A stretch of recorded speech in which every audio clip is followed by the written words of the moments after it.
he has stalked me since the book came out, and he has said on your show, anywhere you go. Oh no, he said it in one of his. I list a whole bunch of comments he's left on every website that I've ever been on, and how he continues to go back to them, trying to say what a liar I am. I think I talked about this before. Called him and told him his sister-in-law had been murdered. That was his first story as a narrative. So what about this 9:45 thing? He said one time that at 9:45. No, on your show, his last time on your show, or the time when he let's say November 7th was his first time. I've re-listened to all of his shows so that I can put that in the book. Right. On November 7th, he said he was called by his long gamers. It is time to match the energy. And he said that was about 9:45. I was at the Peter Pan station when I called home. And then he said he arrived at Janet's house at 10 o'clock. Or I think he said he arrived about 15 minutes later is what he said. And at 9:40, it was Ryan found his mother on the floor doing out there at 5 of 10, which is 9:55. And so he's telling us on your show that 10 minutes before she was found dead on her floor by Ryan, he already knew she was. His initial statement, not on your show. So Margot got a little tongue-tied on that because it's so hard to keep up with. It really is. So if you guys didn't see the video today, Artie, number 42, the taxi, it's up right now in the video section. There he is. What are we doing out there, long gamers? Hey, Ma, what's for Sunday dinner? Call me a cab. Call me a cab. You know how this goes, right, ladies and gentlemen? You know how this goes. If you have any luggage, please put it up in the bins. We got plenty of room. Make sure. Do that now. But if you have a backpack, make sure you put that right up there in the front seat, right up in front of you. Make sure it's real tight because things tend to move in flight. But before you do, make sure you grab your nips, your vapes, your Cliff Bars, whatever your vice might be. Put your trays up because we're going up to 39,000 feet. We got goals in different area codes. Go ahead and match that energy, populate them, and let's get the conversation moving. And remember, turbulence in the chat keeps the plane rocking. I go by the name of J.F.K. He goes by the name of Artie. Wow. Artie, you all caught up. Why did you lie? You're a third-party culprit. It all happened in July of 95. Come on. It is sad, nobody heard the screams. You went in a house on a murder scene. All caught up. Artie, what about the key? Why was you on Long gamers, it is time to match the energy. Let's feel the energy. Said you went in the house for dog food, then you lied again, said that wasn't true. Went in the next day for a kitty litter box. Artie, was it you? You all caught up. Artie, was it you? 98 times did you do this crime? Why do you constantly lie? Come on. Artie, you all caught up? Yes. Your cab was on Hamlet Street, parked the wrong way. Nobody had a cat. You're on social media all day, always in the chat. The DNA don't match. Sorry, Artie, that is a fact. Let's compare it to yours and see what comes back. Tick tock, skirt. What about the dog, Artie? You never mentioned the dog. Nobody had a cat. You all caught up. There's a lot to unpack. You all caught up. Time will tell. Tables will turn. Your life in a cell. What about the son? Mother's dress and high heels. What about the son? Mother's dress and high heels. She said, take that off. How did Janet feel?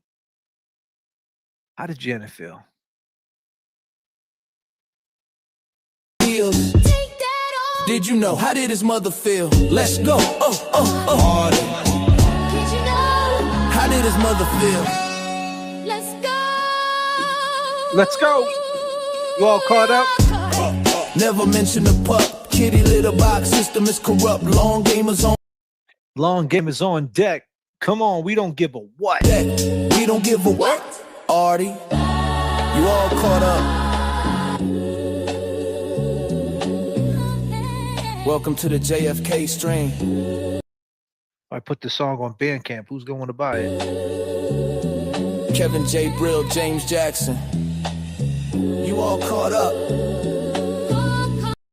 Why don't you go over to Bandcamp right now and go buy that Wellness Check album? Go buy that right now. Is it clocking to you? Dad, it's not clocking to you.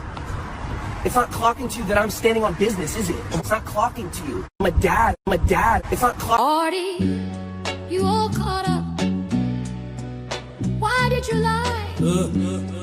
You're a third-party culprit. It all happened in July of 95. Yeah.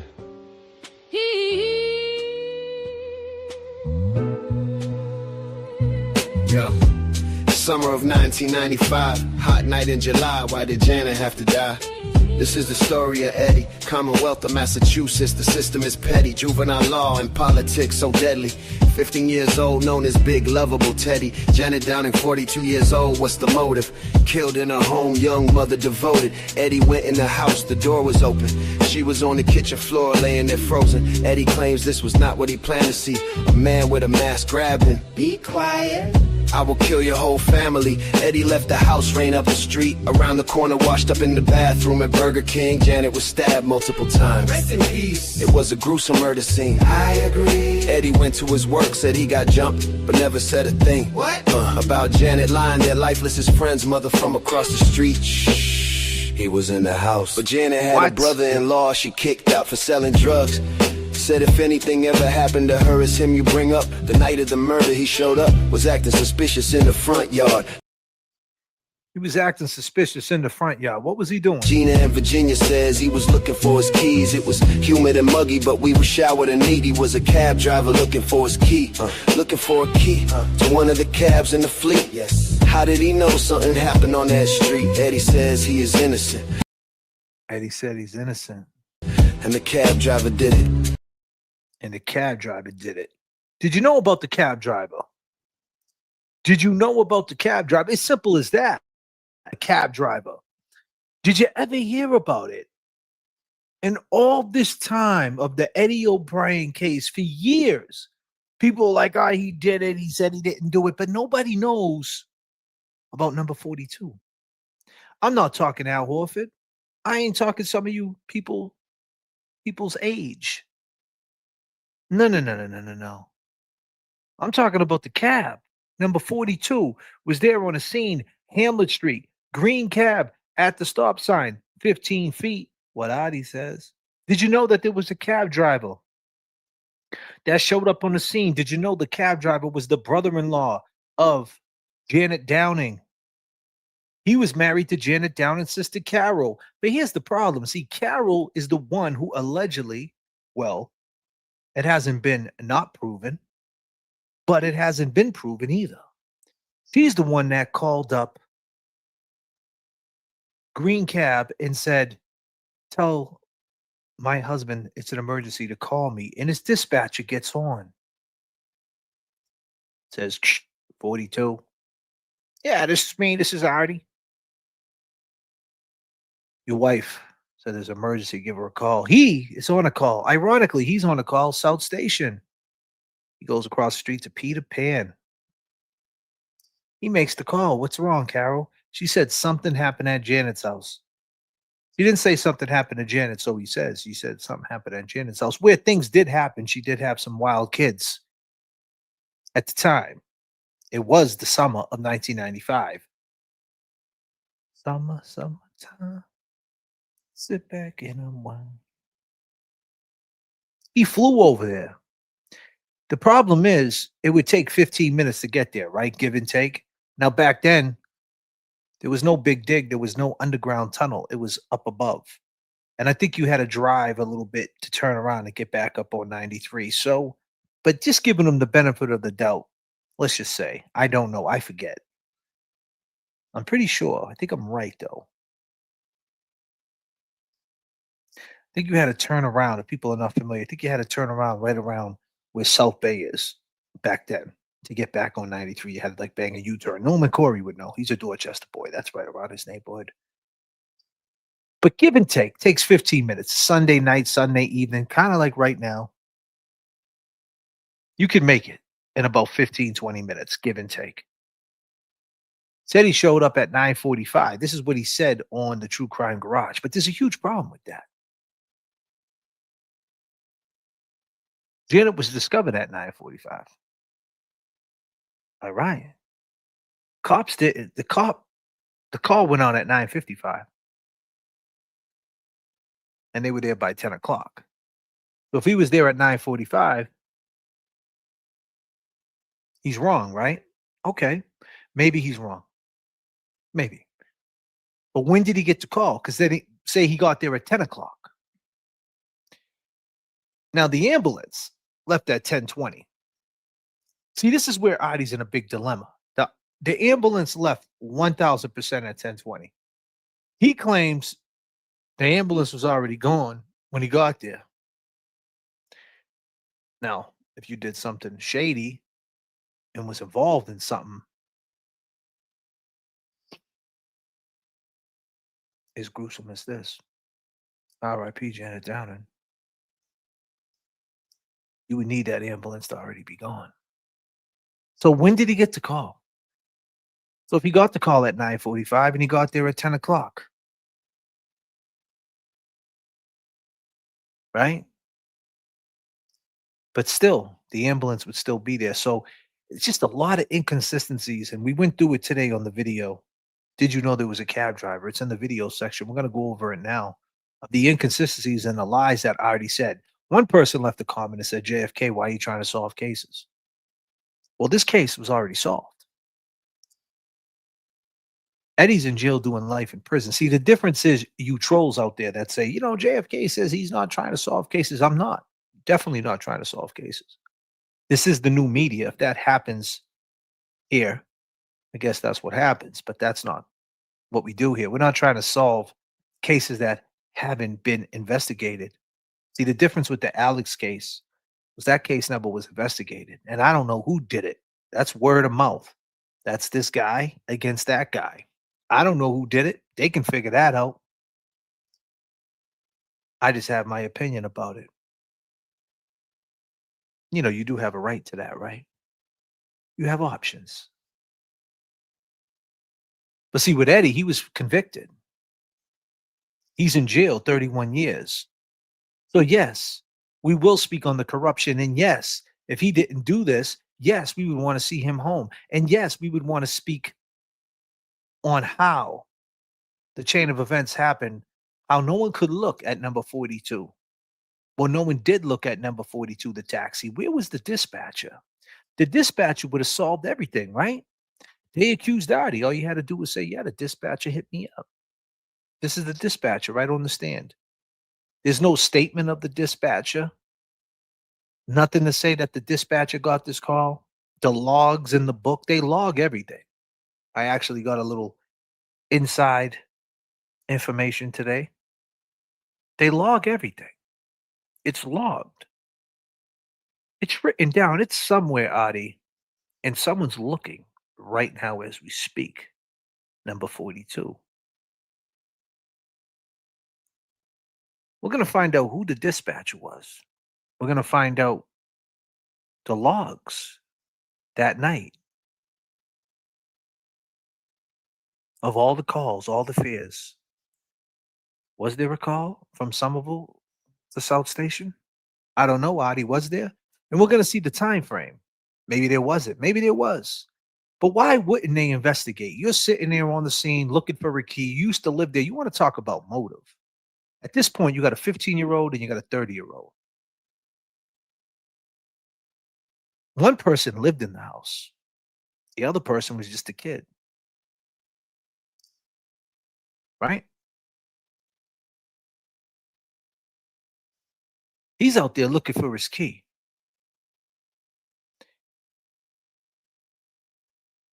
He lived there. Why wouldn't they interview him? He told us on this channel that he went in the house 4 or 5 hours after. Then he changed his story a couple of times. And his story now is he went in the next day and a police officer let him in. Did he tell Riley that? Did he tell Riley that a police officer let him in on the murder scene? And why wouldn't he tell Riley that? Is the bigger question. Why wouldn't he tell Riley that? Just imagine people are pointing a finger at you, or, it's just a shitty chain of events for him. It happened the way he said it. He would want to get ahead of it, right? And tell Riley, hey, listen, I went in there the next day. I had to grab a couple of things they needed. The cop let me in. Maybe he wasn't supposed to do it, but he could corroborate it. I'm just letting you know, if you guys start looking elsewhere, I walked right through the murder scene, because he claims that's what he did. What I saw, what I seen. Wouldn't you be afraid of that? Wouldn't you want to tell the DA that? When people are saying, hey, what about the cab driver? But he never said anything. Did he do it? I don't know. Why is he lying? Who watched the video today? Did my long gamers watch that video? How'd you guys like it? Took me a long time to do that video. I ain't gonna lie. I gifted 1 J.F.K. membership, matching the Sunday afternoon energy with my favorite pilot. Thank you so much, Madeline. Let's go Celtics for sure. Game 4 tonight. J.F.K. has us all caught up. I'm trying to catch us up. Thank you so much, Jay, bro. Love the video. Appreciate it, guys. Yeah, that video. I ended up getting done with that video around 1 8. I was trying to go live last night. I was trying to catch a late night live, a late night swim with the people, but I couldn't. It was hard to go through all that footage and all them videos to figure out all the things he said and all the things we said. There was a lot of great points. James Jackson was, people don't even realize James was in the mix, and Jay Brill, obviously a huge part of this, and Kev's been right there the whole time. So it's been like a whole team effort. And I was trying to make sure everybody got their shine, and a lot of great points to go through. Margot Nash helped big time too.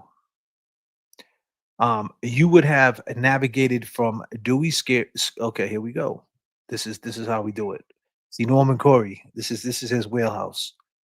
This is if you left South Station, what you would have to do back then, not now, because South Station now it's a left, and there's a ramp that goes down and goes right underneath the tunnel, right up to 93. It takes and that cuts about. I would say it cuts about 10 minutes off, 7 minutes, depending on traffic or something like that. And everything in this situation with timelines mean everything. It means everything, right? So Norman Corey's going back to 1995, and here's what he has to say.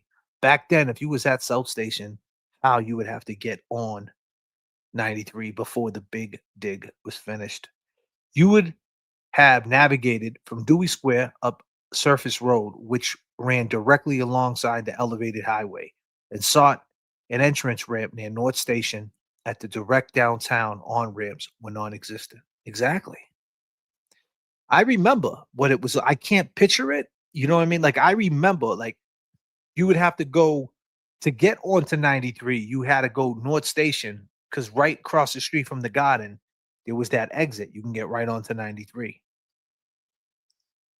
But we're talking about at South Station. I think he would have had to kind of go past the combat zone, and he would have to go back on 93, right?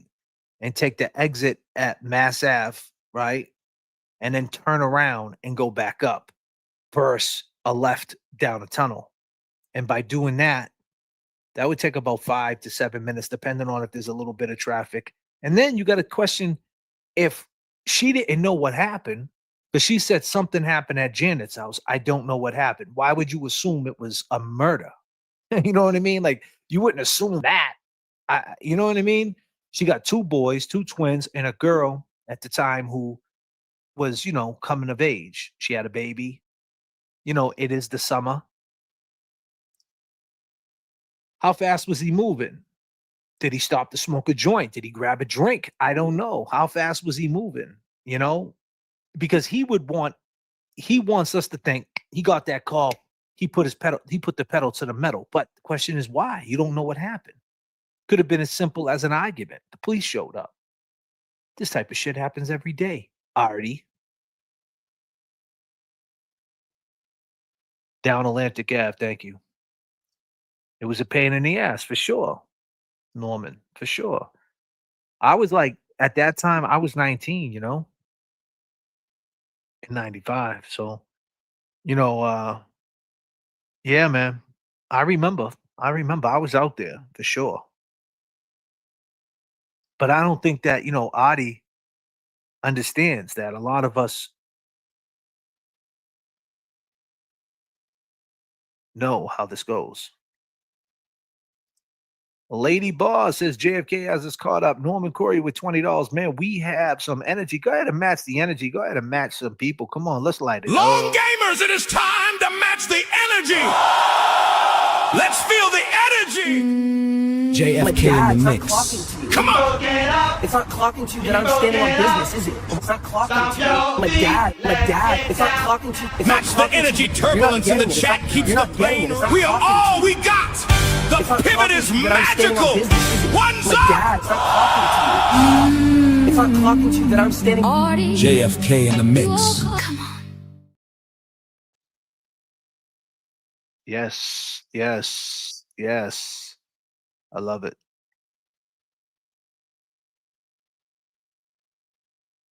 Driving through Boston was easier before the big dig. It's a nightmare now. I don't know to get to South Station though. From South Station to turn around and get on 93. I don't know if that was easier. I guess there's the yin and the yang of it. Thank you so much. Let's drop it like this, people.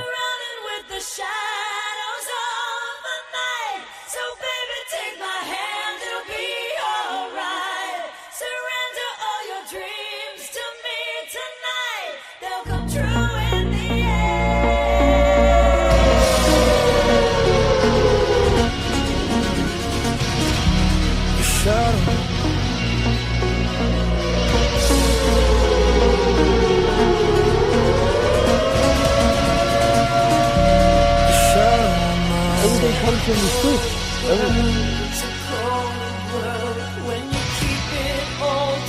Who likes the song? I like the song.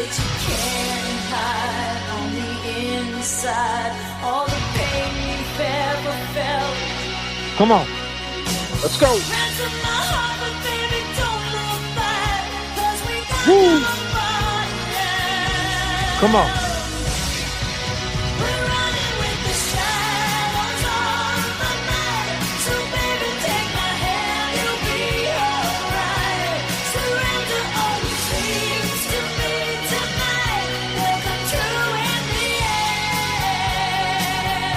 Yes.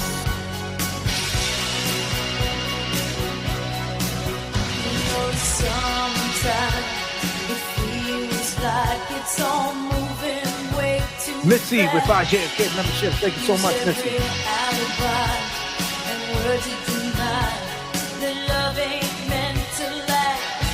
Come on, RP, Jada down. Let's go.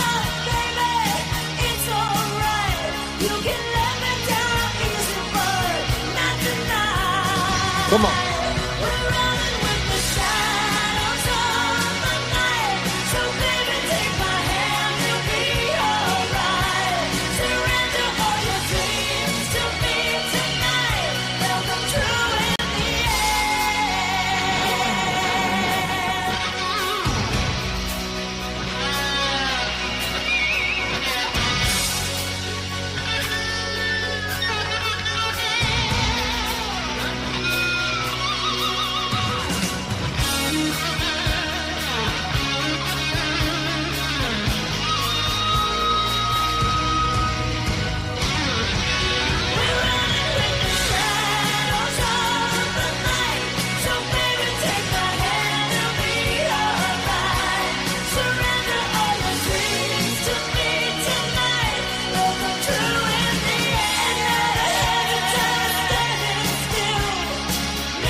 Yes. We're running with the shadows of the night. So baby, take my hand, it'll be alright. Surrender all your dreams to me today. We're running with the shadows of the night. I'm a dad. It's not clocking to you. It's not clocking to you that I'm... Do not act, Artie, when you are hungry, angry, or lonely, or tired. You got to halt. See, a lot of people out there, life is simple. You're all mad. You're all pissed off. Did you eat? Did you eat something today? What did you eat? How many calories do you think you eat a day? I don't know. Count your blessings. But you should count your calories a little bit. At least understand what the hell you're eating. Are you angry? Are you upset? Someone pissed you off. What's triggering you? What's making you so mad? What is it? Is it a you thing? Huh? Are you lonely? Why are you so alone? Take a look around. Your family's right there. Or are they? Are you tired? Did you get enough sleep? Go back to bed. If you're tired, go take a nap. Halt. Calm the fuck down, will you? We got things to do.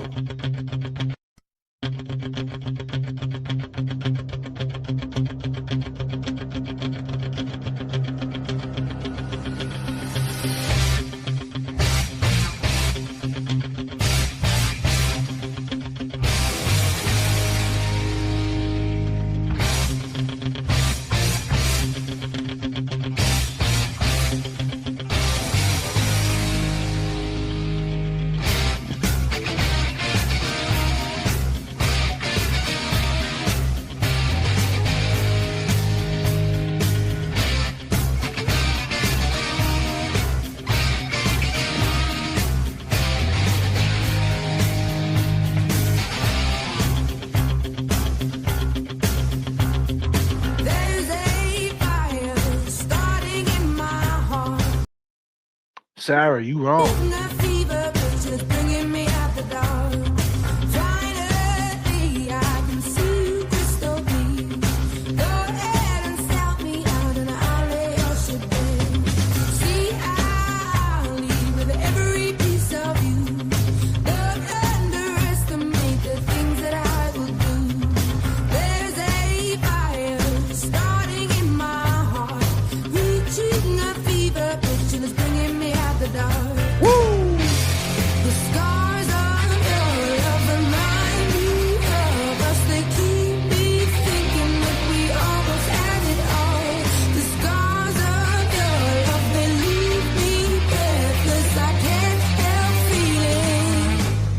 Come on.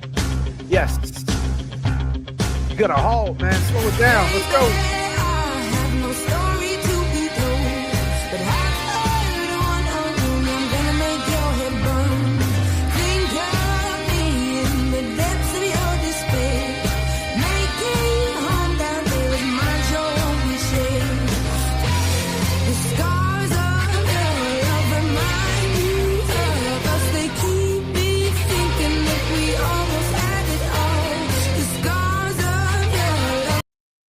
We almost had it all. God damn.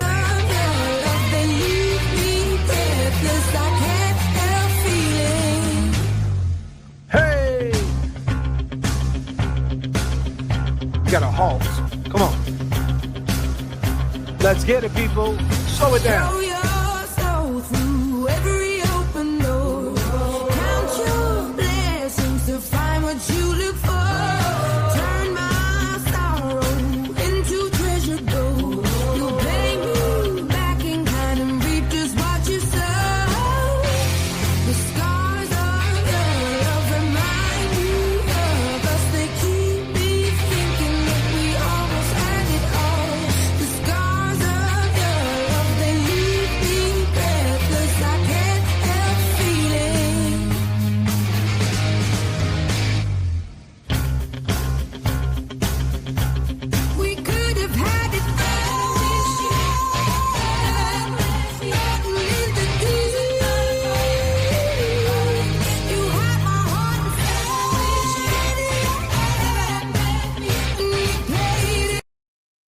South Boston entrance of 93 was not open till October of 1995. Artie.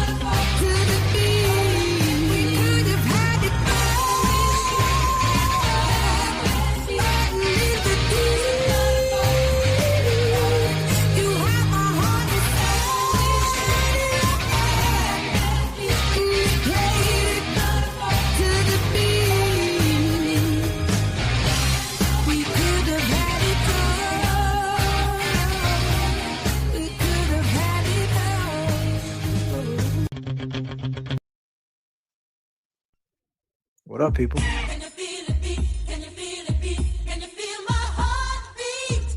Can you feel it beat? Can you feel it beat? Can you feel my... I went in about 4 or 5 hours after to get the kitty litter box and the kitten.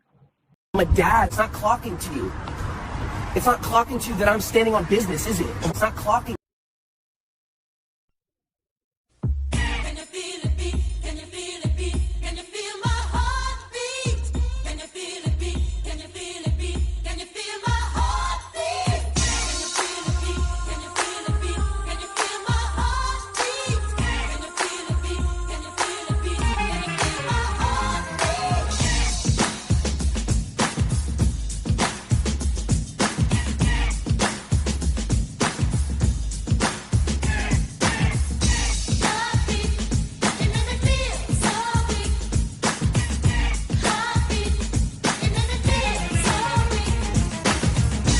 Come on. Yes, count your blessings. Let's go.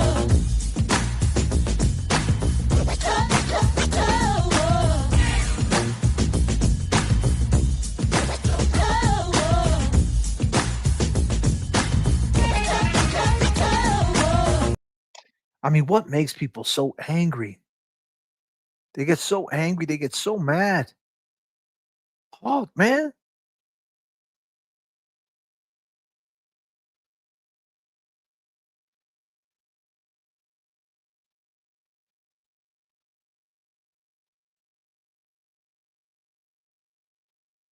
Slow it down.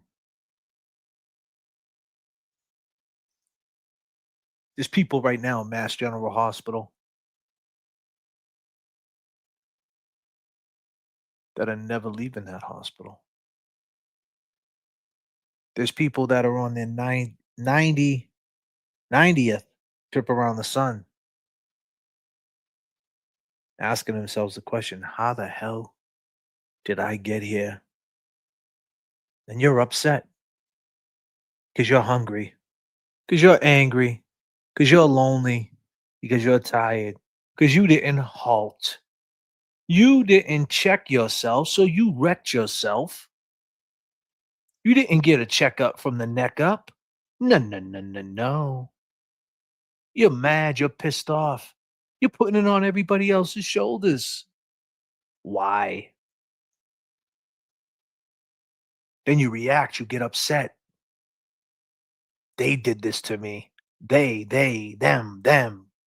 They, them. Well, they and them don't exist, you smuck.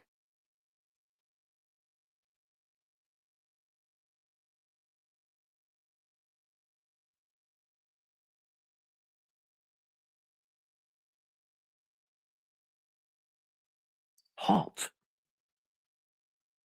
Do a quick inventory check.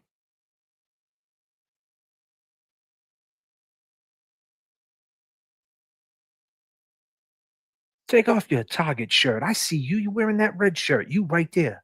That red collar shirt. And you're rocking a Walmart vest. Why are you taking everybody's inventory? You worrying about my train of thought or his train of thought? Why don't you worry about your train of thought? Because if you would worry about your train of thought, then you wouldn't be such a train wreck. You're falling off the track. Pick it up, pick it up, pick it up. Back on the scene, crispy and clean.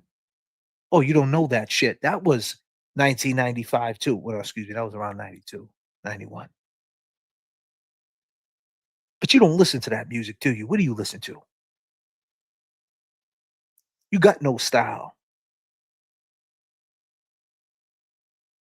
no sense. And when you see somebody with it, you get hungry. You get angry. You get lonely. You get tired. But that's not that person's fault. That's your fault because you didn't halt. You didn't check your own inventory. What have you been doing? You been eating invisible bagels again? Huh? Is that what it is? You looked in the mirror, you realize, holy shit, I'm getting big again. We all do. We all do. I did it the other day and I was like, whoa, whoa. I got to step my steps up. What am I doing here? And it's not because I'm eating wrong, just ain't moving like I used to. Ain't as locked in as I once was. Yeah, I go to the gym for sure, but I'm not training. And there is a difference. You go to the gym, you work out. That's working out. You go through the emotions. That's cool. This is my analogy. This is the way I look at it. Some trainers might not look at it this way. That's cool. Go ahead and rub that on your chest. Because I don't give a fuck what you think. I know what I know. You go to the gym, you work out, it's cute. You're going through the emotions, cute. No intensity, no results. You're going with intensity. You leave there at 1,000 calories burnt. You do that 5 times a week. All of a sudden, in about 2 months, you look at yourself, there's some crazy results. But when you don't do that, you realize I'm off track. I need a halt. I need to calm the fuck down. I need to step it up. I need to do what works for me. I need to get back on track. I need to get this shit right. What's going on here? But don't put it on nobody else's shoulders. Put your head down, lock in, and just do it. But see, the reason why I'm saying all this halt is because what happened? The night of July 23rd of 1995, to make someone go inside that house, be that angry, that hungry, that lonely, that tired, to do that to Janet Downing.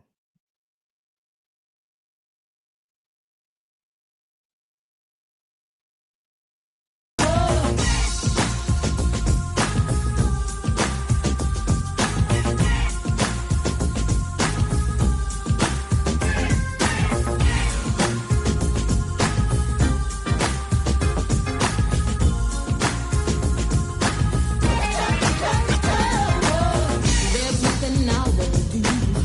Anything you want me to. Can't keep my hands off you. When you hold me in your arms, just like my body with your charms. And I just don't give a darn my heart. I don't see you every day, but in my own little way, ooh, I love you. Oh, it really makes me wanna break. Sweet and nice, my love.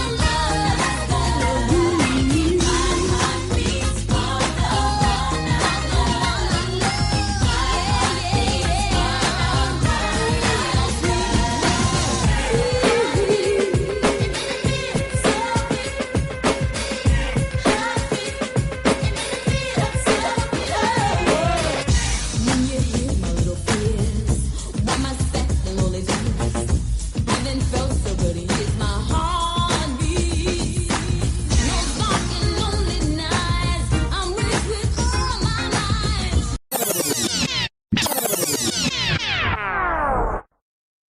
You know, in 1990, right down the street in the same area, this was like a cloud over Boston back then. Because this had happened like back to back. You had this right here, Charles Stewart, his wife Carol, And when you think about that for a second, ladies and gentlemen, and this is just a hot take, Charles Stewart's wife was named Carol.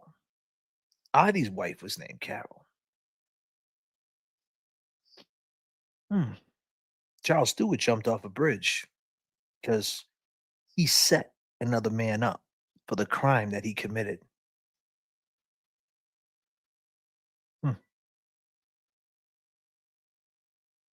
I don't know. I don't know. You wrong. You wrong. Am I, Kevin? You wrong. Why's that, Kev? You wrong. You wrong. You wrong. Appreciate the things that you two do, you and James, right? No problem, Kev.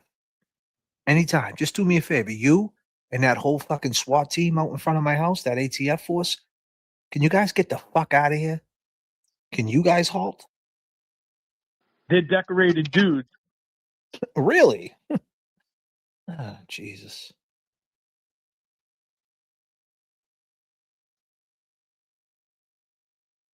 Oh, it was pushed.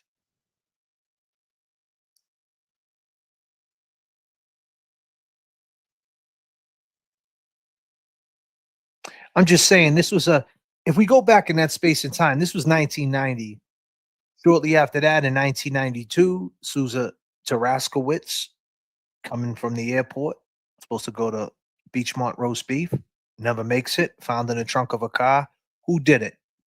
Right? Another gruesome murder, beat up and stabbed. Right? I mean, this is all pretty close.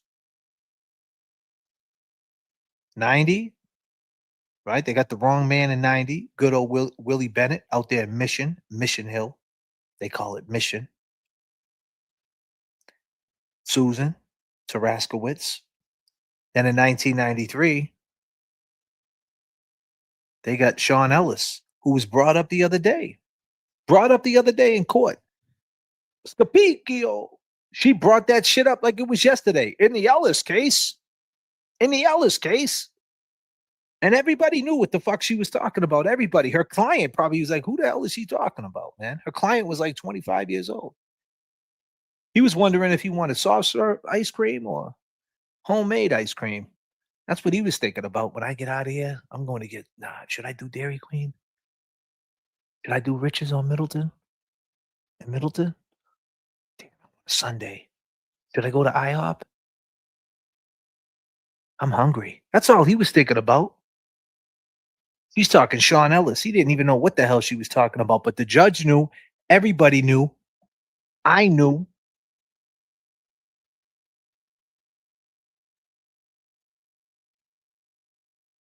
That was 1993. They were pushing Sean Ellis to trial deuce.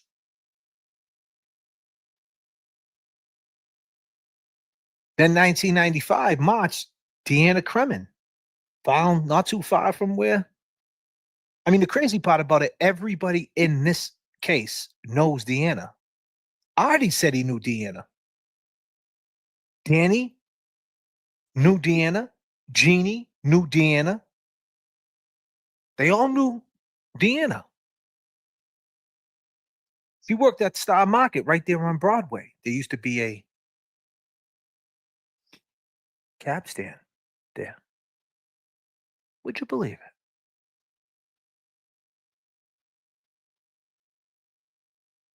Then in 1995, here comes this big, bad, baby-face killer. I was with him in 97. I seen him. I seen the big, bad, baby-face killer. Big boy. The big, bad, baby-face killer. Like, God damn, this dude really did this shit? Looking like a big baby, man. I'm telling you, man. And I was a baby too, basically. I guess he could have been saying the same thing about me, but man, he was just a big dude.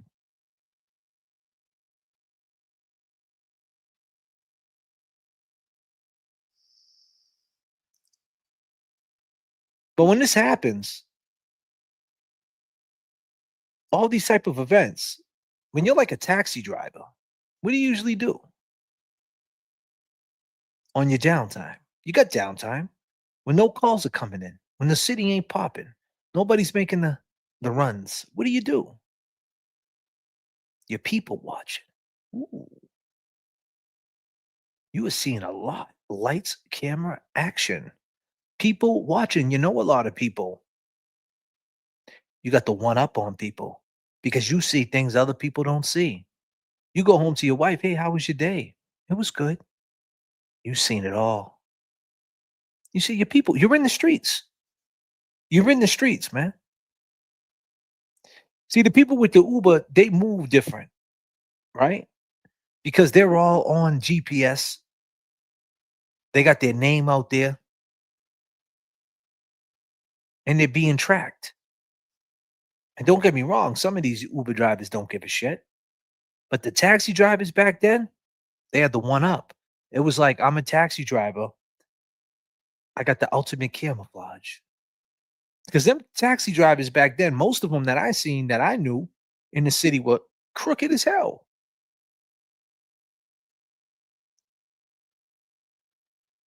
Crooked as hell. They were sitting outside the crack house. They knew what some of these people were doing.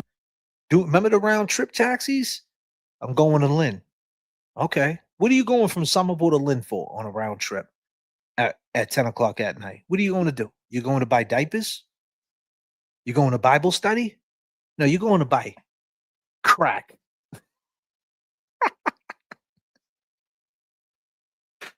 Oh, shit. We're working too, yeah. Yeah.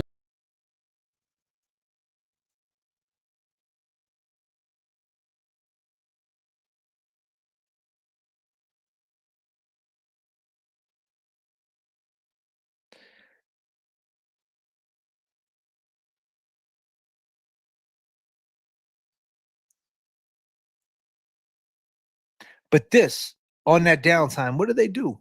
They read a lot of papers. That Boston Herald. Sometimes the Herald would be left in the car, probably, I would assume, from the cab driver who drove the cab prior to him. Probably left it right there on the seat. He didn't throw it away. Probably left it there. There was no scrolling on the phone. So what you scrolling in? You scrolling in the paper. And what are you reading? You're reading about Charles Stewart, how he killed his wife for money.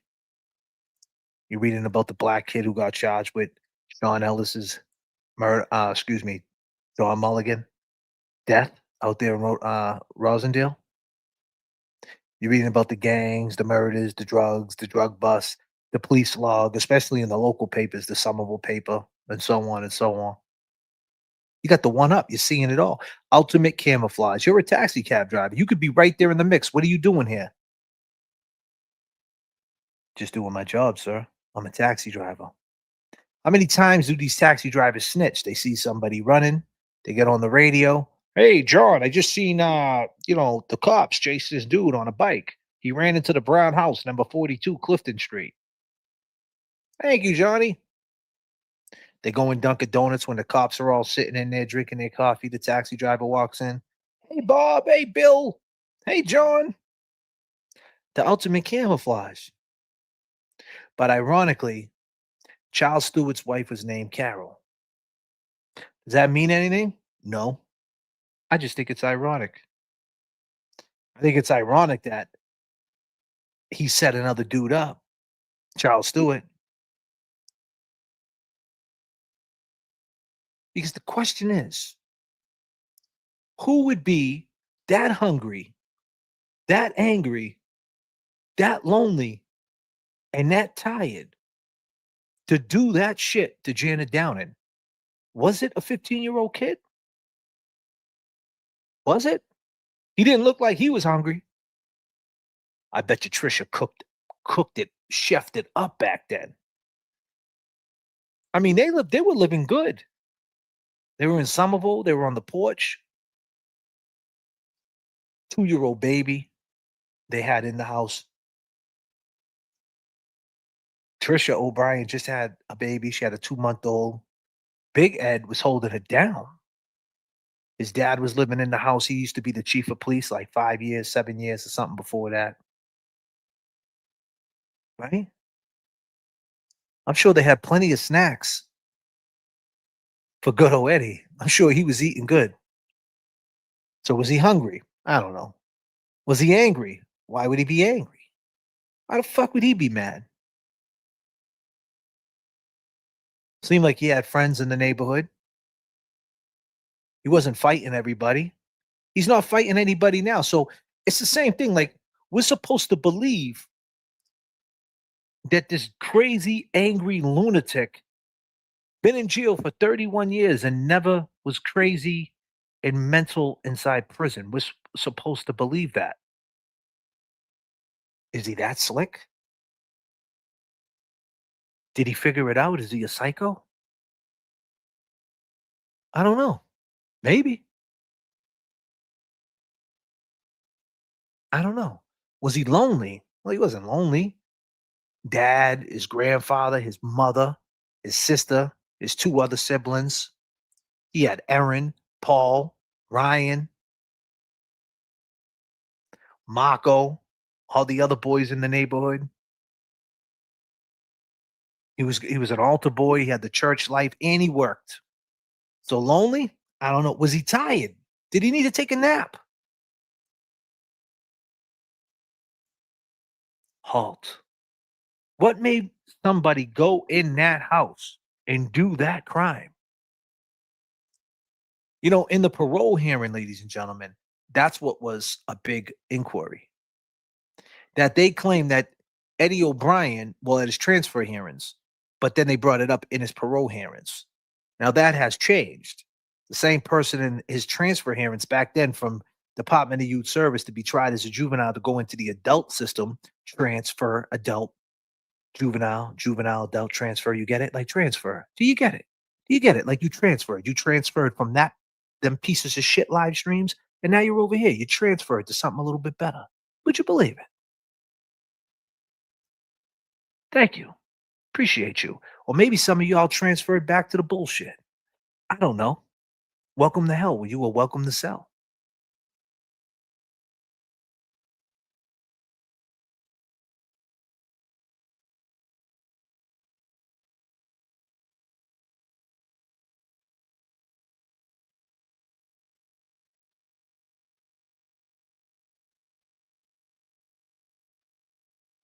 Daniel said, hey, I used to shovel snow for Trisha before Eddie was even born. And after I was done, she always had hot cocoa ready for me. Yeah.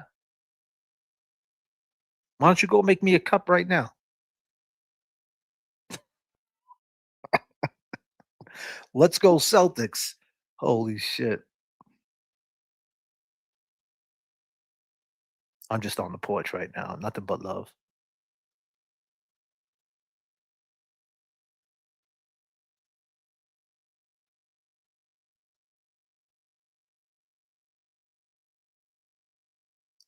But in that transfer hearing, they said he was a psycho. And they said that he could not feel. That he couldn't feel. Like there was no way he could show empathy. He had no feelings. There was something wrong with him. But there was nothing that supported that. There was no ADHD, no bipolar 1, bipolar 2, no personality disorder. Like to this day. Like, let's think about that. So how did someone be so angry, so hungry, so lonely, so tired, so pissed off, so out of control to do that? But this 15-year-old kid, and that's the basic part of this, basics, first grade. Should we go back to first grade? Because I can assure you, in first grade, it was very simple, the rules. If you pay attention, you'll be okay. You'll pass. You're not supposed to know anything in first grade, but if you can't pay attention or work and play with others, that's going to be an issue. That's first grade. That's first base. That's what it is.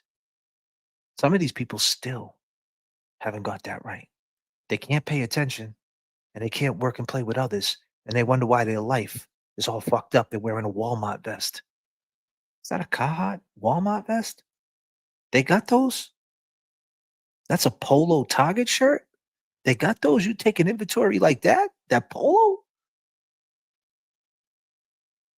Because you didn't halt. You're hungry.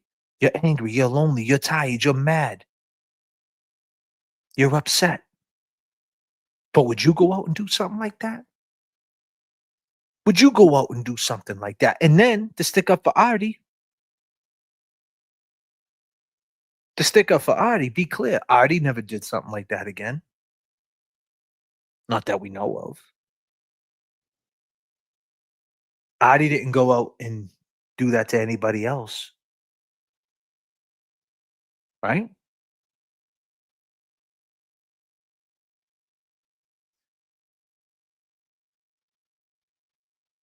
So what happens?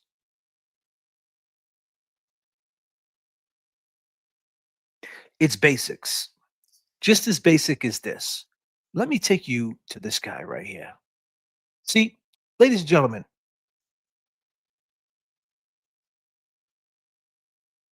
the Karen Reed case, defamation, defecation, definitely deflection.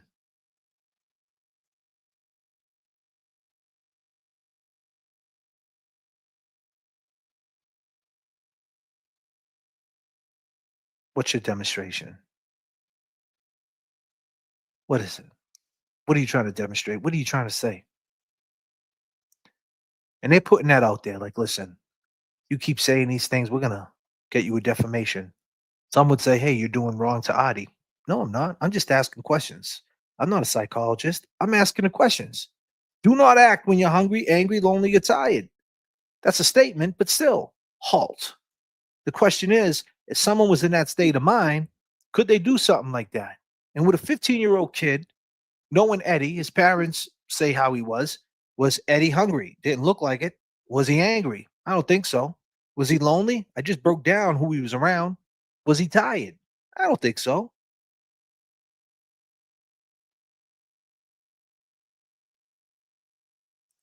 But during that time, you flip it to an adult during that time that was fresh on everybody's mind, whether you like it or not. This type of shit was happening. The same name. Carol. I'm sure that was conversation. Hear about the Stewart dude? Yeah, he killed his wife.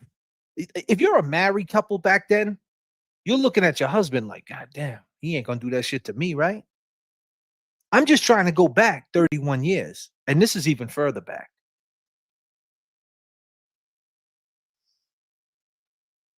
But it still was fresh on everybody's mind.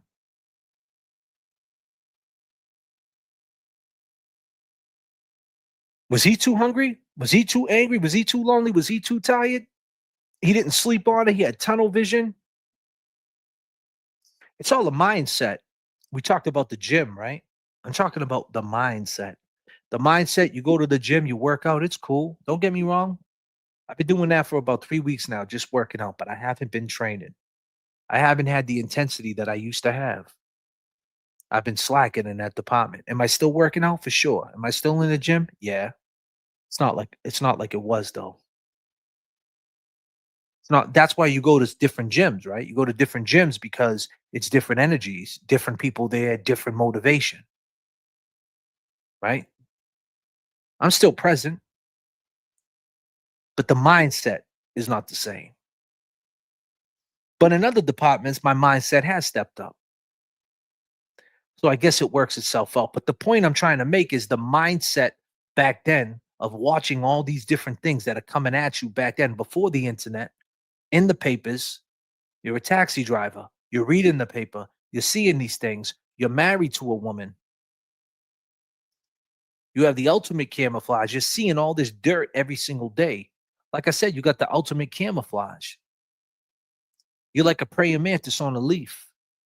No one can see you. You're a taxi driver. You're seeing it all. And keep in mind, 1995 was right in the middle of the crack era. Business was booming. So regardless if you wasn't involved in crack, you didn't do crack or whatever it might be, you still was involved, especially at that age, especially driving a cab. because that's how people got around back then. And if you're in Somerville has a lot of grimy places to it. Has a lot of grimy parts, should I say. So this is what you're reading. You're reading Ellis. Hey, they blamed the black dude for the murder of, the murder of a Boston cop. They blame another black dude for the murder of her. Then this woman gets stabbed up, and Susan Taraskowicz gets stabbed up in the back of her car. No one ever found her. All these things is right there. This is what's on the plate. This is what's happening back then. This is what it was, the underbelly of what was brewing. Then you had Riley. And what he was thinking, his mindset, like, look at this shithole. I'm 52 years old. I'm the DA of Middlesex County. I need to level up. I need to make a move and make it soon. Time's running out. I'm 52. Bam. Deanna Kremen happens. He doesn't know who did it. You can't arrest somebody for that? Why not? But then all of a sudden, here comes Eddie O'Brien case, a unicorn case. He's what? He's an altar boy. What? His father was the chief of police? His grandfather? What? Why wasn't the dispatcher interviewed? Why didn't Riley go to the dispatcher and make sure everybody's alibi was tight before he blamed Eddie? I'm just saying, why not? And then when you see Riley's interviews, he said he could never say the blood was in the house. He could never account for how the blood got in the house. Well, you said that in pure confidence.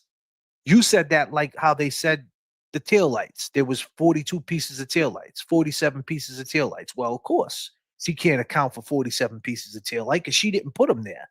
And maybe someone put his blood there, because 1 week later, October 1st of 1997, when he gets convicted, 1 week later, Riley, the DA, becomes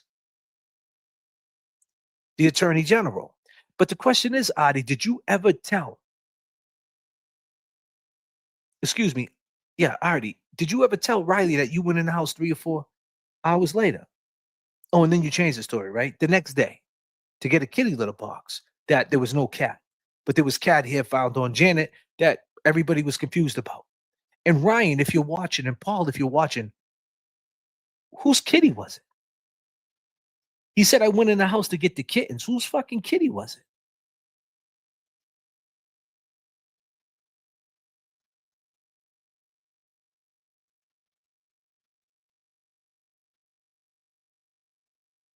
And he never mentions the dog, but he did. He slipped up. If you watched the video earlier, he slipped up. He said, I went in to get the pet stuff. Why wouldn't he just say the dog? Janet had a dog. Why is he lying? And why does he have to be in that house? Why would he tell us that? And keep in mind, when he did the interview in 2020, this was before the Eddie O'Brien parole hearing. The parole hearing happens after 2024, October. Adi sees us talking November 2025 about this. He wants to get on. He doesn't understand it's the power of the live stream. He doesn't know that we go over it and we have chat and we speak. I don't think he understood that. I think he thought it was just a podcast. We talk about it, and whatever he said, he puts on record, and then we move on. Kind of like what True Crime Garage did. But we didn't do that, did we? No, we didn't do that. The power of the live stream. That's the difference between a podcast and a live stream. A live audience. We go out and we perform. We balance it. The balancing act. We perform it. We balance the fuckery, the laughs, the music with the true crime to make it a comfort live streaming experience. The balancing act we perform every night. And he got ahead of himself.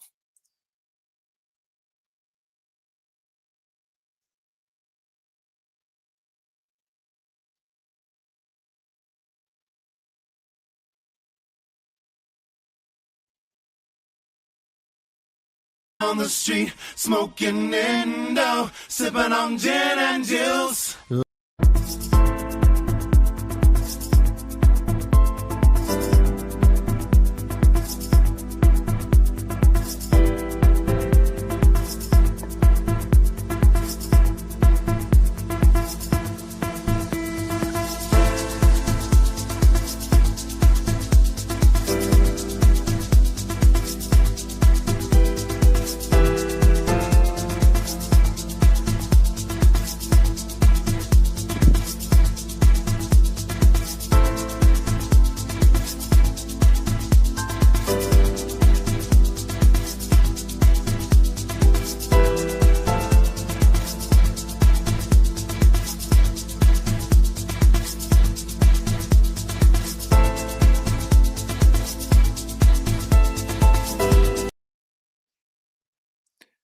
And the thing is, right, ladies and gentlemen, sometimes it's the most basic answer.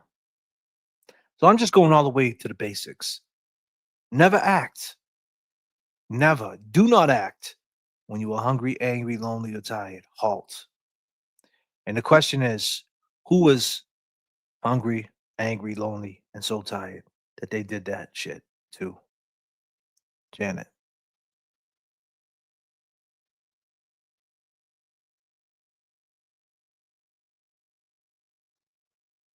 A 30-year-old man back then knew about the Charles Stewart case, knew about what was happening around him. He's in the cab. That's my point. My point is he was well aware of his surroundings, what was happening.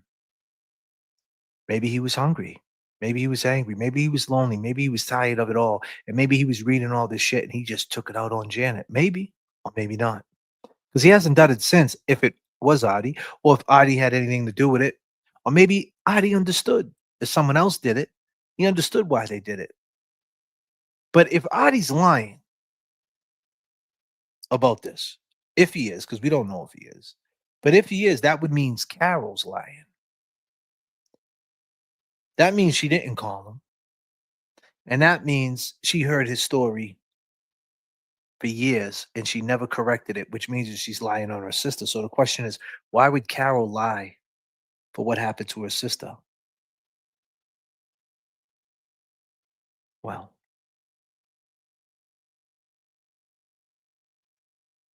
you guys know that other Carol? Carol Stewart?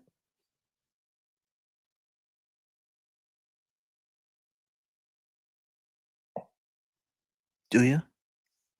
R.I.P.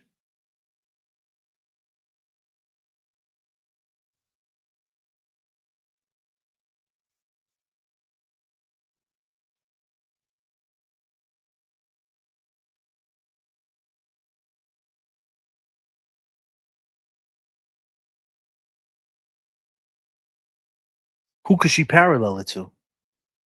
She knows her husband was pinning it on someone else. Fresh in her head would be this guy. This guy right here. And his wife, Carol. And her name's Carol.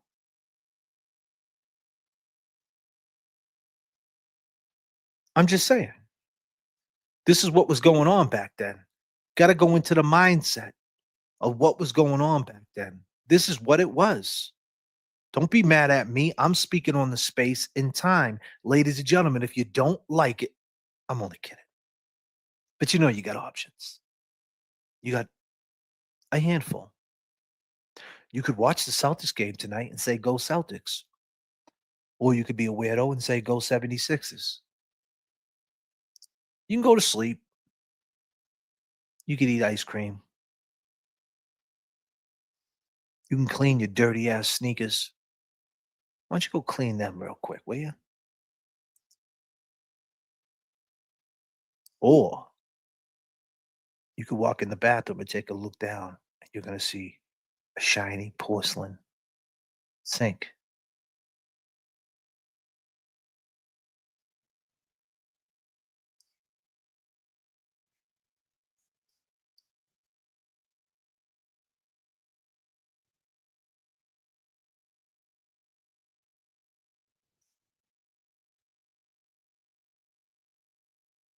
But sometimes it's the simplest answer. When you're upset and you're mad, all you got to do is halt. That's all you got to do. When you're spiraling out of control and you're in a manic state and you got these crazy feelings in this energetic way and you're feeling like you need to crash out, why don't you halt and say, let me eat something? Why am I so angry? Let me take a look at that for a second. Why am I so lonely? What am I doing? Why do I feel so tired? Maybe I need to take a nap. What do I do? Maybe I need to talk to someone. Halt. Don't crash out. Don't crash out. It's the simple shit. Just halt. Just stop. Just stop. Stop. But I can't control people, places, and things, and neither can you. But sometimes it's the simplest thing, right? Which brings me to my next point as I travel into the first hour of the J.F.K. live stream, flying the 737 with 147 passengers on board. Just chilling. How we doing out there? Mic check to the gods. How you feeling? Are you picking up what I'm putting down? I'm trying to tie it together. This is a live stream. We go on a loop. We go around the block a couple of times. But we'll get there. We'll get there.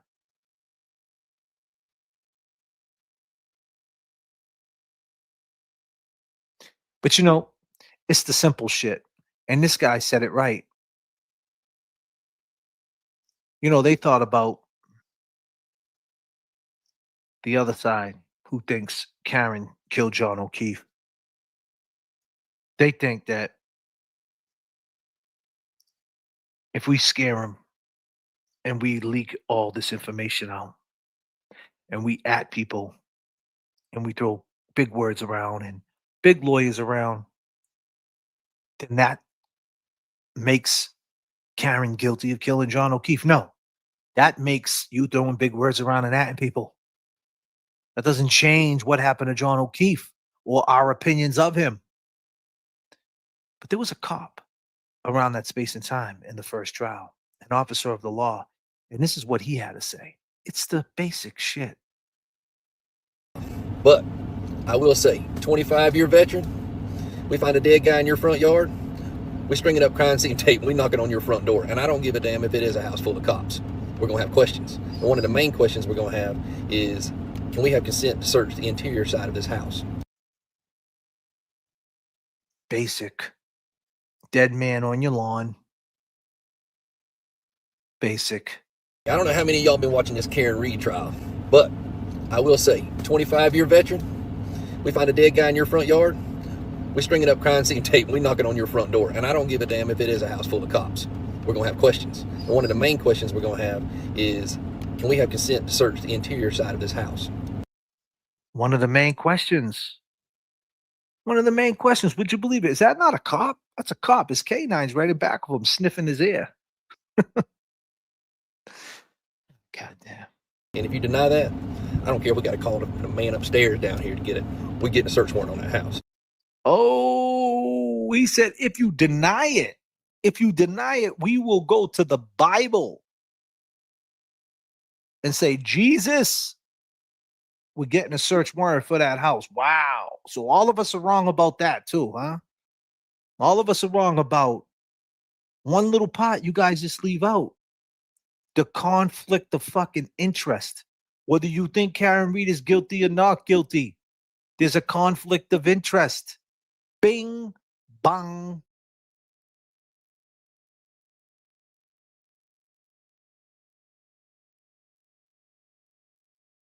Go ahead.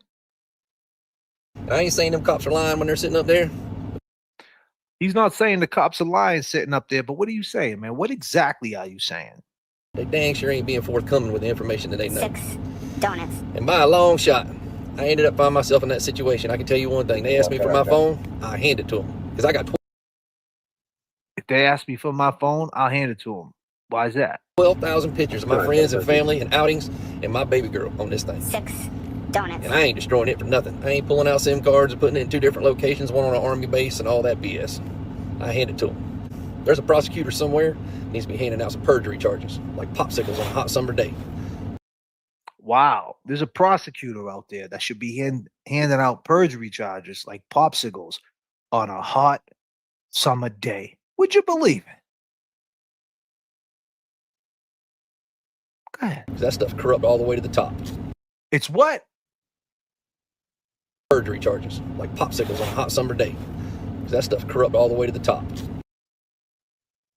That stuff's corrupt all the way to the top. Did you add him? Did you guys add this dude for the defamation? Oh, but he says the same thing we've been saying, right? What is it? In my humble opinion. 6 In my humble opinion. How many donuts was it again? donuts. Donuts. Donuts. I've been doing it there 2 years.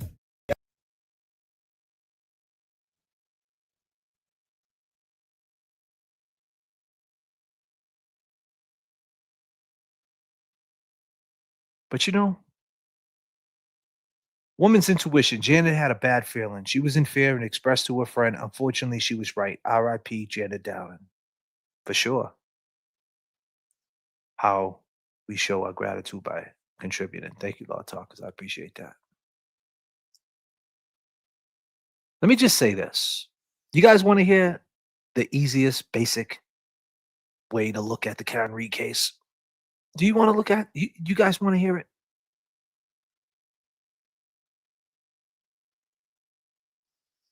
This is the most basicest way. I'm going to give you three basic. The most basic way that they or them or whoever they are, I don't want to name drop, but you guys know, on how the shit is all fugazi.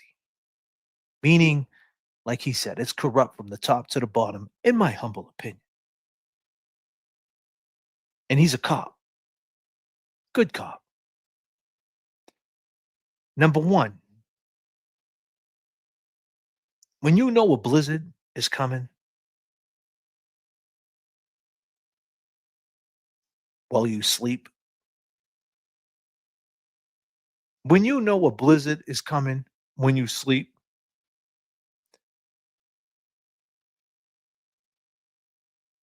when you know a blizzard is coming when you sleep, you look out the window to see how the snow's piling up all the time. All the time. You just don't sleep and know that there's about to be a blizzard. Because you know, as the man of the house, you're going to have to go out there and handle that shit.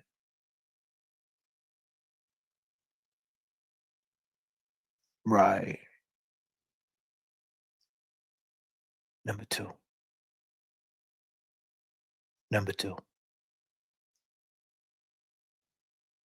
The next morning, I say this a lot.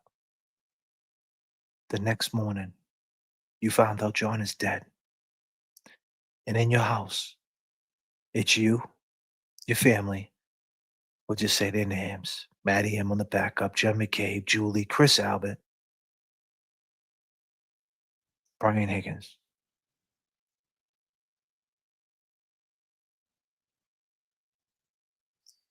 You guys want to know what happened, right? Why didn't anybody just call Karen? Why didn't anybody just call Karen and ask her what the fuck happened?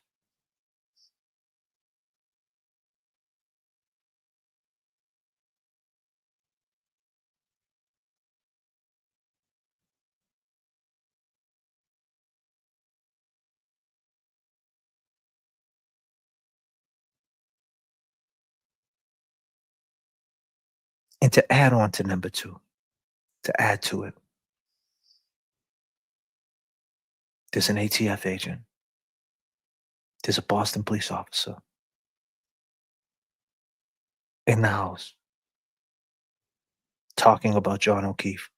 And you mean to tell me they didn't go outside to do their own investigation? To look around and see what happened or what could have happened, how it happened? They wouldn't have went outside to a place he grew up. He wouldn't have went outside his property and looked around. One of his fallen comrades is down. He wouldn't have went outside and looked, because if he did, he would have found 47 pieces of taillight, a Nike sneaker, and a hat.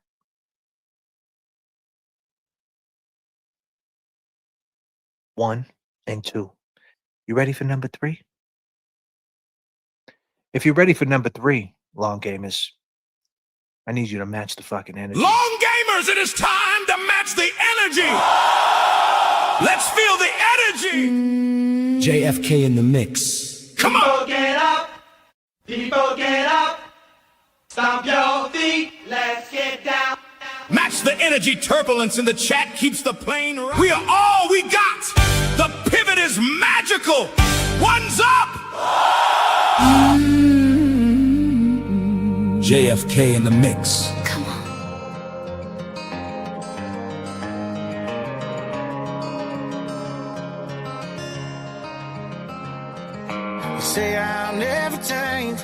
just to go around town with some gasoline, just trying to bomb a flame. Gonna burn the whole place down. How do you explain ever falling in love with a guy like me in the first place? And turn around and say that I'm the worst thing. I guess I'm the problem. And your meds never do no wrong. If I'm so awful, then why'd you stick around this long? And if it's the whiskey, then why you keep on pulling it off the shelf? You hate that when you look at me, you halfway see yourself. And it got me thinking, if I'm the problem, well, you might be the reason.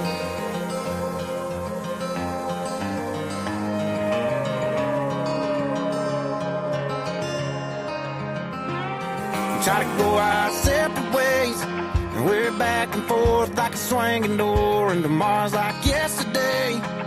Some days better than the night before, and you're back with me again. Then you go and tell your friends that I'm the problem. And your meds never do no wrong. If I'm so awful, then why'd you stick around this long? Let's go, people, match me. And why you keep on pulling it off the shelf? You hate that when you look at me, you halfway see yourself. And it got me thinking, if I'm the problem, well, you might be the reason.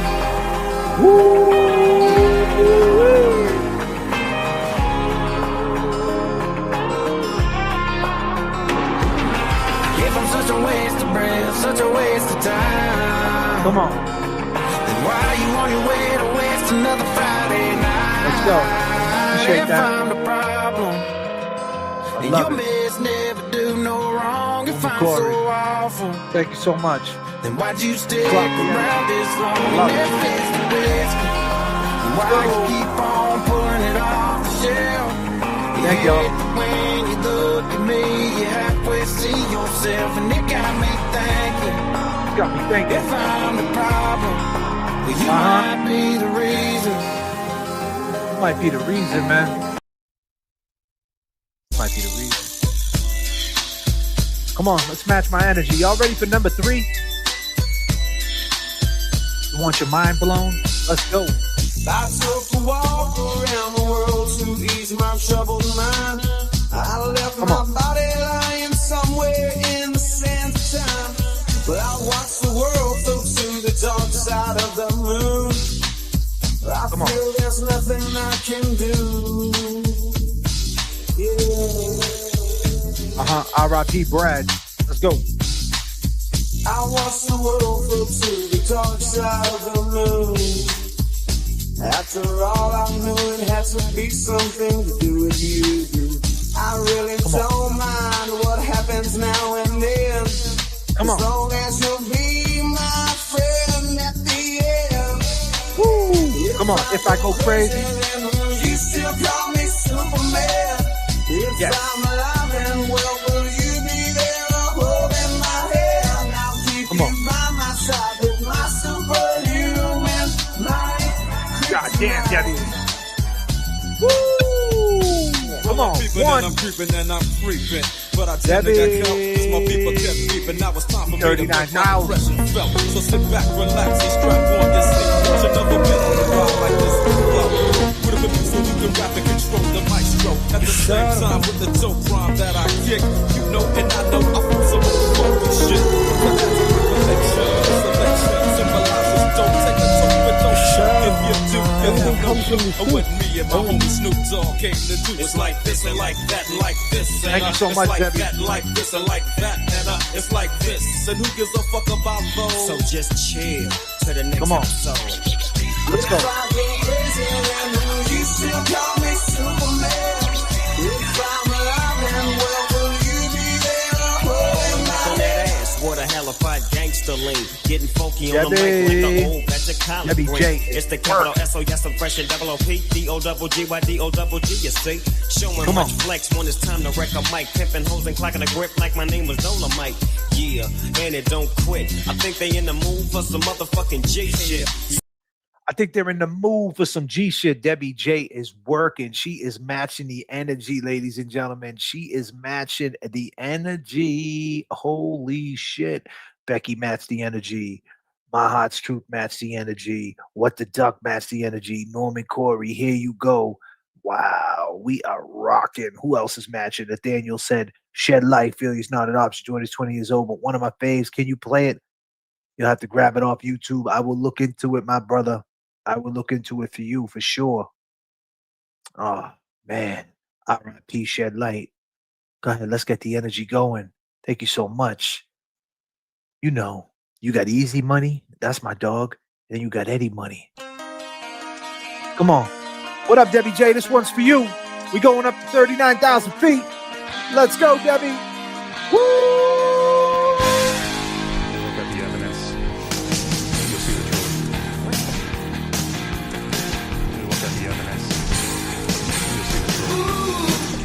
Something's got a hold on me now.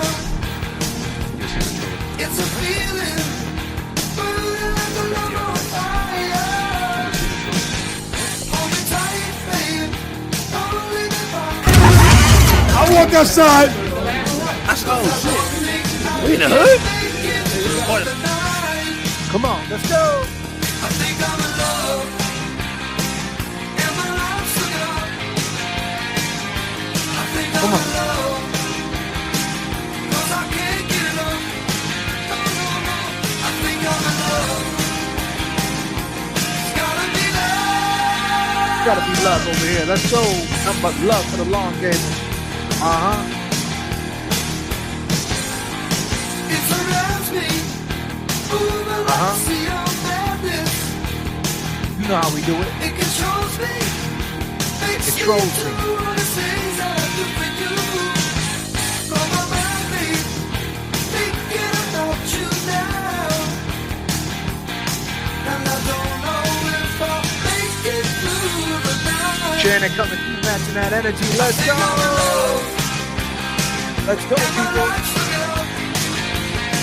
I love it. I think I'm in love. 'Cause I can't get enough. No, no, no. I think I'm in love. Gotta be love. Come on, people, let's go.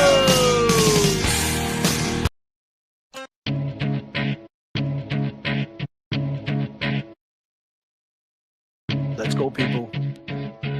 Look,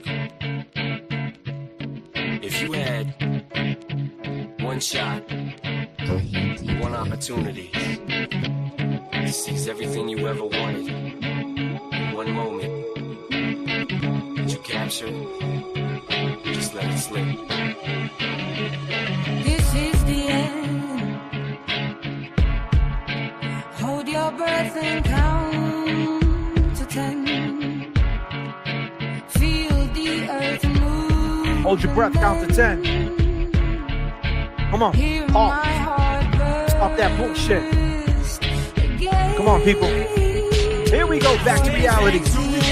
Oh, there goes gravity. Oh, there goes gravity. Choke. He's so mad, but he won't give up. Patties, he know he won't have it. He knows his whole back to these ropes. It don't matter. He's dope. He knows that, but he's broke. He's so stagnant. He knows when he goes back to this mobile home. That's when it's back to the lab again, yo. Here we go. So he better go back to this moment and hope it goes. Sing it.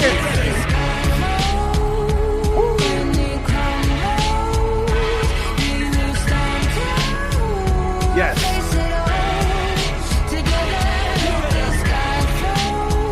Yes.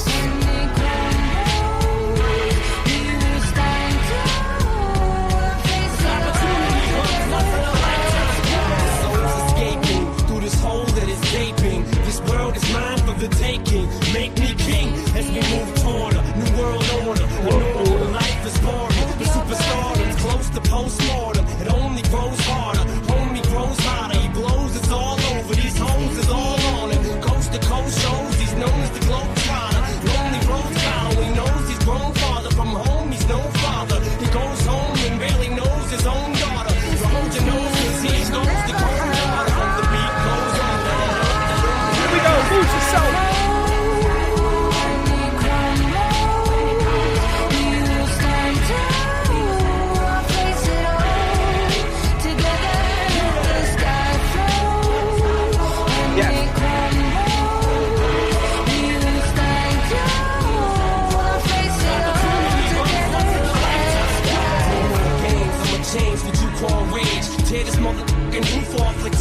cage. I was playing in the beginning, the mood all changed. I've been chewed up and spit out and booed off stage. But I kept rhyming and stepped right in the next cipher.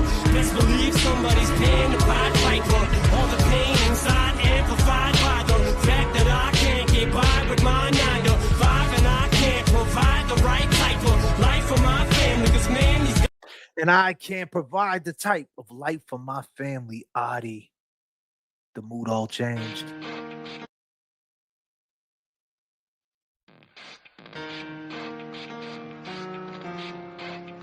Adi, are you all caught up?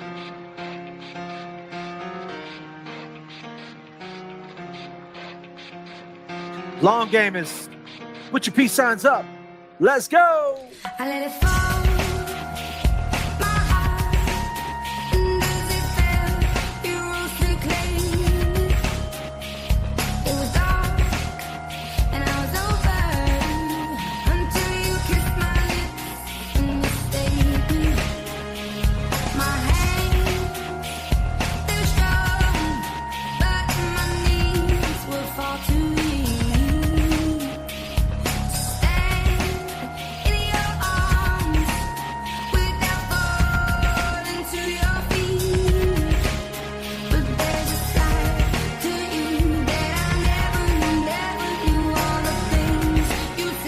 Yes.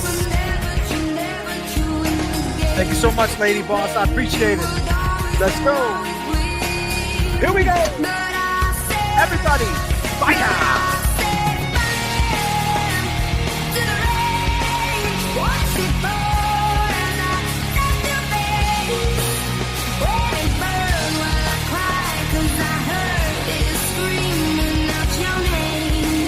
Come on. Woo! How's it go? Yes.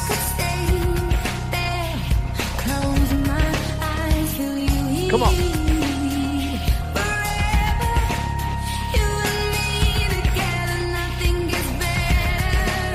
Come on, it's a side of you.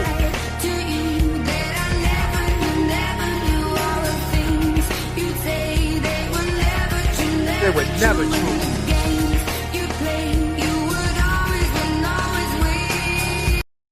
And all the games you play, you know what we do? We set that fire.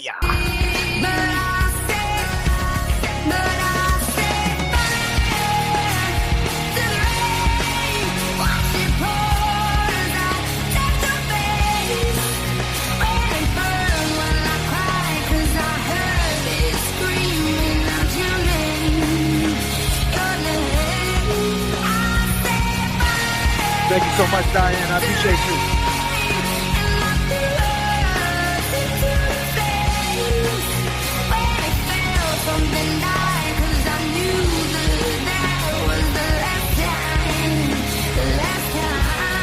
Come on.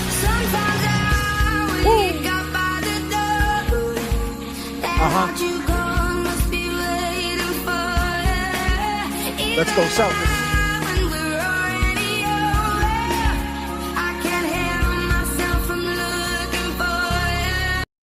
I can't help myself but looking for you out here.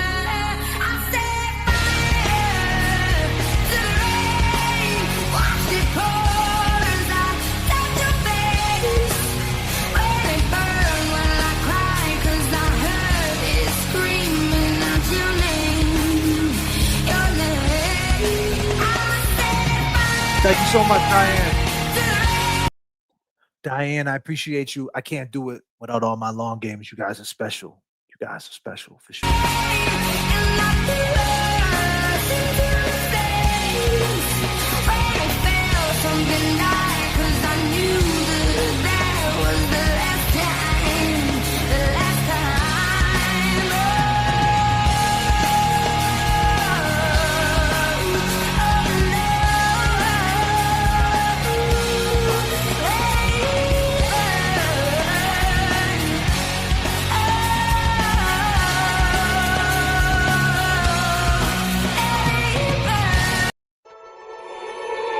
Like my mind right now, stacking up problems that are so unnecessary. Necessary, you gotta hold. Slow things down. I wanna let go. but I'm comfort in the panic. R.I.P. Chester Bennington. Do you guys want to know number 3? Let's keep it rocking. Let's go. And I drive myself crazy, thinking everything's about me. About who? Yeah, I drive myself crazy, cause I can't escape the gravity. Let's go. We holding on. Come on. Why is everything so heavy? Heavy. Woo. So much more than I can carry. Come on. I keep dragging around what's bringing me down. If I just let go, I'd be set free. Come on. Why is everything so heavy? Boston Brandy's in the house tonight. Let's go. Peace signs up for her. Let's keep it rocking. You say that I'm paranoid, but I'm pretty sure the water's out to get me. It's not like I made the choice. So let my mind stay so fucking messy. Here we go. I don't like my mind right now. Stacking up problems that is so unnecessary. Wish that I could slow things down. I wanna let go, but this comfort. Come on. And I drive myself crazy, thinking everything's about me. Come on. Come on. Yeah, I drive myself crazy. You can't escape the gravity, Adi. What goes up must come down. What are we talking about? Let's go. Cause I can't escape the gravity.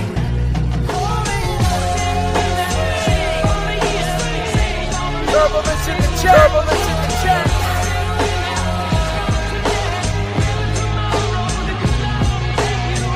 Turbulence in the chat. Turbulence in the chat. Here we go. Come on. But I'm pretty sure the water's out to get me. It's not like I made the choice. So let my mind stay so fucking messy. I know I'm not the center of the universe, but you keep spinning around me just the same. Turbulence in the chat. Turbulence in the chat.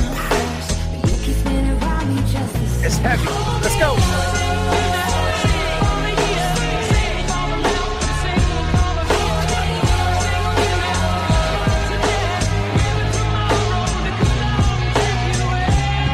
Maybe tomorrow the good Lord will take me away.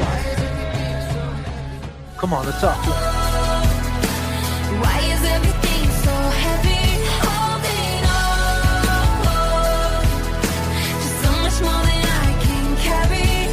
I keep dragging around what's bringing me down. If I just let go, I'd be set free. Holding on. Why is everything so heavy? Come on.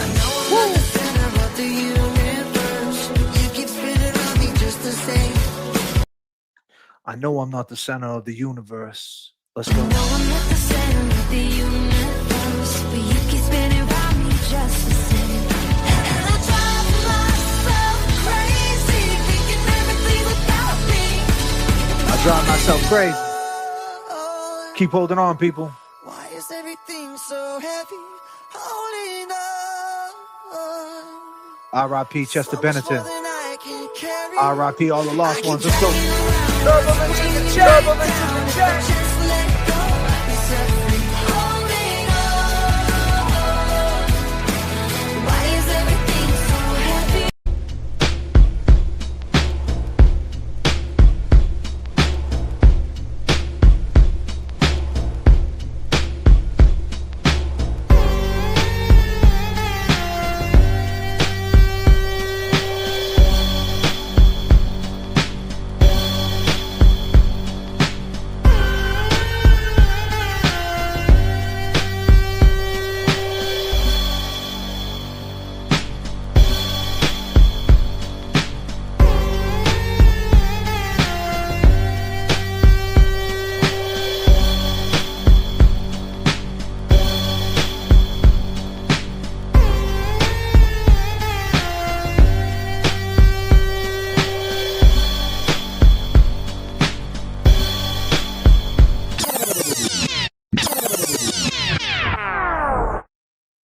Oxymoron is here.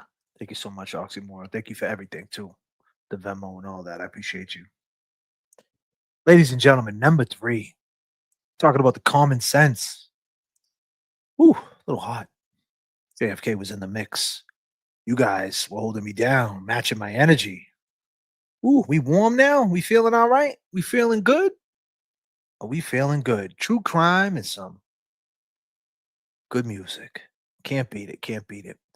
Number 3 would be number 1 and 2. Let me repeat of the Karen Reed case. Number 1 would be there was a snowstorm. When you know there's a blizzard coming, you look out the window. I lived in Boston, Massachusetts my whole life for the most part. And anytime there was a blizzard coming through the night, I would look out the window because I was the man for the job when I would have to go shovel or just be in charge of that white shit.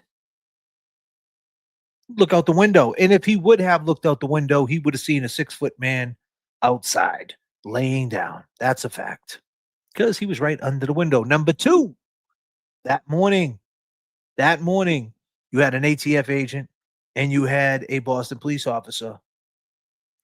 They were wondering what happened. No one knew what happened.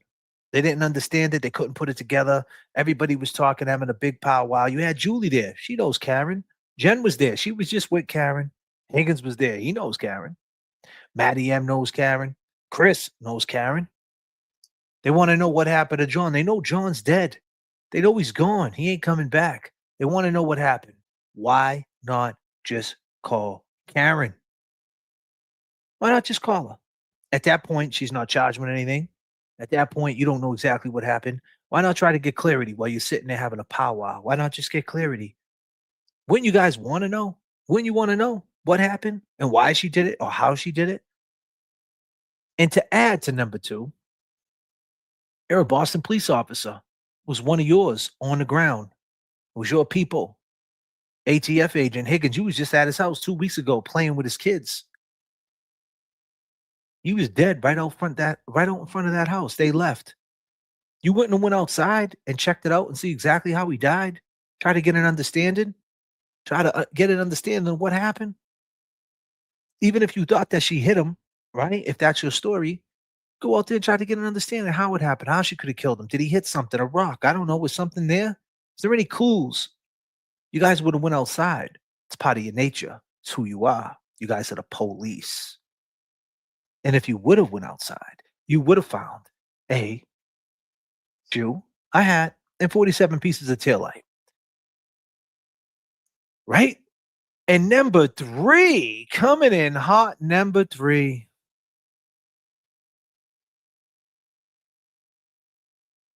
A man was found on your lawn.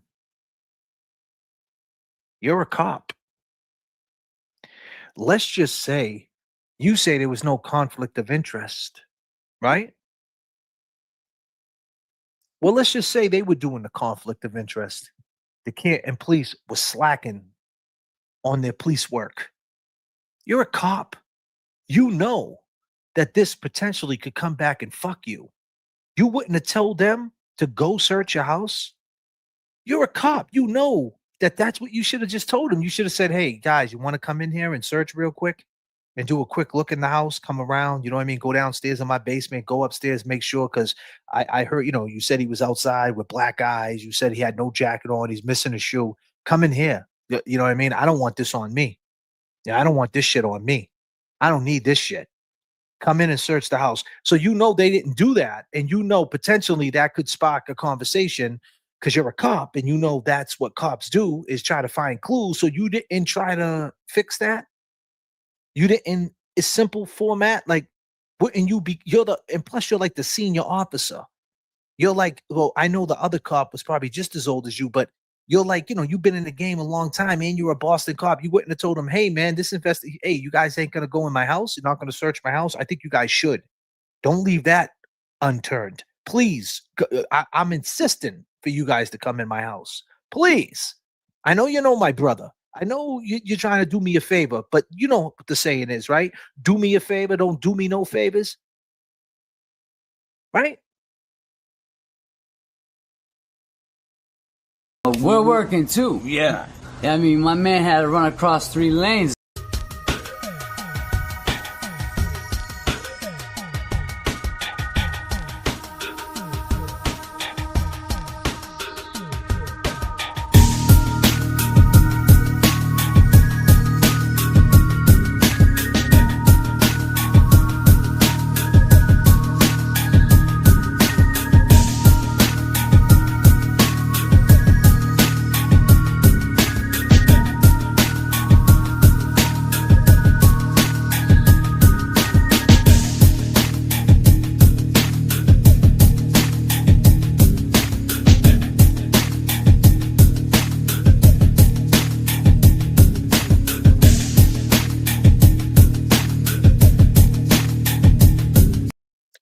I mean, it's very simple. You know that's a part of police work, and you would want to make it. You know what a conflict of interest is. Like, you know how it goes. Let's put the shoe on the other foot, Brian. Because Brian, here's the deal, bro. When you go to civil court, these are the questions they can ask you. So let's put the shoe on the other foot. You show up to a scene, and it's Proctor's house, or what was his name? Lang. Was that his name? Lang. Who was there that day, that morning?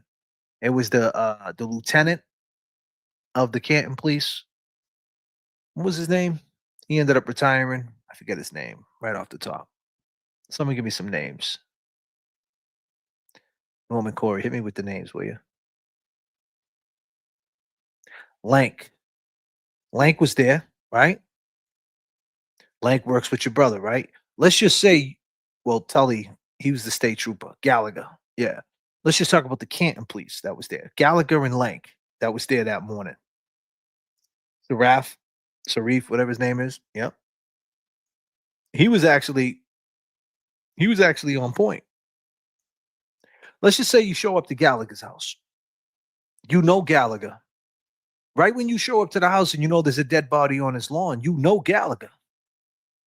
You know his brother's a cop in the police department. Like I said, shoe on the other foot. The same police department that you work at. Right? So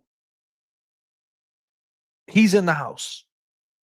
Right off the bat, you know that's a conflict of interest. Like, man, I know this guy.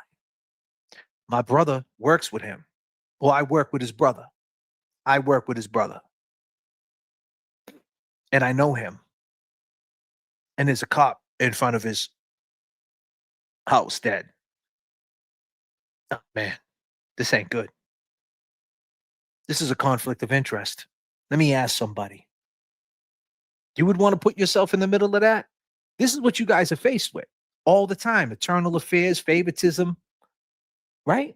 So when you've seen that happening to you, you've seen it happening to you, Brian, right? And on the stand in the civil trial, you've seen that happen, and you've seen the favoritism happening, right? They didn't search your house. Let's forget all the shit. There was no probable cause. 1,000% there was probable cause. There's a man dead in front of your house, 2 black eyes, a cut coming from the back of his head, no jacket on, and a missing sneaker, right? And at that point, when they went in your house, they didn't recover it. So therefore, it could be in the house. Facts, right? So they should have searched your house without a shadow of a doubt. And you know this because they're telling you this. He was out here with no coat on. His hat, well, he didn't know that. They didn't know he had a hat. But the point is, he had a missing shoe, no coat, and he got 2 black eyes, and it looks like he's been beat up. And Gallagher said that, or Lank said that. It looks like he's been beat up. It looks like he's been in a fight. They wouldn't search your house. And you know that. You know this. You see it happening. So even if you did nothing wrong, you should have been like, nah, you guys are not doing this right. You guys need to come in here. I don't want nothing to do with this. Come in here and check out my house. He wasn't in here. What, he's missing a shoe? Come look for the shoe here. It's not here. There's no, come here, man. Come check out my coat room. This is this dude's jacket. This is Tristan's jacket. This is Caitlin's jacket. This is Nicole's jacket. There's the dog. Here, come in. Come hang out. Check the whole house out. Please. Please. What happened to this guy? What happened to John? And at that moment, you guys went outside. All you guys, all the cops, Lank, you, Gallagher, you guys went outside and kind of investigated together. Like, what the fuck happened? What's going on? What do you mean he's dead? Well, the simple answer would be, of course you did, because you already knew what happened. Right? Right. That's how this is going in the civil trial. It's the simple shit. Sometimes it's just like that, and that's the way it is. Would you believe it? It don't matter. Exactly. They were all afraid of Big Bad Brian A. Shannon. But that's my point. I'm talking about if you're Big Bad Brian A. in his scope, he knows they're afraid of him. It's the same thing. It's like, let's just say you got power and you know somebody is kissing your ass, but it's not the right thing to do in that situation. It's like, yo, bro, don't kiss my ass. Treat me like everybody else. I don't want to cut the line. I'm here in the line getting my popcorn in the movie theater. Don't bring me to the front. I don't want to be in the front. Don't do that. Don't do that. Let these people go. I was in the don't do that. I get okay, you're kissing my ass. I get all that, but it's not a good look. That's not what I'm looking for. That's not what we do here. I'm by the book. I'm in the line. I don't need to cut the line. It's not that important. They were here first. Sometimes it's as simple as that. So you let that happen, Big Bad Brian A. You let them kiss your ass, or as to Shannon's point, let them be afraid of you and got you caught up in a crime of a conflict of interest, and you don't care. And you don't care, knowing that it was a Boston police officer who was best friends with a dude named Pat, who you worked on a TV series with, Boston's Finest, and he's dead on your front lawn, and you're known to be a boxer. There's clips of you fighting. So you didn't think that far ahead. But if you did nothing wrong, you would have been like, hey, wait a minute, this investigation's fugazi. Because if you would have showed up on scene of an investigation like that throughout your career and you seen them cutting corners, you would say, nah, we can't do that. That's bad. That's bad for business. Because it's not a good look. That's not how we conduct business. There's rules to this shit. There is a manual. Would you believe it? It's as simple as that. So when you're on the stand, Brian, why'd you let that happen? So you're going to go with there was no probable cause? So when I break down the probable cause to you, guy outside, no jacket, no sneaker, black eye, got a cut, looks like he'd been in a fight. There's not no probable cause to go check the house. Huh? As a cop, you would think there was no probable cause? This is civil trial. This is not objection, sustained, you know what I mean, overruled, none of that shit. None of that's happening, man. It's gonna let it run. It's letting it run. It's just gonna go. It's preponderance of evidence. Likely that you did, or likely that you didn't. Likely that they had a reason to think that you guys might have been involved, or they didn't.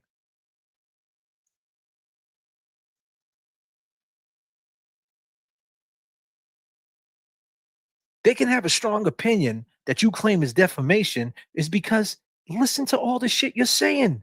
You're cleaning it up with probable cause. There's no probable cause. You guys are trained in conflict of interest. It happens every day. You're a cop. You can't be taking sides. You can't be cutting corners. That's not the way it works, homeboy.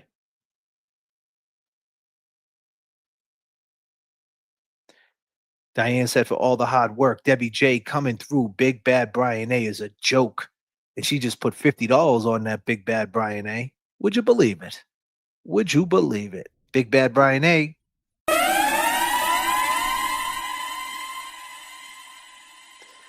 She says you're a joke. And I'll add to that. Clown! You are a clown! A clown! You guys are acting like, thank you so much. She says you're a joke. I say you're a clown. I mean, that's just clown shit. Why would you want that type of smoke? You know,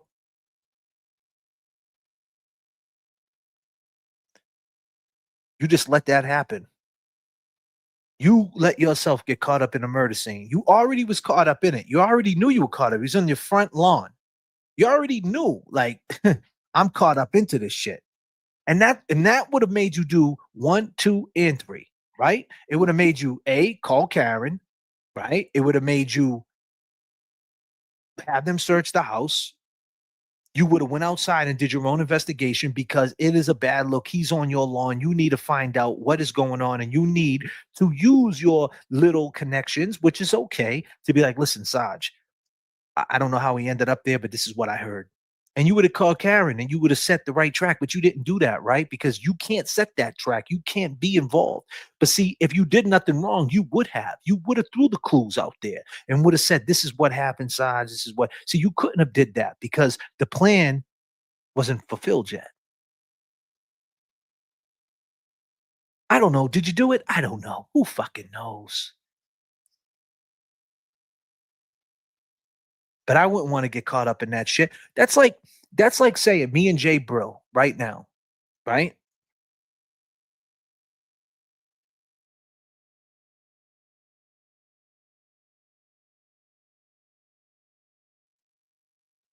That's like saying me and Jay Bro right now.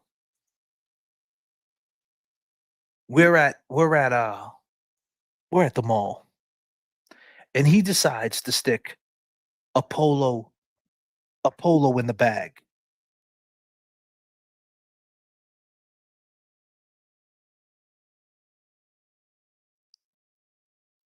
Right? He decides to stick a polo in the bag. Now, I got everything to lose, man. Now, Jay Bro, let's just say hypothetically, let's just say Jay Bro's not living right, right? And he needs this polo in the bag. He needs to do this for his own gains, for whatever he's going through. This is what he has to do. But I got too much to lose. And I'm telling Jay Bro, listen, man, don't do that, man. Don't do that. And Jay Bro's like, nah, I'm going to do it anyway. And he does it. And when he walks out the store, I let him walk out and get in my car. And I know that they're going to take the license plate to my car and they're going to report back to who they're going to report back to. And they're going to say, he left, the guy put a polo in the bag and he drove off in this car. And this is the license plate. And it comes back to me. And I'm going to get in trouble over that bullshit. The first thing I would say is, if you're going to do that, you ain't coming in my car. You're going to have to catch an Uber, dude. I can't let you come in my car with that. There's cameras everywhere. You're putting me in a pickle. It's going to come back on me. We can't do that. Not today. You see what I'm saying? Like, so the point is that he knew he was getting put in a pickle. He knew he was in a pickle right when they said they found the dead man on his fucking lawn. Would you believe it? There's a dead man on your lawn. There's a dead Boston cop on your lawn, and you're a Boston cop. I mean, it don't look good at all. Like, you know what I mean? Like, what? So if you didn't want no part of it, you would have made them moves. You would have been like, listen, man, come in my house, man. Search my house. You want some cocoa like Trisha did for Danny? Was it Danny who she got the cocoa for? You guys want hot cocoa? Hot chocolate? You guys want me to go down to Dunkin' Donuts? I'll have Julie go. She'll get you 6 donuts. You would have got ahead of that shit, but you didn't.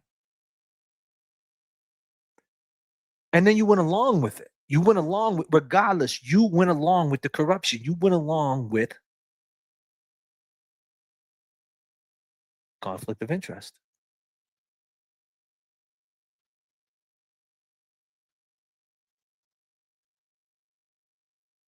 It's as simple as that. You seen how many lawyers were lined up inside that Dedham Superior Court talking shit about Proctor? You had Scapicchio, you had all the big dogs. You see how it's business as usual. You seen homeboy. I've been talking about him too. What's his name? He was there too for a client. He was there. What's his name? I always forget his name. Why do I always forget this dude's name? What's his name, Jay Bro? He was there in court.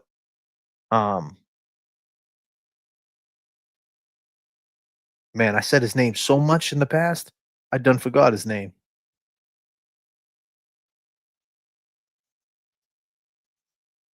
What's his name? There we go. Krowski. Krowski was there. Krowski was there. Scapicchio was there. They were all there getting everybody who had cases with Proctor out of jail. They all jumped into this. And this is why it was so important, this Karen Reed case. This Karen Reed case was exactly that. This was not about solving cases. This was about getting innocent people out of jail by corruption. Now, was Miles King innocent? I don't know. I do know that Marquis Simmons said he did it when he was on his way to the hospital. And I do know that that could happen. Some guilty people could get out of jail. Is that a good thing? Probably not. As being an adult? Probably not. But this is the system. And it's what's going to happen. And it sucks for Marquis Simmons and his family. And then that's who we got to speak for. And the question is, does Miles King go out and kill again? Does he shoot somebody else? Does he get totally off this case and shoot somebody else, kill somebody else, and take somebody else's life that could have been saved if Proctor did the right thing? So we got to talk about Marquis Simmons to keep his name alive. And it's crazy because I've been talking about Marquis Simmons since July. Since July, almost a year ago. I was just watching a video. It's in my video section. I said people are praising because during that time in July, people were praising Scapicchio because at that time she had put Lally on the stand and she put Proctor was supposed to be on the stand. He showed up, but they didn't get him on the stand. And everybody was praising her how she was killing Lally. And she was. But they left one name out, Marquis Simmons. And they let the Karen Reed, fresh of being found not guilty, being acquitted, they let that get the best of them without saying Marquis Simmons. And I made sure we say Marquis Simmons because in the end, someone's suffering. And that's what this is all about. This is right. This is in the right now. There's going to be somebody 30 years from now. The same way we're talking about the Adi Ortiz case 30 years later. Or should I say the Janet Downing case? Or should I say, obviously, the Eddie O'Brien case is what it all comes down to, Janet Downing. But Adi is a part of this case. And they're going to talk about this space and time 30 years later, the Karen Reed drama, the Miles King. Is Marquis Simmons going to get left out the same way 30 years later? You guys don't know about the taxi cab driver, Adi, number 42. I'm not going to let that happen. And that's the reason why I'm so passionate about this shit. Because in the end, I want to be on the right side of history. I want to know that my music was done with passion. I want to know that I was righteous. I'm not perfect every time. This is live streaming. Are you shitting me? I got a camera on me. I've been rocking for 2 hours and 4 minutes with a camera on me. It's not going to be perfect. This is live TV. It's not scripted. It's whatever's going through my crazy mind. But I halt. I make sure I'm not too hungry. I make sure I'm not too angry. I make sure I'm not too lonely. I make sure I'm not too tired. I halt. I stop myself. I take my own inventory. What am I doing?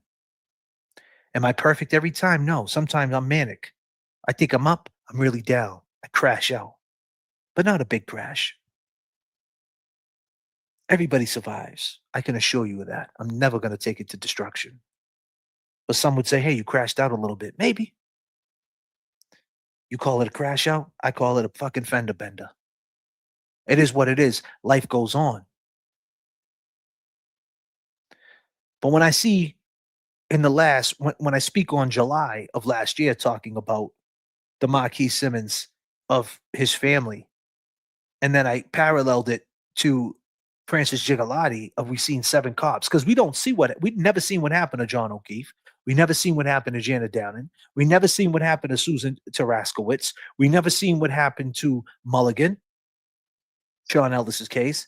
We never seen these murders. We never seen Aaron Hernandez kill Daniel in Safair. We never seen it. But we seen in front of us what happened to Francis Gigliotti. We seen 7 people. Fuck the badge, fuck the gun. 7 people standing on a man's neck. You know, it's funny because I could play that video, and I think I just might, from July. Because it actually was it's in my video section. I don't know if any of you guys go in my video section, but I got a lot of videos that put you up on a timeline, space and time of what's going on.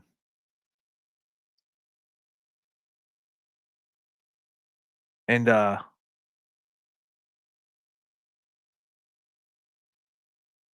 one of them is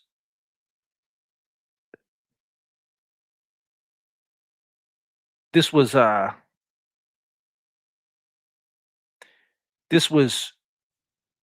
8 months ago. This was July 29th. July 29th. 8 months ago. So this is way before.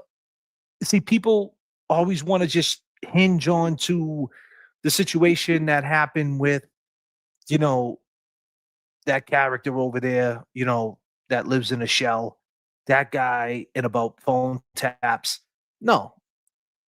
Even after the acquittal, there were so many things coming out about Proctor. Francis Gigalotti happened. Kelsey Fitzsimmons just happened. No one was really talking about none of these things. They wanted to talk about each other. And it was fuckery then. And I was screaming at the top of my lungs in the summer in July that, wow, this is where we're going with it. So I was already kind of like a little agitated that, wow, we're not leveling up. Ain't we? We're not trying to solve crimes. We're trying to fight corruption. And I think that's where people get it fucked up. I'm not trying to solve what happened with Mizzy Cash and Marquis Simmons. I don't know what happened. And technically, they're going to have to figure that out. But the corruption part about it is a guy named Michael Proctor who said, hey, National N-Bomb Day. Oh, yeah, he's the right man for that fucking job, right? And it's Capicchio, the same girl who got Ellis out. She's going to get Miles King out. Does she really think her client's innocent, or she just knows that he can get out? And maybe he is innocent. Maybe Miles King is 1,000% innocent. I don't know. I'm not here to solve the case, but I'm here to say if he isn't, what about Marquis Simmons? What about him? And I sat back and I watched and I'm like, no one's even bringing up that poor kid's name. No one's bringing up Francis Gigalotti's name. I seen 7 people. Forget the badge, forget the gun. I seen 7 people standing on his neck. And they had plenty of time. And I said this back in July. We went over it. And I go back and I listen to some of the things I said back then when I was in a different state of mind. I'm Randy Boucher nowadays. It's bedtime magic. I'm a little bit more calm. You grow. You do grow. You do know that, right? You grow. I don't know about you, but God got the will. God got my mind. God got my heart. So I'm growing and I don't even know it. So that's why I document and I memorialize these videos from that space and time. Forget the live stream. The live streams are cute. Like I said, 3 hours, man, it's hard to decipher what the hell's going on in 3 hours. There's ups, there's downs, there's loops, there's currents, there's waves. That's why we swim good. We stay above the water, we swim good. But when I make the videos and I package them up and I show you exactly what we were trying to say, what direction we're trying to go, and I go back 8 months and I go to watch them, I say, wow, that was the mindset we were in. And that's the reason why we reacted like this. I take my own inventory. It's not delusional. It's not fake. It's right there. It's memorialized. It's my case. It's my take. You might see it a different way. I don't. I was already upset that people didn't want to fight corruption. They wanted to fight each other because the fuckery is always going to be the pop. The cheap heat is always the pop. Fuck this one. Fuck that one. Part of my language. That's always going to get you to pop, but it's never going to age well. It's never going to develop. It's never going to create an identity of what you're trying to do. And that's why I'm here, still pushing for the righteous reason, still speaking the same thing a year later, because this is what's in me. It's repetition. It's muscle memory. I'm not even trying to do it. It's just who I am. See, these people, they get got caught up in their heads. They get manic. They get panicky. They get weird. Their heart rate goes up. What am I going to do next? What case am I going to talk about? See, me, I don't think like that. I just go on what I feel, what I know. Because I've been talking about this. The old cases, the new cases, I could talk about anything because I'm present. I'm present. I'm well aware of what's going on. I don't need much. I don't need deep dives. I just need a quick look and I can understand what's going on. I'm good like that. That's who I am. That's who I am. Who are you? I don't know. So I'm present.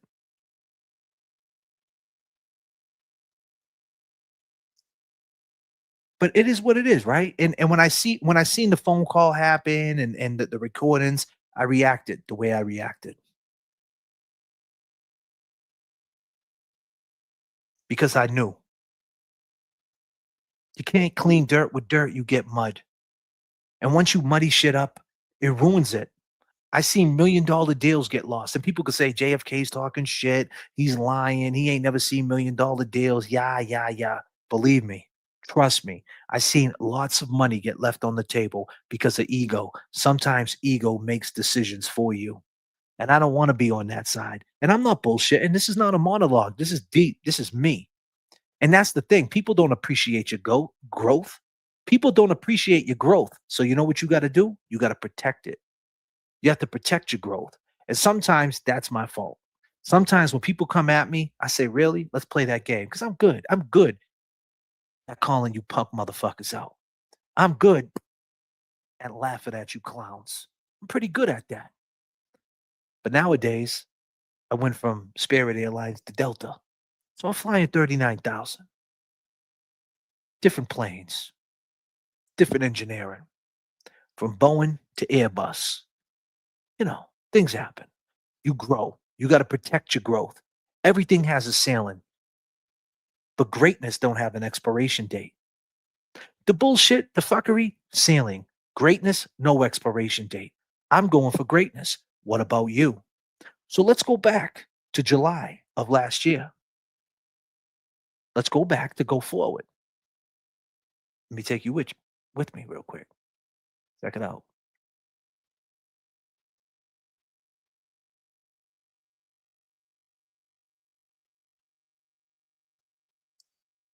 So this video was, like I said, it was July 29th. So let's show. You know, you're out there and you're getting, you know, hard facts. You know, you're pushing the subjects, you're questioning. Boston, and for the statements and the arraignments, and it's getting stranger and stranger. My idea of a journalist. Yeah, what is it? You know, you're out there and you're getting, you know, hard facts. You know, you're pushing the subjects, you're questioning, you're getting some hard facts. And usually, you know, a journalist, you know, submits a paragraph or a couple of paragraphs, you know, to express it on paper. I mean, in my eyes, I mean, that's what journalists do. They get hard facts and they put them all in a, you know, they lay them all out and they start putting them in order. You know? Exactly. And when we talk about Lally and we talk about Proctor on the stand, can we talk about how Marquise Simmons is dead behind Miles King? He was in the ambulance. He told him it was Miles King. But by the way, Miles King's home on a $10,000 bail for murder in Norfolk County. Can we talk about the facts? How a murderer is out on a $10,000 bail. What if they let Brian Walsh out on a $10,000 bail?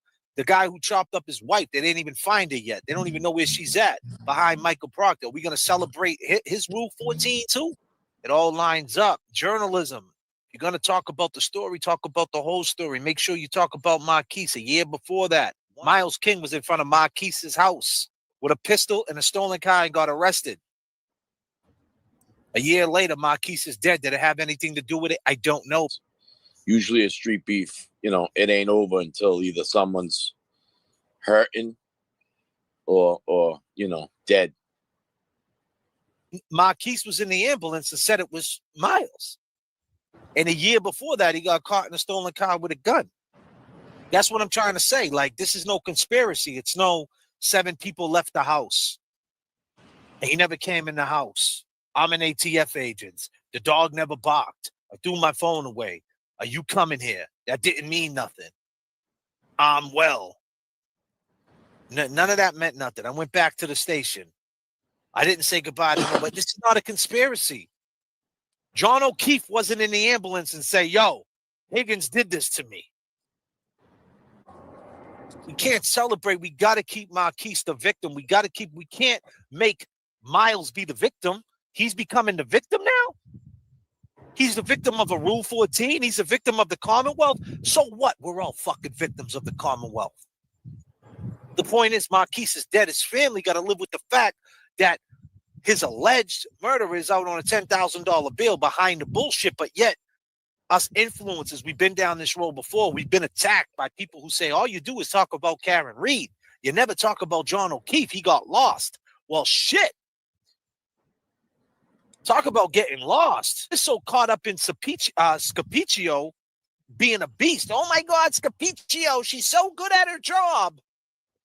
And I get what you're saying. I mean, and you know, it's crazy, but a lot of people that are that it's almost like it's about Lally, it's about Proctor. It isn't about the case that's pending upon. And I get what you're saying. Like, we've seen the corruption, we've seen things unfold, we've seen the faultiness throughout the Karen Reed trial, and now we know of these people, and we can put a name to the face, and now we want to see the karma, as we're calling it, which it's really, Karma for who? Okay, we know how corrupt Norfolk is. We know. At the end of the day, like John O'Keefe is gone. Like whether Lally, Proctor, more things happen to them. Okay, it's cool. Don't get me wrong. I said this last night. I'll say it again. I'd like to see him squirm. I get it. But like you said, being a journalist or being part of YouTube or whatever the fuck you want to call yourself, a live streamer, just a person who cares, I don't know, a human being, make sure you talk about what's really going on. Because in the end, the outlook, especially if you're a lawyer, the outlook of it is, it looks like this dude is going to end up with a deal, right? The way it's lined up. And he's going to end up skating on a murder behind the Karen Reed shit. So there's your awareness. Oh, and by the way, there's that case, the awareness to the Marquise. Keep his name alive, Marquise Simmons. But there's more awareness. There's more tentacles that reach out all the way to Haverhill. Here we go. We've seen a cat named Francis Gigalotti. It's a little bit different. He didn't get shot.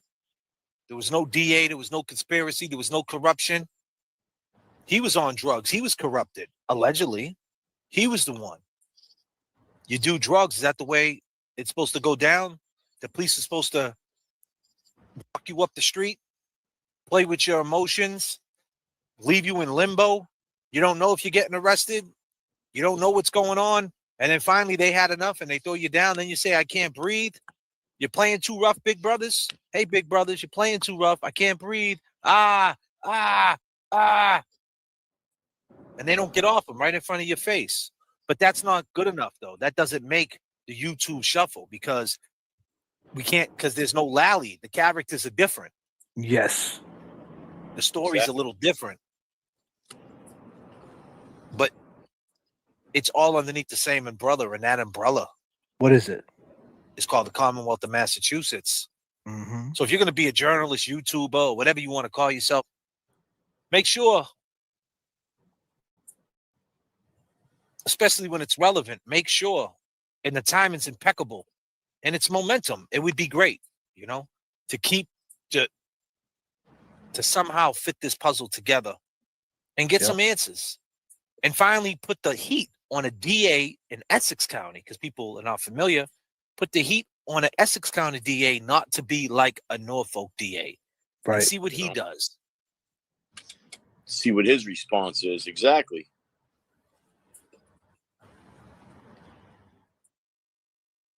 Yes. Would you believe it? So I've been passionate about this, and I'm sitting back and I'm watching all this take place, and I'm seeing people just skim over it. Just skim over it. It means nothing. Let's just skim over it. Because you're going to lose followers. Now, look, half these people, some of them, man, they can't. Some of these guys used to get 5,000, well, I would say about 2,000 people in their chat. Now they get about 200. Right? They could have figured that out a long time ago. They would have been on the right side. Now they're realizing. What are you really doing it for? Are you really against corruption? You sure about that? Or you just doing it to do it? Anybody could do anything to do it. It's back to the gym. Let me go to the beginning of the open monologue. You're just tuning in. I'm 2 hours and 21 minutes in. I go by the name of Randy Allen Boucher. And this is the dinner time breakdown. I don't know. What do you want to call this shit? Sunday dinner? What do we have? Is someone calling me a cab? Adi. But it's like going to the gym. You could work out. You can go through the emotions. You could do chest. You could do legs and shoulders. buys and tries back, right? Some deadlifts. It's cool. And you're going to get results for sure. You're going to get results. But if you're doing it just to do it and there's no intensity and there's no like, I got to get this, and you ain't intense, there's going to be no gains. The gains are not going to come the way you want them to come. The gains come because you lock all the way in. You train to get them gains.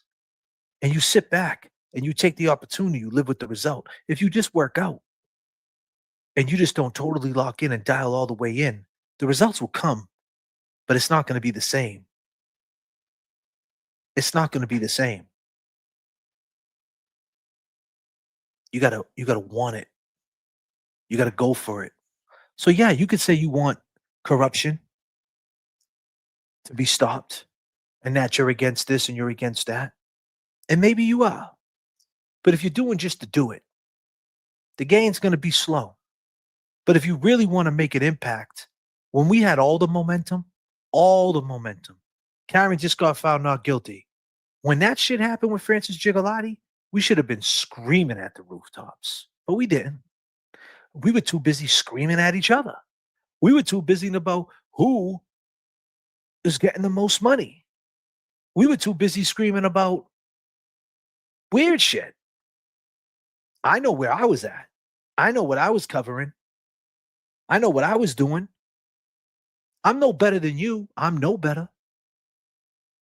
But I know better. I seen these clowns last night. My girl Michelle from Winthrop, aka 737. You know, Michelle hit me up last night and she sent me a link to these clowns who were making fun of us. And that's cool. They're still doing live streams about us. Talking crazy too. But you know, there is detox beds available. Some of you guys might want to go to detox because you're addicted to J.F.K. You're addicted. You're addicted. You're addicted. You hate me, but you love me. You're infatuated. Scary. And you say some wild shit. And you talk about them days in September, but you leave. You try to go back in a space and time where words were said, but you didn't go back a little bit further. JFK, the Fuckery Donuts podcast didn't start from after the Wilbur Theater, after the phone recordings. That's where you want to place us. You want to place us there. You want to always place us right around that September, October pocket when things were like a fight and all the things we might have said, right? But what about before that? What about July, like I just said? What about July, right after she got found not guilty? That was me in front of a Waffle House in Atlanta, fresh out the studio, talking about Marquise Simmons. I would have made a lot of money that night if I would have talked about somebody else.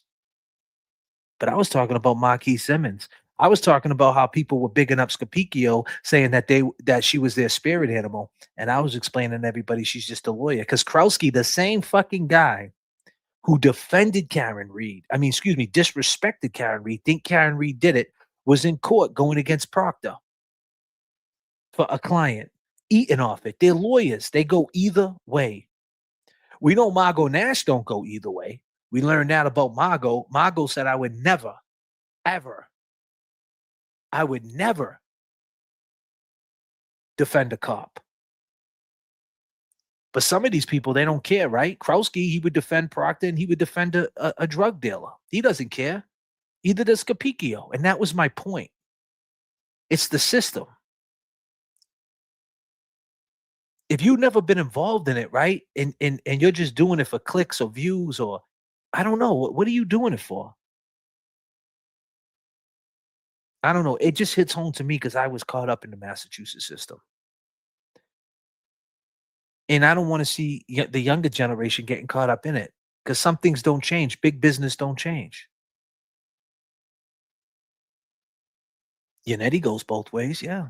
He's about to go to trial right now for the state trooper. It must blow. I mean, it must suck to be a Massachusetts state trooper. State trooper. The dude in June, he's about to take the case of the guy who on Soldiers Field Road had an unregistered, uninsured car. He took him to I think a bathhouse or something on Soldiers Field Road, and he basically is. I mean, dude, it's a wild case, bro. We're about to find out, and Yannetti's defending him. I mean, that's just an uncomfortable thing to defend. So the question is, how much money did he give fucking Yannetti to defend that? Like, why would you you would defend that? A dude who like straight up like did that?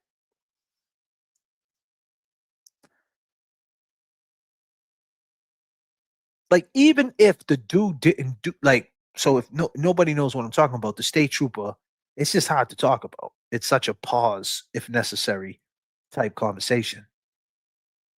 So what happened was the state trooper pulled this dude over, unregistered, uninsured, and he said, listen, you're going to go to jail. Let's go over here, and me and you are going to do the wild thing. Burnt, burnt, burnt, burnt, burnt. Wild thing. But I guess it was not, it wasn't consensual. So obviously, I would only assume that Yannetti's going to say it was consensual. But even if that's the case, and it was, that's not no kinky shit. And how could you? And if you're Karen Reed, and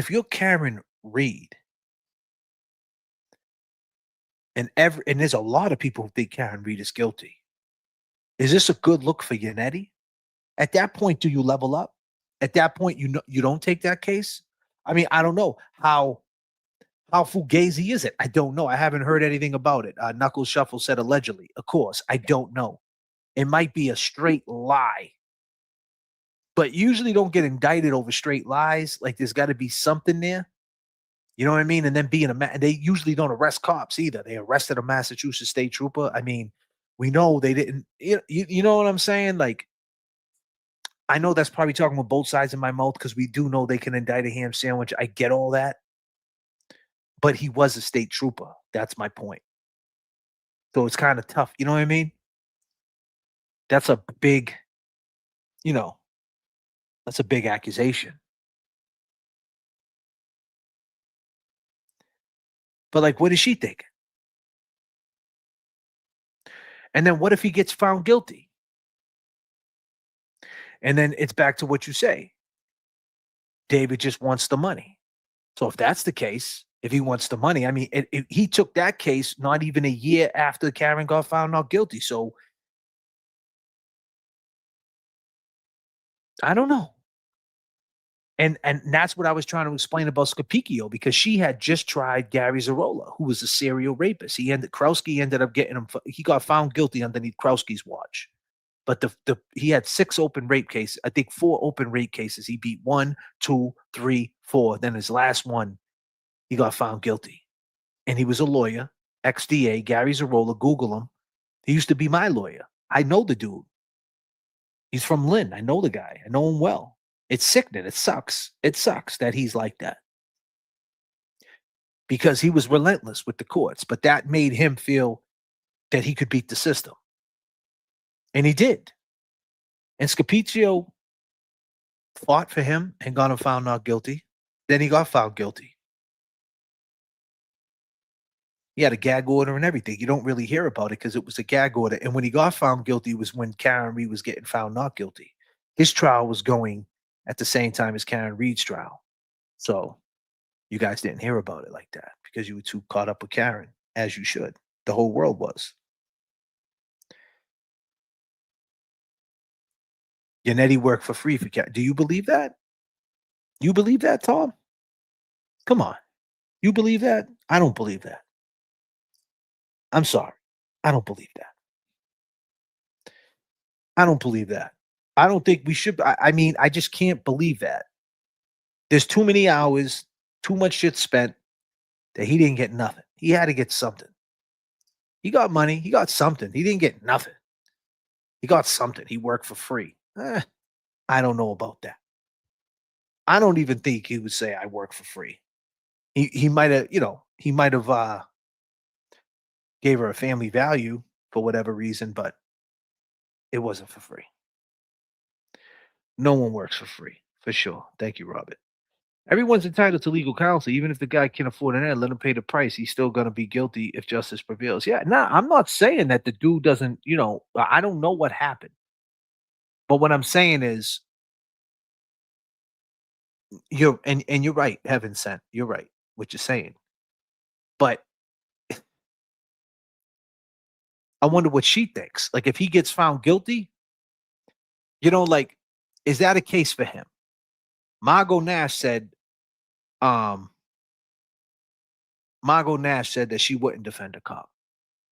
And he's defended two of them. He's got the state trooper and the Boston cop after he just, and one would think, is that here's a hot take, disclaimer. Hold on a minute.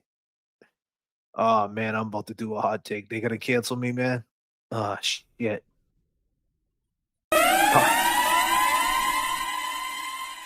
God damn, let me halt. Everybody halt. Everybody halt. God damn.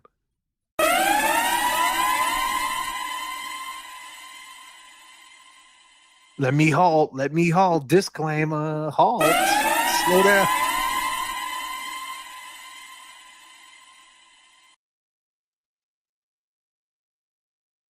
We got X's in the chat.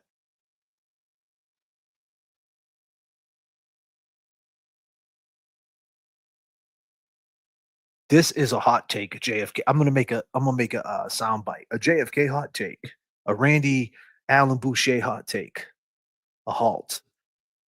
We're gonna change the disclaimer to halt. So here's the thing. One could assume that he's taking the side of the police because what if it's a shot at Karen? You know what I'm saying? Maybe he feel like he dirtied his image up with Karen.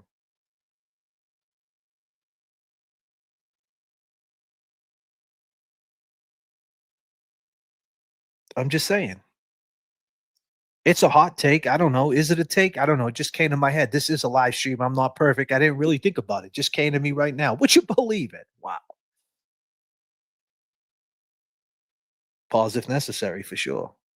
Celtics are on fire. Are they? Yeah, what's the score? I'm waiting for the second half. We got 5 minutes. Oh, 45-26. This is what I'm talking about, bro. Game 4. Let's get, but being up by 20 is nothing in today's NBA. So we'll wait to the second half. We'll wait to the second half. That's a hot take. I think the cop money is. I think the cop. Let me see what you said. It's a hot take. I think the cop's money is green. Nah, for sure. But what I'm saying is, when I talked to Margot said I would never defend the cop. You know what I'm saying? Like, so at that point, when the state troopers, the same person who set her client up is the state trooper. So, like, why get the best? I guess his money's green. Okay, but you're going to be on court TV defending a despicable charge. Like, I'm just saying, like, you're defending a crazy charge. Like, that's a crazy charge, man. Rape? A rape? Because here's the thing. If the state he did it, right, he's going to do it again, right? And the question is, what happens? If he gets the dude found not guilty, does he end up raping more people down the line? I'm just saying. I don't know. I don't know what you do in that situation. That's why that's my point of being a lawyer. They're just lawyers. They're not superheroes. Let's look at the victims. Let's look at what, they're defending, because like you said, everybody has a right. Everybody's money's green. Everybody has a right to have their civil rights protected. I get all that. That's the law. I get all that. But let's look at the victims and let's look at the cases, not look at the characters. Because as soon as Yannetti picks up a case, one assumes the perception is he's not guilty. Yannetti wouldn't take a case if he was guilty because Yannetti's a superhero. And Scapicchio with Miles King, she wouldn't. Miles King must be innocent because Scapicchio got Ellis out. That's not true though. That's not true. That's all. Are you picking up what I'm putting down? Did someone say wild thing? Someone what happened now? What? Debbie's been holding me down all night. Debbie, I think I got you on that.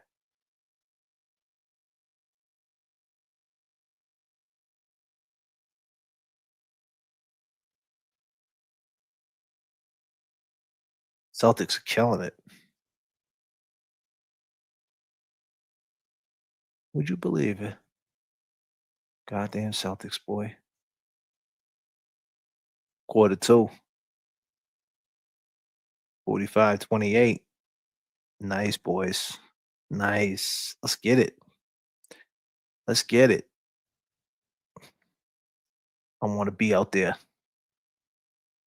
Debbie says Debbie J is working. She says wild thing. And I say, for sure.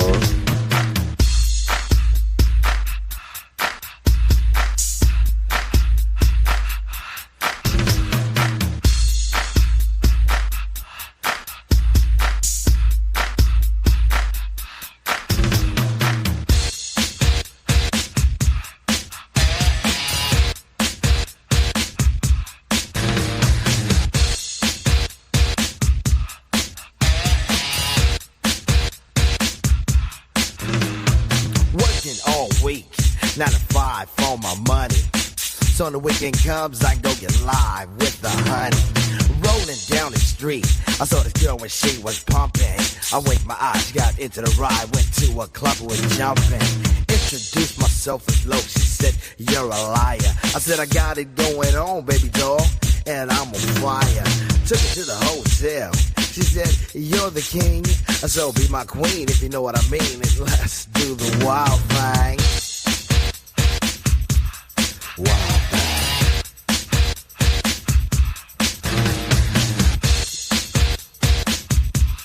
Wild thing. Shopping at the mall, looking for some gear to buy. I saw this girl, she gon' rock my world, and I had to adjust my fly. She looked at me and smiled and said, you have plans for the night? I said, hopefully if things go well, I'll be with you tonight. So we journeyed to a house, one thing led to another. I key in the door, I go hit the floor, looked up and it was a mother. I didn't know what to say, I was hanging by a string. She said, hey you too, I was once like you and I like to do the wild thing. Wild thing. She loved to do the wild thing. Wild thing. Wild thing. Please, baby, baby, please. Posse in effect. Hanging out is always hype. And with me and the crew leave a shindig, I'm with a girl who's just my type. Saw this luscious little frame, I ain't lying, fella, she was fine. The sweet young Miss Gold gave me a kiss and I knew that she was mine. Took her to the limousine, it's still parked outside. I tipped the chauffeur when it was over and I gave her my own ride. Didn't get her off my jock, she was like static cling. But that's what happens when bodies start slapping from doing the wild thing. Wild thing. She wanted to do the wild thing. Please, baby, baby, please. 48-30 Celtics. Let's go. This is game 4. Go up 3-1, go back to 3-2. No, 3-1 will go up. Go back to Boston. Shut them down.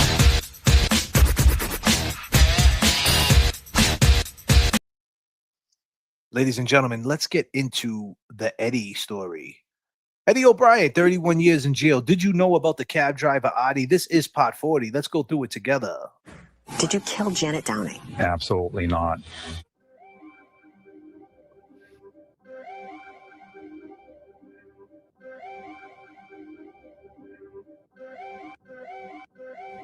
I'd say about 9:45-ish, 10 o'clock in that time frame. And you're driving from work. You're a taxi cab driver. You're driving from the Boston area.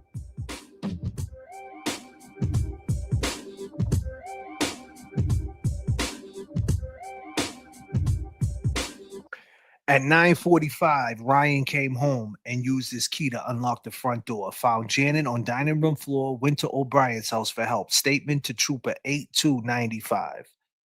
Just said to.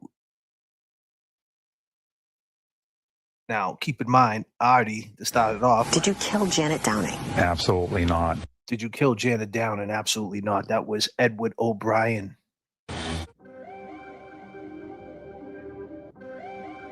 April 23rd, a couple days ago, Adi in chat drops this comment. I got there at 9:45:10.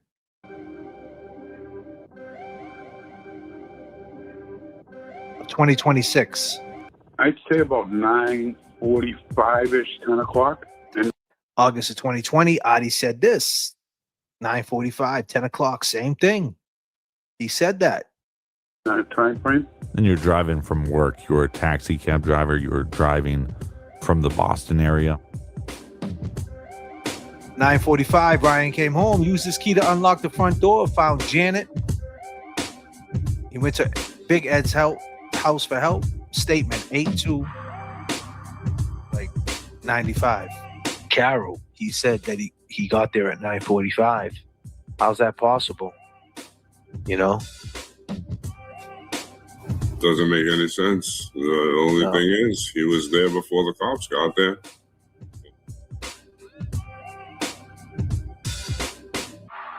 So what happens when you arrive at the scene?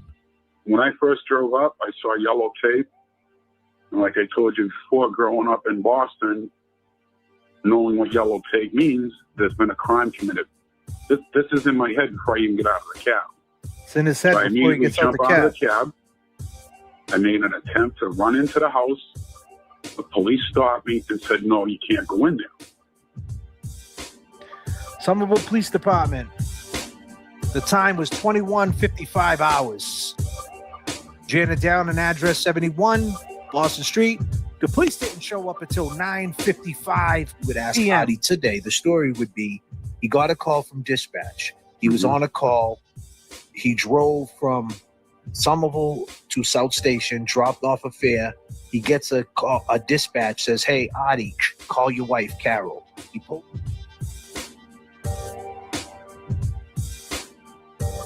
pulls over at the bus station and he calls her on the, payphones back then. He calls her up and she says something happened to Janet.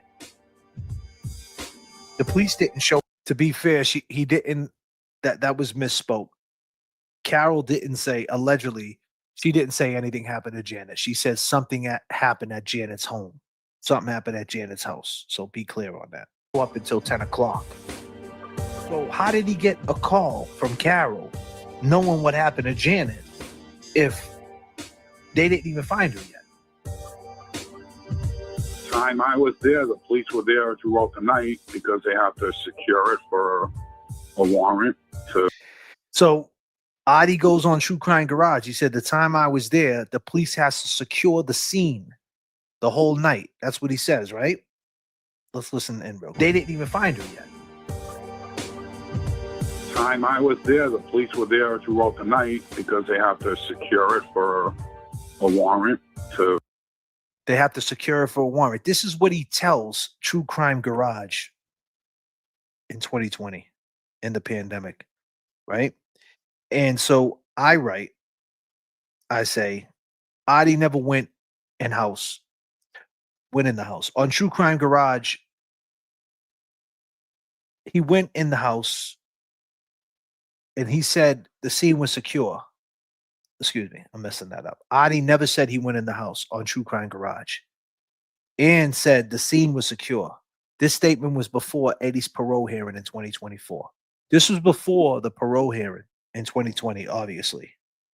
This was the pandemic. Eddie seen parole in October. Search the house. That's just common knowledge. So he tells the guy that the house was secure. That's just common knowledge. This is what he tells the guy on True Crime Garage. But he never told them that he went in the house.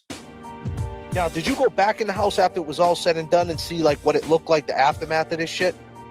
On 11/7/2025, Adi says he went in the house 4 hours later on an active murder scene to get a cat, ? Janet doesn't have a cat. I went in about 4 or 5 hours after to get the kitty litter box and the kitten. That was it. And what I seen, to this day, I don't wish anyone to see what I saw. I really don't. They allowed him in there 4 hours afterwards, huh? You said 4 hours after they allowed you in there? Approximately, yes, to get the pet stuff. What brings me back to the cat situation, too, there was a claim that there was a plastic bag with cat feces. Kitty litter, yeah. That's the only other time I heard about a cat. Right. Damn dog. No one talked about who got the dog, and the dog was the hero. The Reckleys said, and they lived next door, they said that the dog barked at everything. And that the dog didn't bark at all during this, even when they heard that person or something coming down the stairs. And that's what leads me to believe that the dog was friendly with whoever did. The dog wasn't there when Ed found her. At least to my knowledge. He never mentioned that to me. Yeah, he never mentioned the dog. So who was the officer? Was it Blair who said the dog bit his hand and dragged him to the body? No, that was some other guy. Another officer. Yeah. That they focused on Eddie and didn't want to hear anything from Virginia Reckley or Gina Mahoney. They wrote handwritten statements and brought them up to the police. So they knew 2 weeks after the murder that these people had information about the day of the murder. And so they still didn't interview them. You have written statements. So right there, I'm asking Margot Nash. I made sure I asked her. You have written statements 2 weeks after this murder happened. You have written statements by Gina Mahoney and Virginia Reckley about how Janet said she was afraid of Adi in 1995. Handwritten statements that they took to the police station and they didn't look at them. You have them. She said yes. That's real big. That's real big.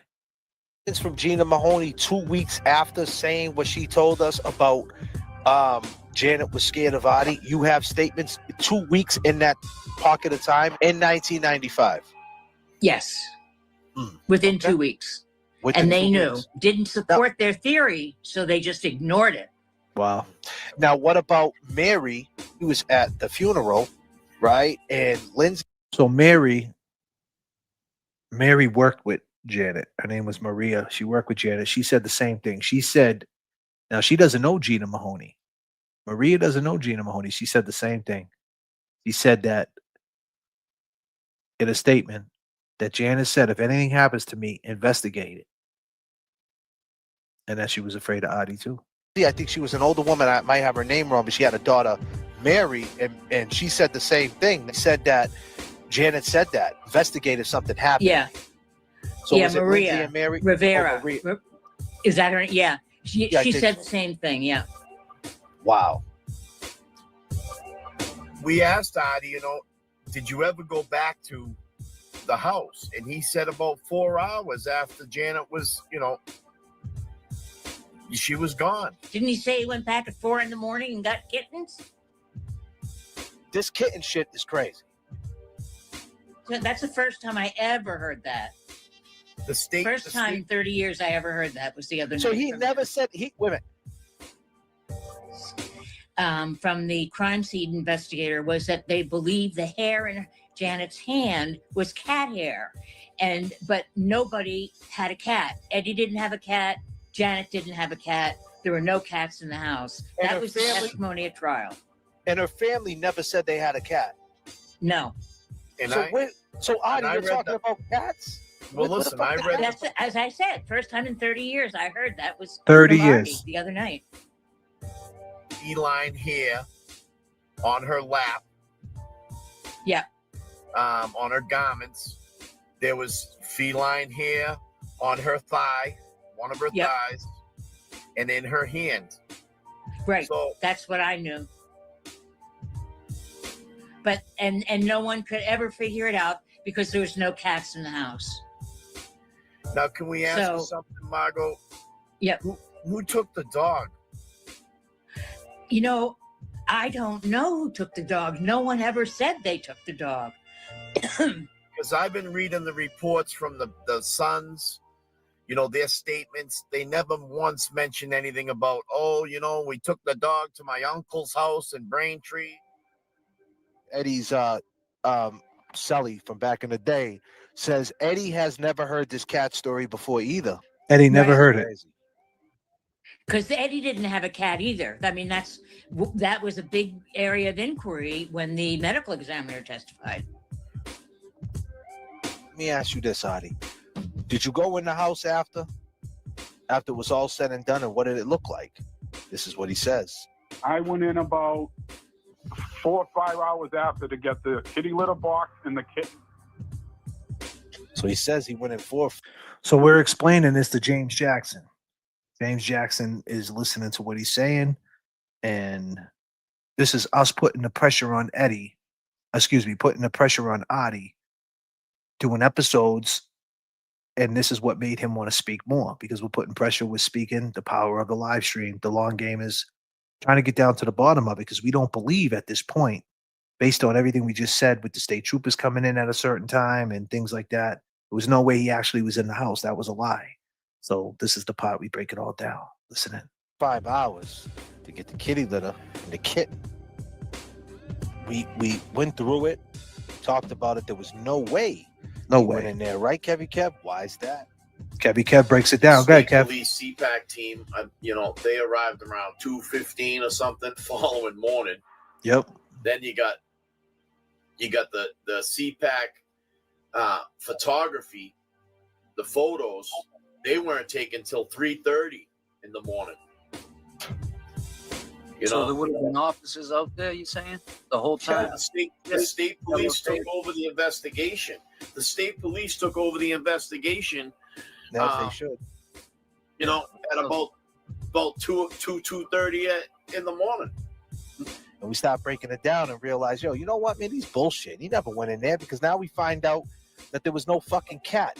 We find out there's cat hair on the body, but then we say, wait a minute. What really got us was, wait a minute.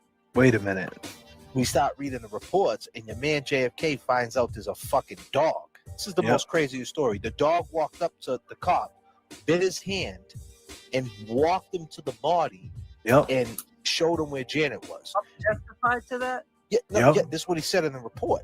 So when I read that, I said, there's a dog. So this guy never mentions a dog. So the cop really put in a report. It's in the reports. If people that want to get on this case, all you got to do, Google Eddie Bryan or go to Eddie O'Brien, Natalie D. Peace to the mods, by the way. What the talk, Natalie D. Making changes, Norman Corey. Peace to the mods. Mic check to the gods. Another live stream. Peace to the mods. Back against the wall, against all odds. You know how we do it.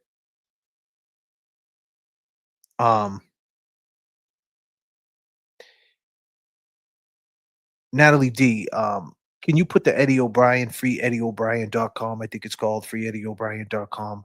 You guys want to get familiar with this case, go ahead. All the reports are there. So if you feel this is fragmented to you and you don't understand exactly what we're saying, because I had old man or old Pat's dead or something, he had hit me up, or her, I don't know what it is. We'll just say a person that's wants to know about the case, and said that you should do a whole, story about Eddie, which is in the making.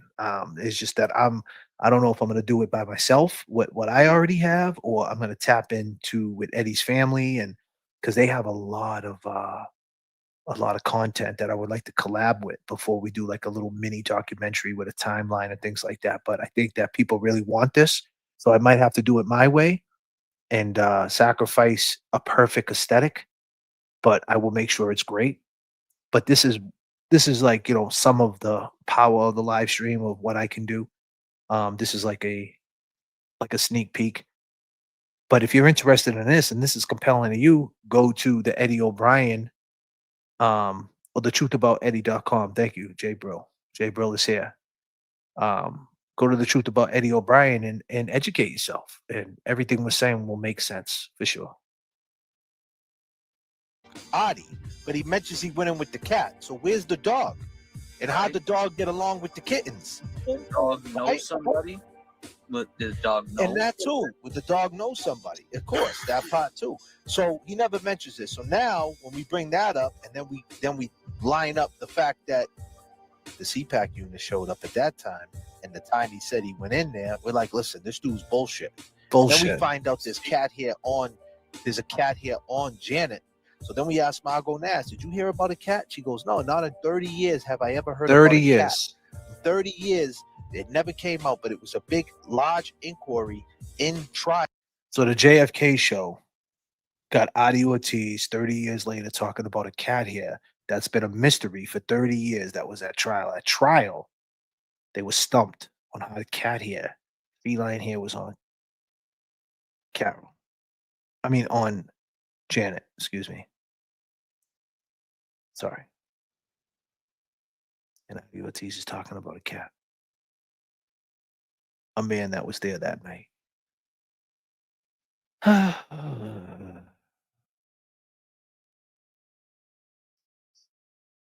The medical examiner, when they found the feline hairs on her, it was a big area.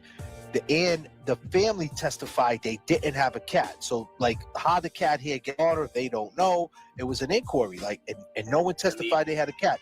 After we put the pressure on Adi, realizing he was a liar, he jumps in chat, and this is what he says. So he changes his story. I said the cats because I wanted to see how you guys would run with it. And I see how you really are. I went in for the dog food. That's it. Yeah, I know you're going to say I'm lying, but whatever. And then underneath he said something. He says, laugh out loud, never hire cats. That got you, sucker, all fucked up in your face. It was dog food. Wow. Right? So now he's saying he went in there to get the dog food. There's no cats, there's no kitty litter, there's nothing. The hell would you go get dog food for? I mean, come on, man. There's a Walgreens 24 hours. Go buy some dog food. Why would you just go in a house where there's a murder scene just to get dog food? So he lied. Now he said that he never went in the house to get a kitten. It was just dog food. Because we said you never mentioned the dog. To keep the pressure on Adi Ortiz. This was all November of 2025, 1 year later after Eddie O'Brien's parole hearing. We were going through some old footage. Yep. And we wanted to know, did he ever tell Riley he went in the house? And then the pressure got too thick. And Adi came back in the chat. Yep. Now he has a different story? Different story. What is Adi saying now? What are you saying, Adi? Let's watch, people. Let's watch it, people. Adi, this is when he talks for you. He was totally innocent into this case and injecting his name into this. Injecting his name into this case. That's wrong. That's fundamentally wrong. It's fundamentally wrong. Okay. And extremely unfair to him. Riley, did Adi tell you this? Did he tell you this? Did he tell you this? 4 or 5 hours after to get the kitty litter box and the kitten. And did he tell you what he seen in there? That was it. And what I see to this day. So as we're going over this old footage, let me paint the picture. As we're going over this old footage, right? We got James Jackson a day before that talking about, how he switched the story that there was no cat. It was just dog food now. And now we're here and we realize he's lying about it all. And now we're like, hey, look at this old footage. Riley got your back. Riley saying that you're innocent. And we're saying, hey, did you tell Riley you went in the house to get the dog food? Did you tell Riley about this? And then he snapped. And he said the next thing that will blow your mind.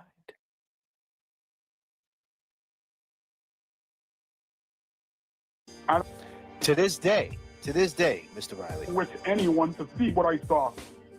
He doesn't wish anybody to see what he saw, and he was crying. I never. Eddie, there he is. Wanted to avoid 15, Go in the 17. house, yes or no, Adi? Did you Forget go the in the cats, house? Forget the dogs. Did you go in the house 4 hours later? Yes or no? Yes or no? Okay, now we're clear. The And next day. you went in. So the question is, why did you say 4 or 5 hours later you went in the house? That's what I did the next. Got the kitty litter box and food. So He said that's what I did the next day. Got the kitty litter box and food. So wait a minute. So the next day you got the kitty box and food. So there was a kitty. I said cats because I wanted to see how you guys would run with it and see how you really are. I went in for the dog food, and yeah, I know you're gonna say I'm lying, but whatever. So now you're saying there was cats. So we're back to the cats. We're back to the cats. And now it's the next day, not 4 or 5 hours later.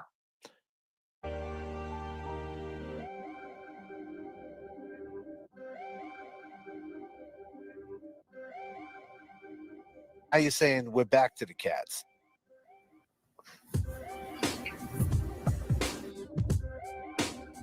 The chat's reacting. Adi, I cannot help track his lies, Norman Curry says. This guy's an effing liar. Defending my name, I didn't do it. Well, but why are you lying about you went in the house? Why would you lie on Janet's death? Because at the end of the day, anytime you lie about it, you're lying on Janet's name. And that's the thing. Like, why even talk about it? Like, you know what I mean? Because you're disrespecting Janet. Because even if you're just lying and this is all just for whatever it is, I mean, this is so disrespectful to Janet. Thing you lie about that has to do with this case is all Janet Downing. It's crazy, man. Next day, to see how the investigation was going. At that point, that he wasn't. So he says, no, they didn't call me up because I asked him, who called you up to go get the kitty litter box, right? And the kitten. He goes, no, they didn't call me up to do that. I went the next day to see how the investigation was going. At that point, he wasn't even arrested yet, he says. So his wife is Carol. Her sister just got stabbed 98 times. He went there. He said the next day he went there at 10 a.m.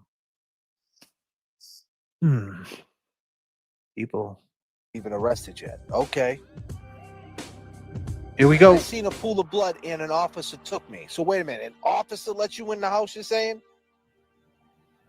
Which officer? Was it Blair? The next day, an officer let you go in that house.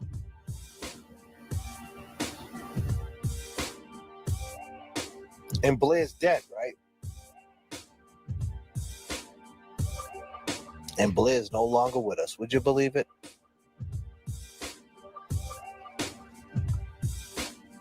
Next day, they took me in to get the stuff. Tired of repeating myself. Okay. But he's not answering the question. But you were on the phone with us, talking to us, and you didn't say that. You didn't say the next day a cop took me in. You said you went in the house 4 or 5 hours later to get a kitty litter box and the kitten. Was it a kitten or was it a cat? Here we go. I'm not sure who took the cat out or the dog. My apologies. I misspoke. Oh, so someone did take the cat and the dog. This and is you crazy. went to go get what was so important about the litter box? If they already got the cat, what what's they so need the litter important? box for? They can't just go get a litter box and This is crazy. put it out front of the on sidewalk where family was gathering. I think he's saying he brought it to where they were, and he left it on the sidewalk where they were. Where they were gathering. I didn't tell anybody the cops took me in. I bring the kitty box out, put it down, end the story. So you didn't tell nobody. You never. He said he never told anybody that he went in the house. told you wouldn't. So when the murderer hasn't been found, nobody knows what happened. You're outside looking for a car key, right? And you go inside the house to grab a kitty litter box, and then when you start to find out that you're getting pointed out, and they're saying, hey, you know, Adi might have did it and this and that, and he was looking for a car key that night, and it starts coming out. You never mentioned to Riley, like, hey, by the way, just to let you know, the next day I went in there and grabbed the kitty litter box. Why wouldn't you do The that? cop let me in, Officer Blair. He'll corroborate the story. You wouldn't think to say that. You just automatically just figured you didn't have to say that. Wouldn't you be kind of scared, especially when they threw you in the mix? Why wouldn't you be scared of When that? I went back and I listened to the original statement that he made on our live stream back in 2025, that he went in the house to get the kitty in the kitty litter box, I noticed that he slipped and almost said dog, but he stopped himself. Why? He almost said dog, but he stopped himself. Why? Listen, people. They allowed him in there 4 hours afterwards, huh? You said 4 hours after they allowed you in there? Approximately, yes, to get the dog. Approximately, yes, to get the dog, the pet stuff. Yes, to get the dog. Yes, to get the dog, the pet stuff. Why? Why wouldn't he say dog? Anybody got any answers? He stopped himself. He said, "I went to go get the dog, the pet stuff." Why not just say, "I went to go get the dog"? Not the dog, the pet stuff. The dog got taken out. Why wouldn't he mention that? He never mentioned the dog, because if you mention the dog, the first thing is going to be like, "Well, they had a dog. Where's the cat? And how'd the dog get along with the cat?" I don't know. Is that it? I don't know. Could anybody tell me why he wouldn't say dog? Then he said the pet stuff. The pet stuff.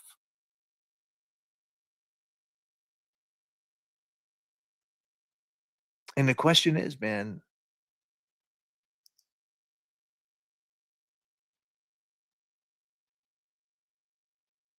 was there a cat in the house? And whoever owned the cat did something to Janet?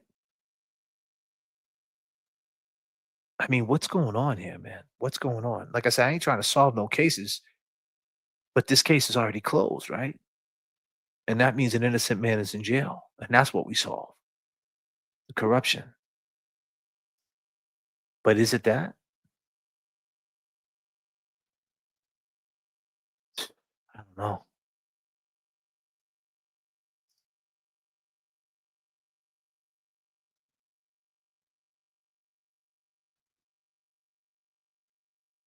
Crazy. Why did he stop himself from saying the word dog and making sure he just said pet stuff? Why?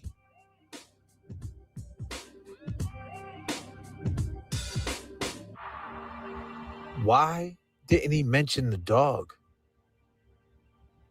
Why? There was blood behind Adi's cab the night of Janet Downing's murder. Blood. It's all in the reports. And in 2020, he went on a podcast. Think about it. There's blood in back of the cab. There's blood in back of the cab. He said he parked the cab at the top by the stop sign. Everybody knows that Eddie didn't come out the bushes where the stop sign was at. It was down the street. And he addressed it. That in 2025, he went on our live stream and he talked about it. Let's listen into the inconsistencies of the blood behind Adi's taxi, number 42. I remember specifically that night I was driving cab number 42. So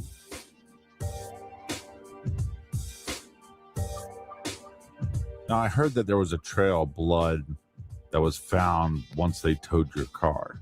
Yes, there was a blood trail. It was like 30 feet behind my cab. I remember seeing it the next day. Yes, there was a blood trail. It was like 30 feet behind my cab. I remember seeing it the next day. I remember seeing it the next day. Okay, let's listen.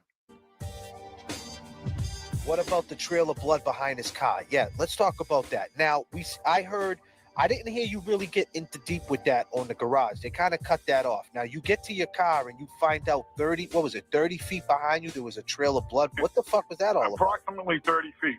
That was from when Eddie jumped out of the bushes in the basement.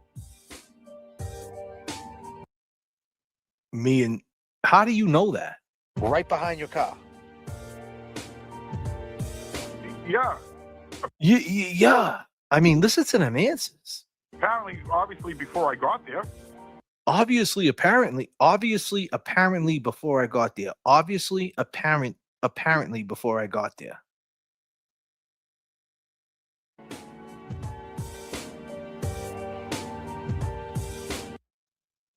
I mean, if you could look at my eyes, they're moving side to side. Like, I'm totally confused. So when you pulled up, you didn't notice it? I did not. No, I didn't. It was dark. I didn't see blood on the sidewalk. It was dark. I didn't see blood on the sidewalk. And then I reeled them in. You didn't walk into it? How far? Like, where was it when your car was parked? Was it in front of your car or in the back of your car? All right, listen. All right, so now he goes, all right, listen. All right, listen. Because the parts that get real tricky for him, that he needs to cover, is when he tries to pull you in. Hey, listen. We heard it with Kevin from South Boston. The listen. It's like a technique. Hey, man, what's up, guys? Kevin from South Boston. What's up, Kevin from Celtics? What's happening? Listen, I appreciate. What's happening? Listen, I appreciate, listen, I don't know what that is. Like, I see people do that. Like, listen. Like, you got to listen to me. You got to, okay, I am fucking listening. Calm down. 9 times out of 10, when someone tells you to keep listening to them, they're bullshitting. I appreciate the things that you two do, you and James, right? No problem. I'll tell the ATF agents get off of my front door. Listen what he says. I parked at the top of Hamlet Street, about 15 feet from the stop sign. 15 feet from the stop sign. And someone's going to have to go to that stop sign. Jay, bro, you're going to have to go to that stop sign and go 15 feet. And tell me exactly where that is. That is not anywhere near where Eddie popped out them bushes. It's nowhere near there.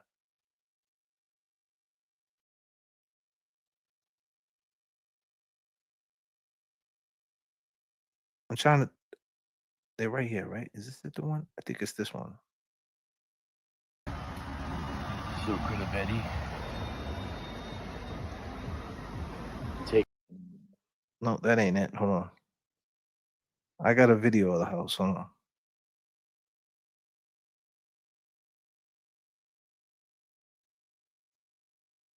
Where the hell is it?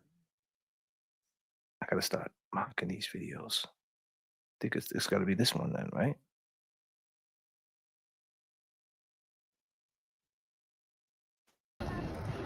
So as Eddie, if he's right. That's Midnight Variety. Okay, Kevin Kev.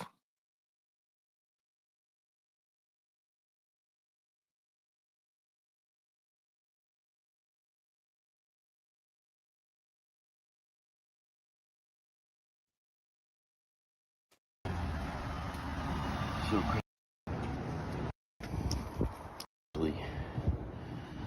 walk from Hamel Street to Burger King.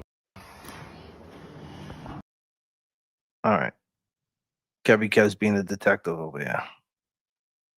I'm trying to find this video.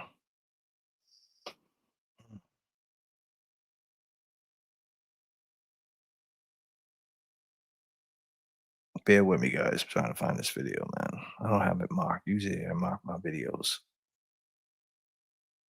So is this it? So today is November 8th, 2025.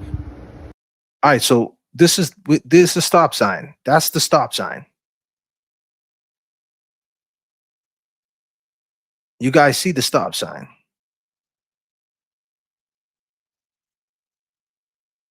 Right? So Eddie came out the bushes right where this dude walked out. Watch this. These are the bushes Eddie came out. Where's the dude walking?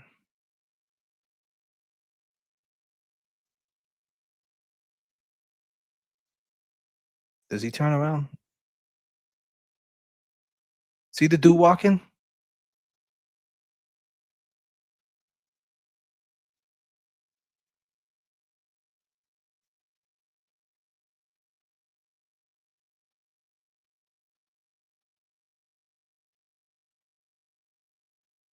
So Eddie came out down there, bro.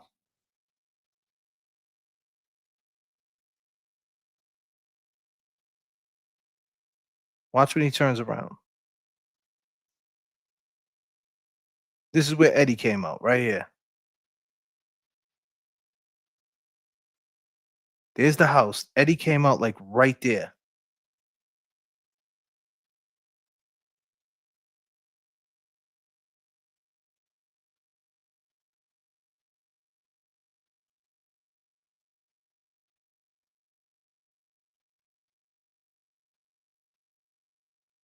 All right, so look what the stop sign is. The stop sign's way up there, man. Look at how far that stop sign is.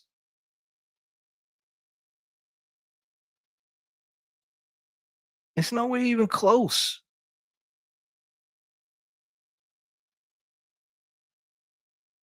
It's not even close. And you got to keep in mind, he has to say he parked at the stop sign. He has to, because he can't say he parked there. Because if he says he parked there, then he could, he came out the back door. That's the way he went in, right? You get what I'm saying? Look up that street. Look up that street right there. You looking up that street? That stop sign's way up there. Eddie came out, even if Eddie came out the first section of them bushes, it's still way away from the trunk of that car. Nah, there's no street lights. Right away.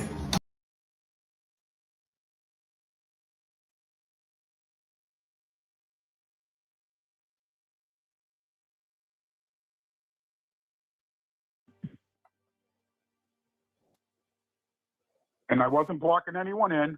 And then I noticed when I was going to my cab looking for the key, not in the yard, I saw the blood. I didn't know what it was. So remember, he told the dude the next day he seen the blood. He said, when I was looking for the key, not the yard, that's when I saw the blood. So you seen it that night. Did you tell the police? You seen the blood that night. Did you tell the police?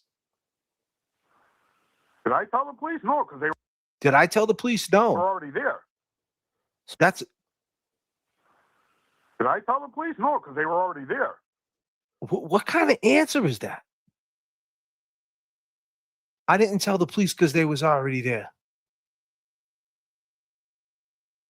See, he knows that 9:45 they was already there. No shit, they were already there. No shit. Why wouldn't you tell him no?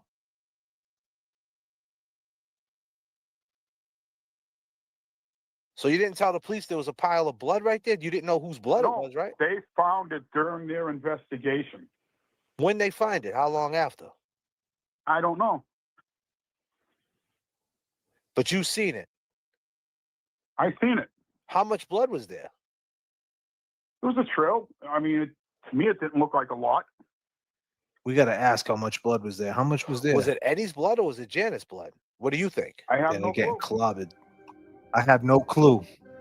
When I asked him, when he seen the blood in the back of his car, did he tell the police? His first reaction was, they were already there. Claims he got there at 9:45. Ryan found his mother at 9:45. The police arrived at 9:55.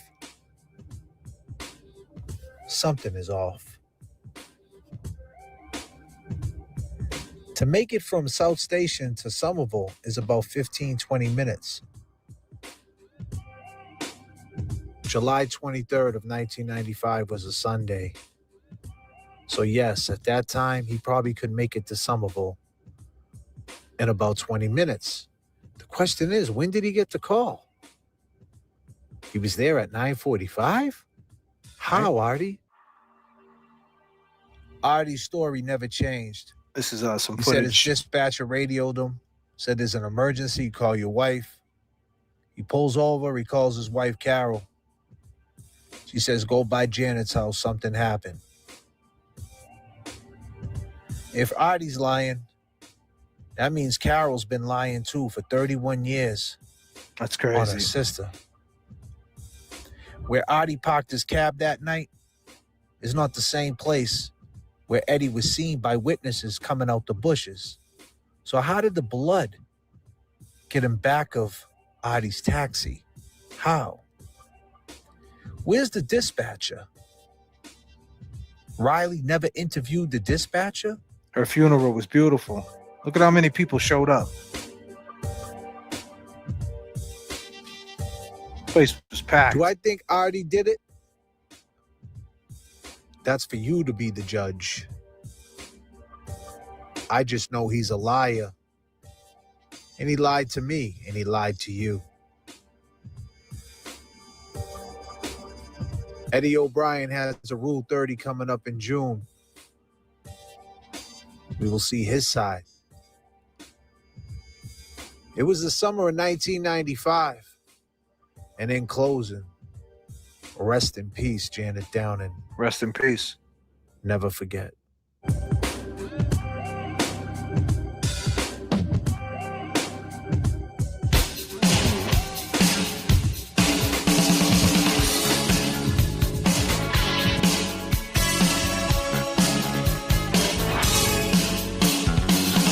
This bloody road remains a mystery.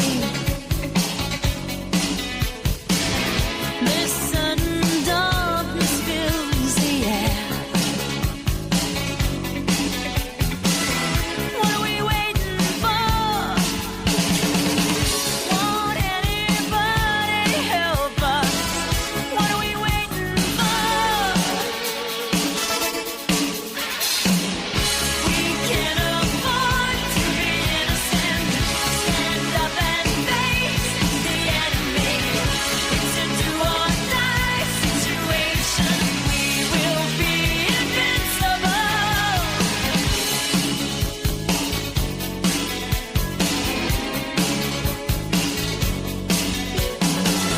In this shattered dream you cannot justify. We're gonna scream until we're satisfied. What are we running for? We've got the right to be angry. What are we running for? When there's nowhere we can run to anymore. We can't afford to be innocent. Stand up and face Come on, y'all. the enemy. Match the energy. Long gamers, it is time to match the energy. Let's feel the energy. J.F.K. in the mix. Come on.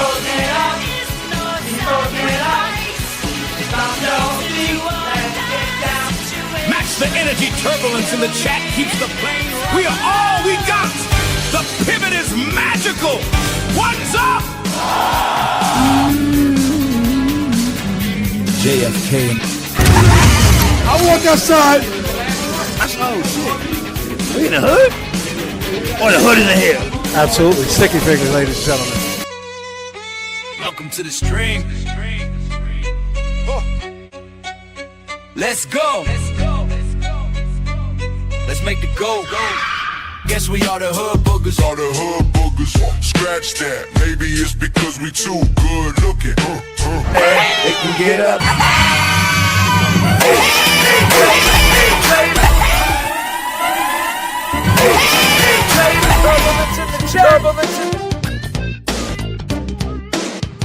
What up, people? Let's go. J.F.K. in the mix. Come on. Celtics are on fire. Yes. Let's go, boys. You know everybody looks so much better in the chat and all green. Let's go. All green in the chat. Let's go, AGE.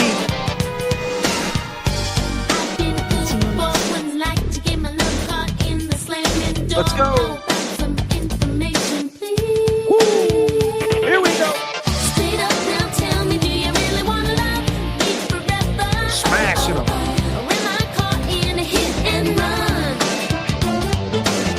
Come on.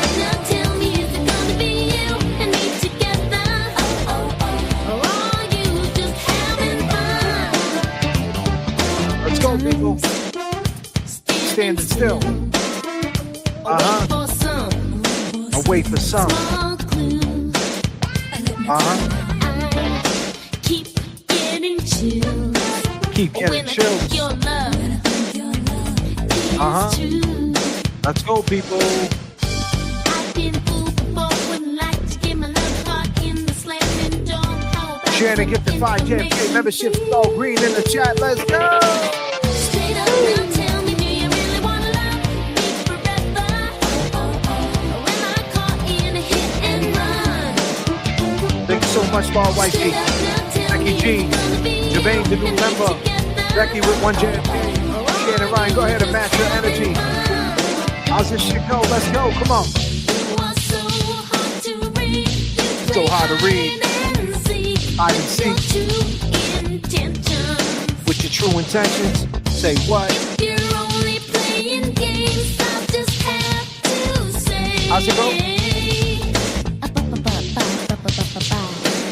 Come on. Do you love me? Here we go. Come on now. I love it. Let's go. I've been a fool before, wouldn't like to get my love caught in the slamming door. Are you more than hot for me, or am I a page in your history? I don't mean to make demands, but the word and the deed go hand in hand. How about some information, please, please? Come on, here we go.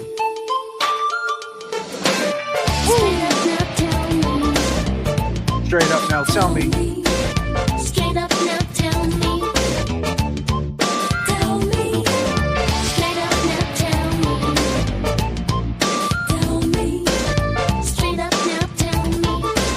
Straight up now, tell me. Straight up now, tell me. Do you really wanna love me forever? Or am I caught in a hit and run? Straight up now, tell me. Is it gonna be you and me together?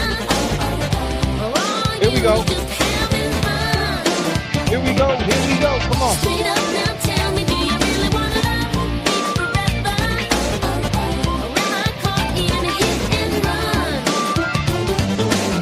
Straight up now, tell me, is it gonna be you and me together?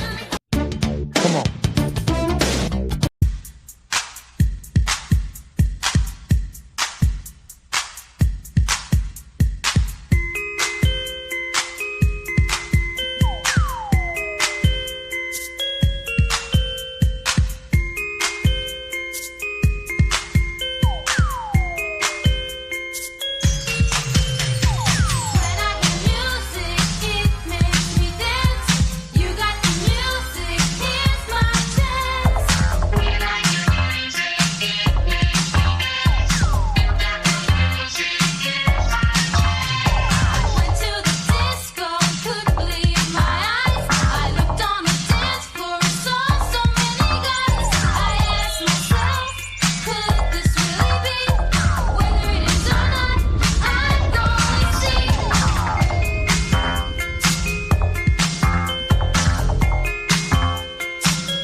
How we doing out there?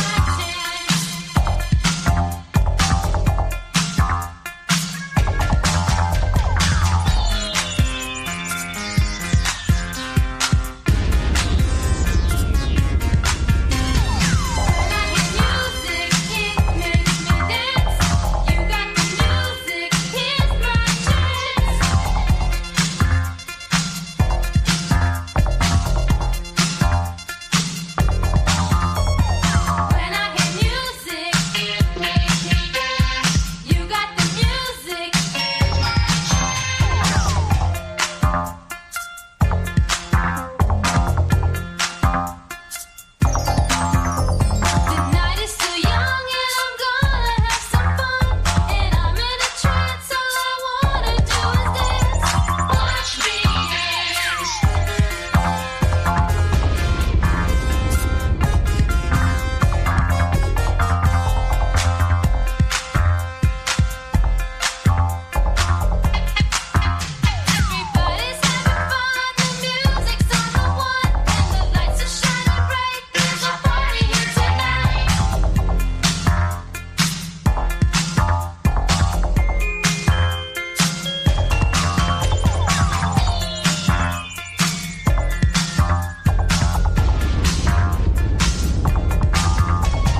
Let's go Celtics.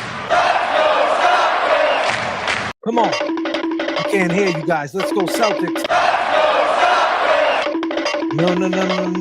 No. Like my stomach was growling and tomorrow came. Let's go. Here we go. And we right back at it. Let's go.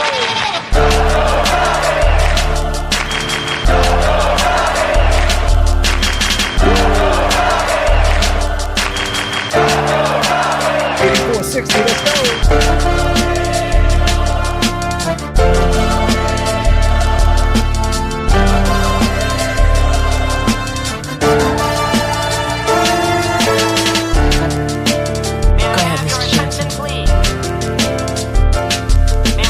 Jackson, please.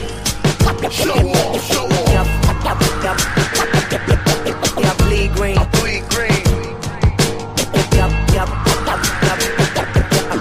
bleed green. Bleed green. Show off. Colorblind, can't see Dallas Green. North Station, make our status scene. Show off crew, ride on static beats. It's different here. Free Karen Reed. Go ahead, Mr. Jackson, please. That's Celtics dream time to feast. Everybody eats, seeing it. Now it's game time. We playing all 4 quarters. Driving on the right side. Toyota imported from Lynn, Mass. City of Sin, Boston borders. It snows all the time. Streets filled with informants. It snows all the time. Streets filled with informants. Coyotes running in packs. Stay behind the school. Probation violators, we never needed rules. I am who I am down to the deepest roots. If they lying down, wake them up with the truth. Listen, juveniles locked up, Judge Conley, all green, everything they got love for. Down, sleep them, wake them up with the truth. Listen, juveniles locked up, Judge Conley, all green, everything they got love for me. Go ahead, Mr. Jackson. I was expecting to be indicted because of, ham sandwiches. Come on, people. Come on.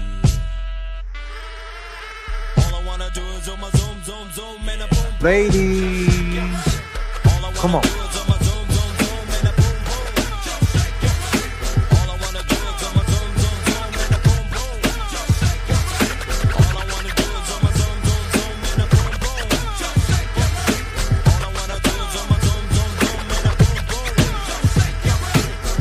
Take it a check.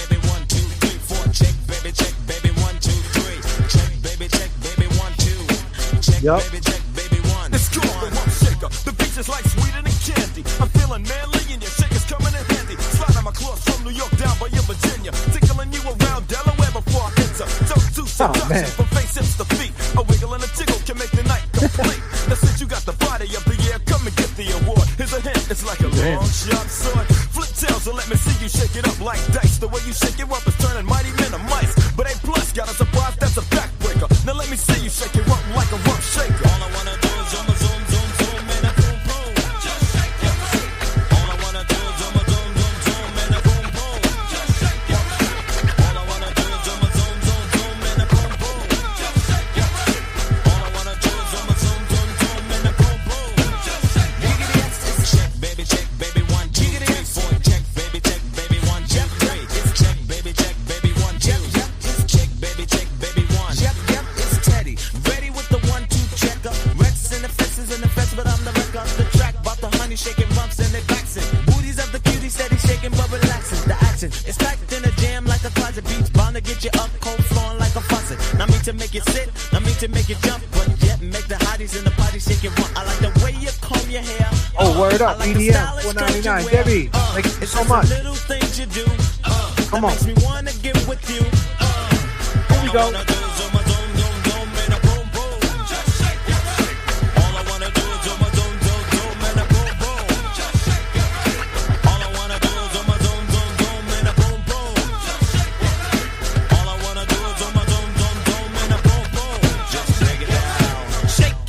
Shake it now, shake it. She can spend every birthday butt naked. Body and soft, making me wanna squish her. More chest in the game, a rumper like a sub. Thank you, Aaron. Shake it to the left, shake it to the right. I don't mind sticking it to her every single night. Come on, pass the boom boom, send it to Papa. Shake it, baby, shake it, baby, shake it, don't stop her. Let me see you do the booty hop, and now make the booty stop. Ooh, I got you. Debbie J, let's go. Let's take it. Sounded like some EDM. Come on. Something similar. Remember, y'all got a halt. Do not act when you are hungry, angry, lonely, or tired. Halt. I said, do not act when you're hungry, angry, lonely, or tired. Now you got a halt. Got a halt, got a halt, got a halt, got a halt. Slow it down. Come on, Debbie. What up? We working too. Yes. Ooh-wee. Yeah, we rocking tonight. Uh-huh.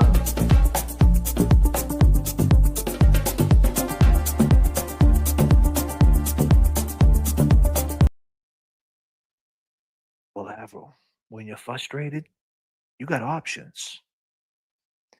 You do know that. Right? Come on, people, let's go.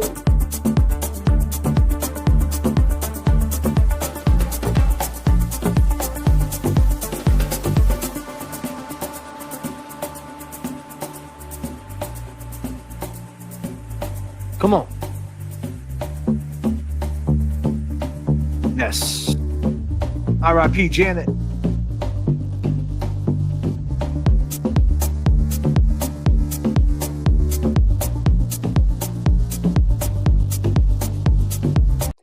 Well, we don't know what type of frustration you're talking about. Type of frustrations we talking.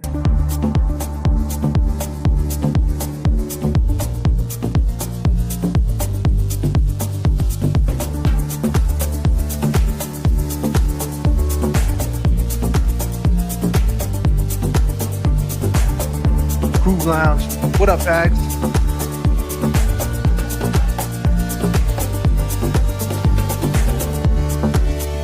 Ice Swamps get in the house. Yes.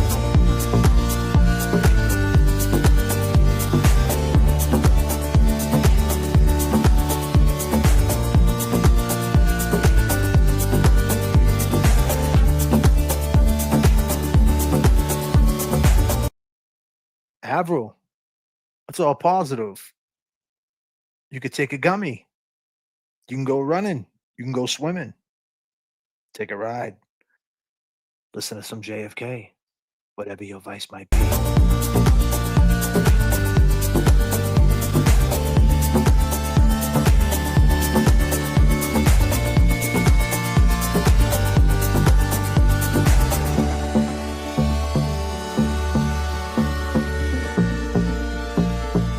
Boys are up 20.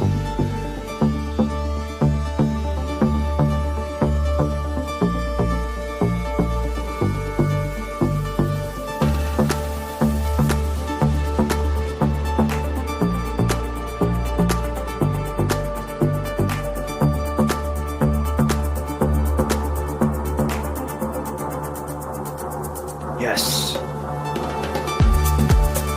Woo!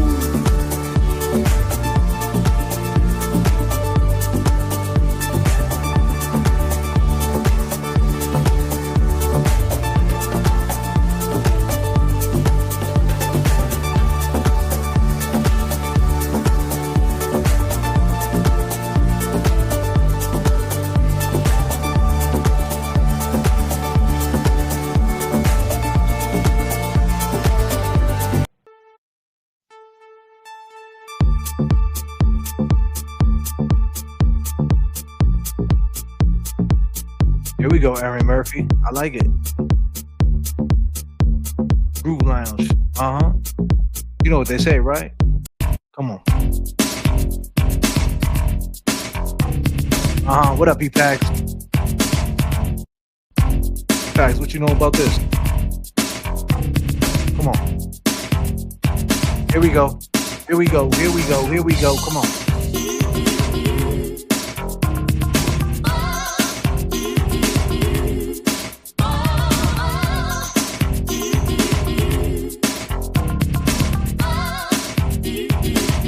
your sexy ways. I can't explain what I'm going through. Wish I could find the right words to say.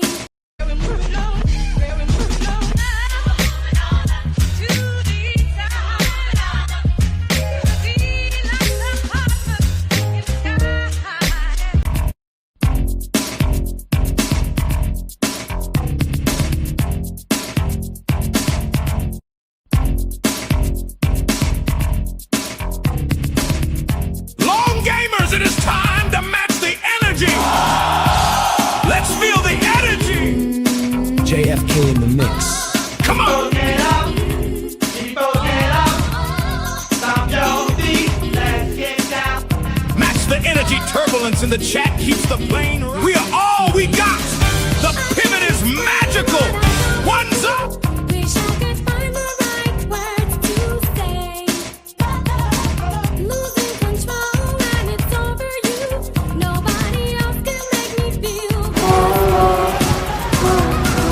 Could it be that I'm curious and I wanna make you play my game? Come on. But something tells me that it's serious because Y'all know the song? when I hear your name, I'm hooked on you. Woo! I'm hooked on you. What can I do? It's over you. Come on. Come on. Creep it up into the fourth. Yes. Up 20. End of quarter three. 95-74. I know it's true. My body That's right, Cynthia. when I look in your eyes.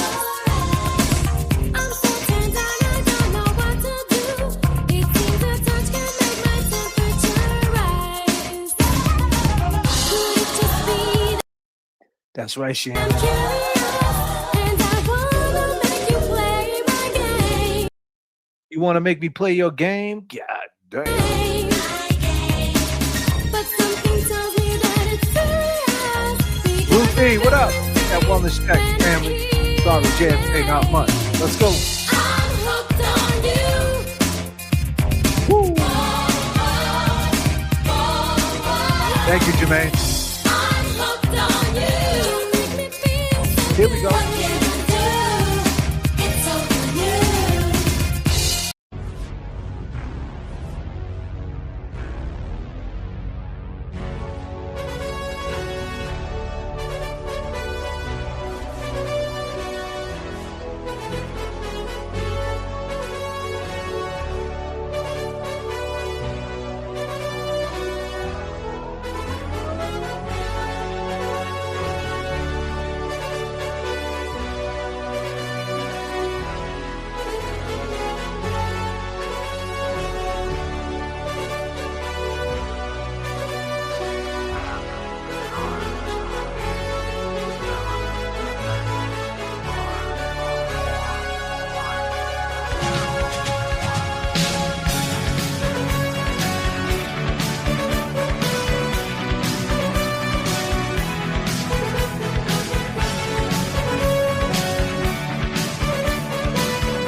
got a man in freezing, full effect. You ready, Ron? I'm ready. You ready, Jill? I'm ready, Slick. Are you? Oh yeah, take it down.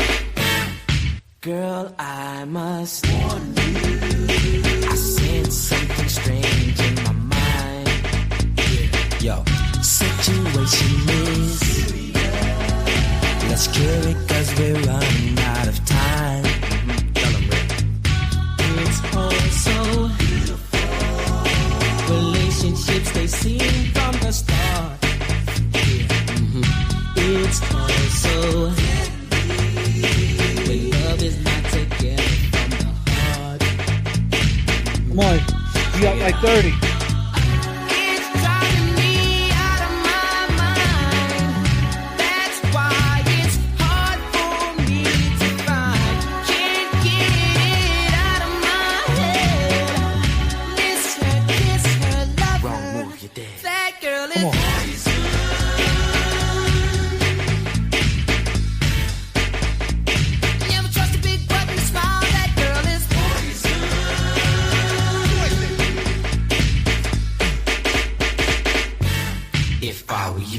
Take precaution before I step to meet my girl. You know, cause in some she's the best thing in the world. She's so she'll drive you right out of your mind, steal your heart. Damn, man, game 4. Taking your heart right now. Billy, taking your heart. Come on, keep the pressure on, boys. You're blind, beware, she's scheming. She'll make you think you're dreaming.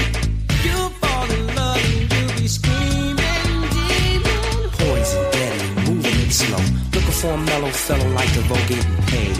Getting paid, laid, so you better lay low. Come on. So better lay low. Scheming on hot money in the whole show.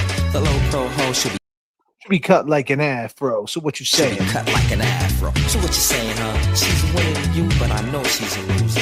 How did you know me and the crew used to do her? Woo wee! Me and the crew used to do it. Then your punk ass wifed her up.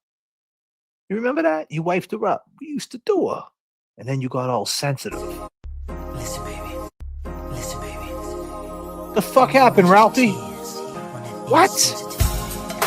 Me and the crew used to do it. You ain't getting none of this ghost.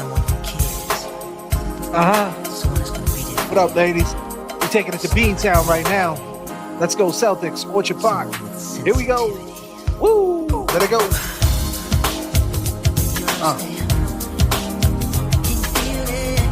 Can you feel it?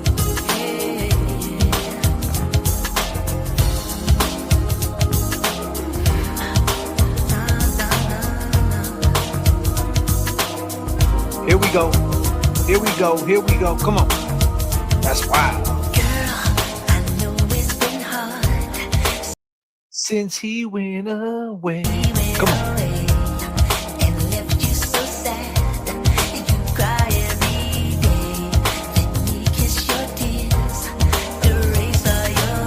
Come on. Come on. Come on, come on. Woo.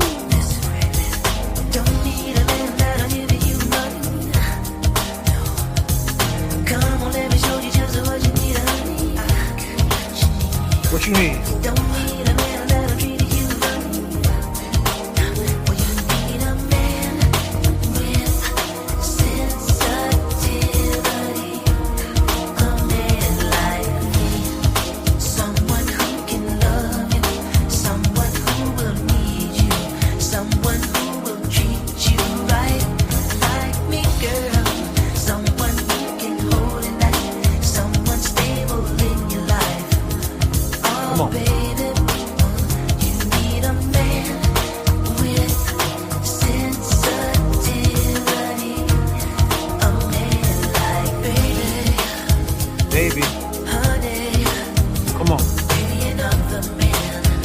J.F.K. membership.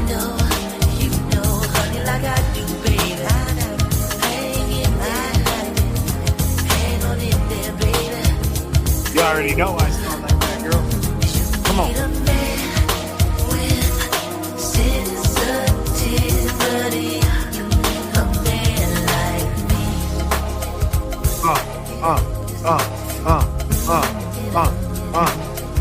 Talk to him. You see, you need someone who's there like a gentleman. If anybody can fit the description, baby, I can. Someone who cares and dares to give himself completely. You got it in me. You need a man with sensitivity. You need a man with sensitivity, and you know, I understand. Me and the crew used to do it. You wifed her up. That's your girl now, man. It's all good. It's all good. But I remember, you know, you're sensitive. But I hate to tell you, my dude, I used to rock with her, man. We're in Beantown right now. Let's go. Come on. Yes. Let's go, Celtics. 104-78. Are we still at that score? Let me refresh. 104-78. Boston Celtics. Game 4. Woo!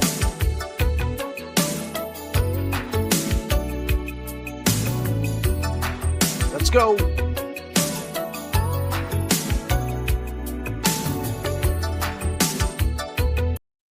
I've been flying this plane for four hours. Let's go, people. Like my stomach was growling, and tomorrow came. Like I was hungry by myself, and tomorrow came. What's going on? There's a guy unresponsive in the snow. Come on, people. We in Boston right now. Do not act when you are hungry, angry, lonely, or tired. Halt. Do not act and jump in my chat. Go eat something, motherfucker.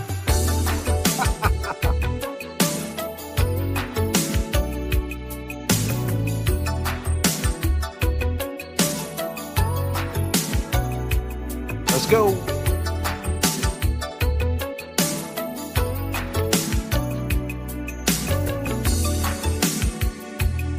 $107.78. Creeping up to 30 real quick. Oh, 81.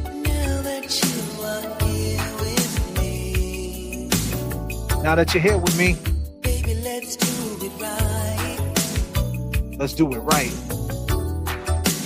Lady, you know just what I need. I want Celtics at 5. To hold you all so tight. Baby, just touch me anywhere.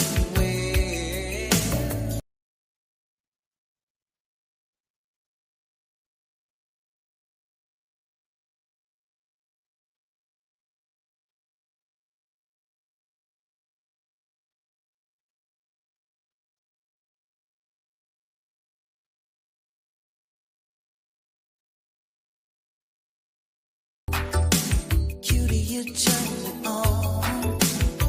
Ooh, baby, I like to run my fingers through your hair. So come on and stay with me all night. I wanna ride with you, baby, all night long. I wanna roll with you, lady, feeling so strong. I wanna ride with you, baby. What up, Michelle? We were talking about you earlier.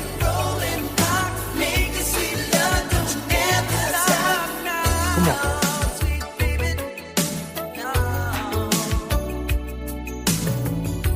Long gamers, it is time to match the energy.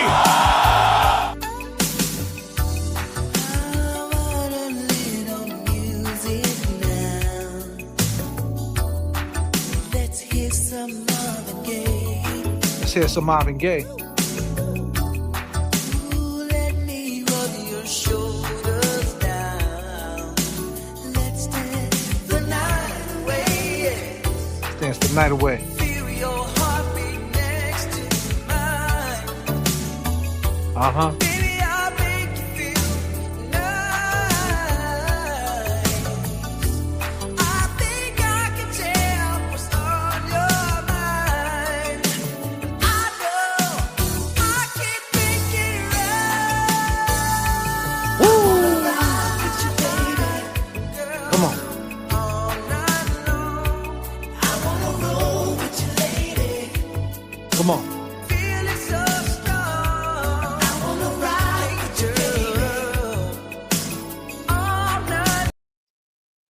like me some sushi, girl. I like the spicy tuna.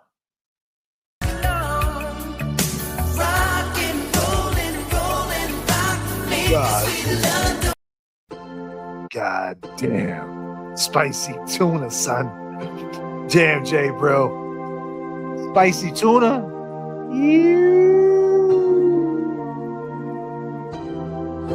God damn.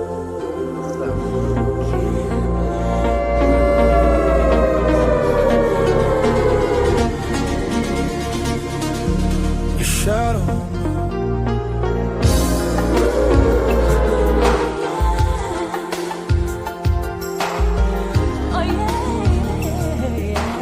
Oh, shit. God. What? God. Halt.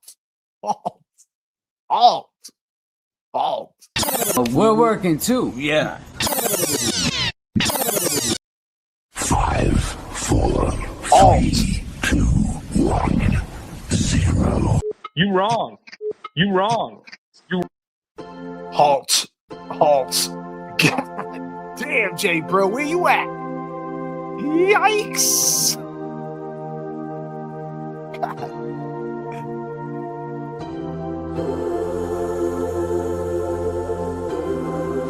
Tracy, thank you so much.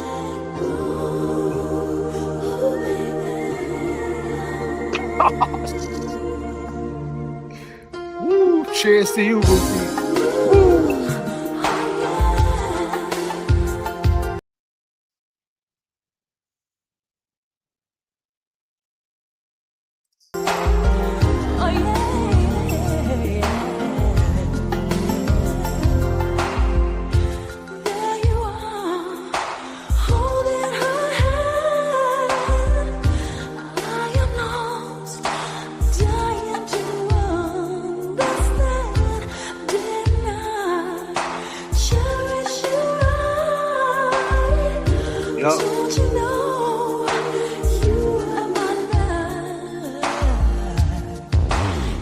Come on.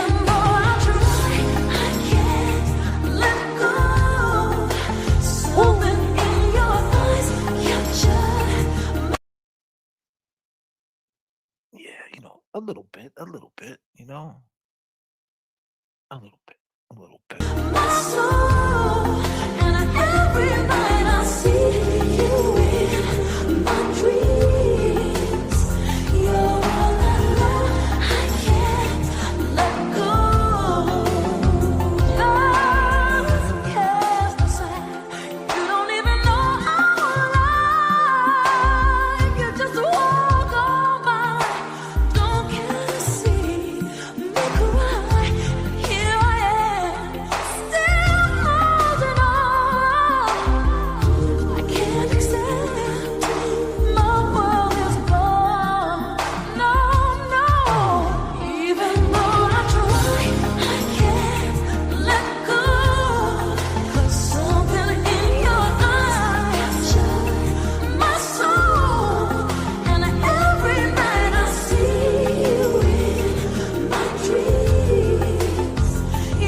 Question is, who copied who here?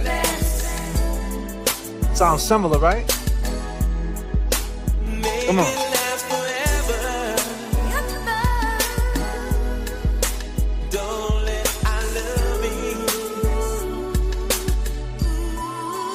Same rhythm, right? Come on, here we go.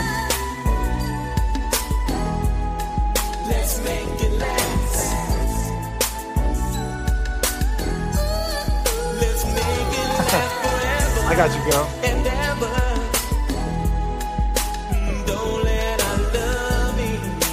Got you, Ruby. Here we go. Let me hear you tell me you love me. Let me hear you. Say you never leave me. Girl, that would make me feel so right.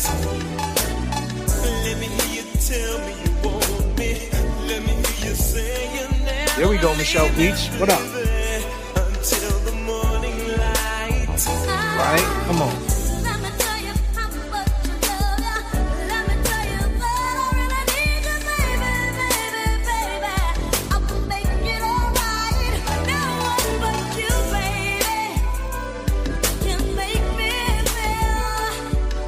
Come on.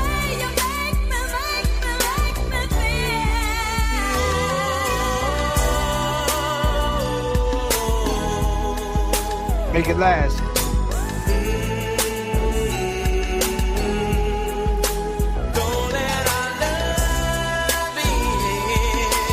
$120.90. We up 30.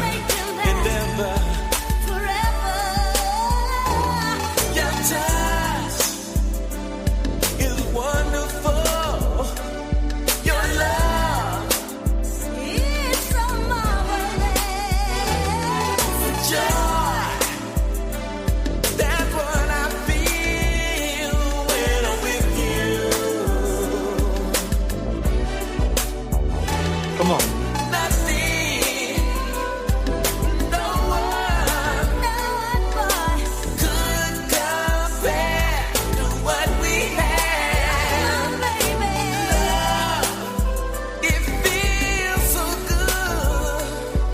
Come on.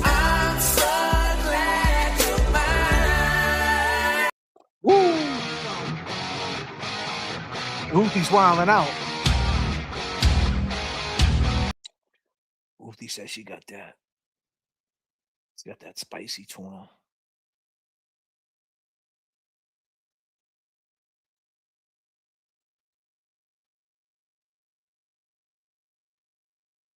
Got that spicy tuna. God damn. This is it, this is it. This is life, the one you get. So go and have a ball. This is it, this is it. This is life, the one you get. So go and Everything.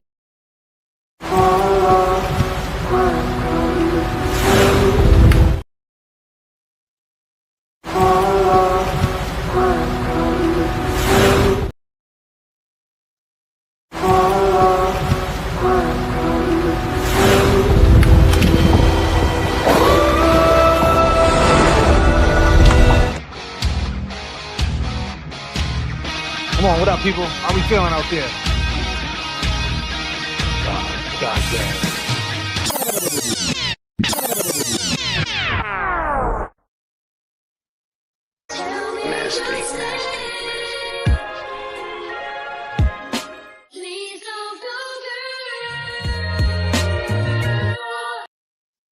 Do not act when you're hungry, angry, lonely, or tired. Halt, bags. Halt. Halt. Tick tock, tock, tick tock, tick. God damn.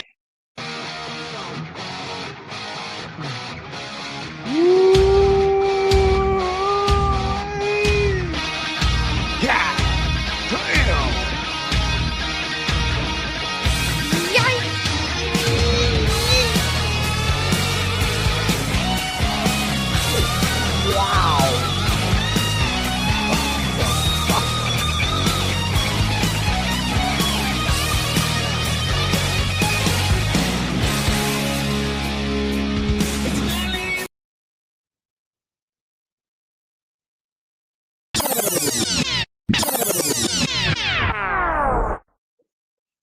Halt. Halt. 5, 4, 3, 2, 1, 0. This one's explosive.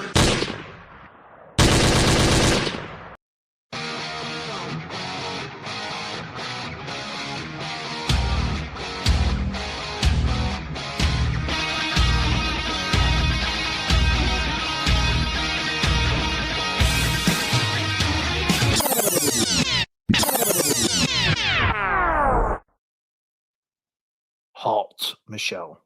Halt. You hungry? You angry, lonely, or tired? Halt, do not act. Calm the fuck down.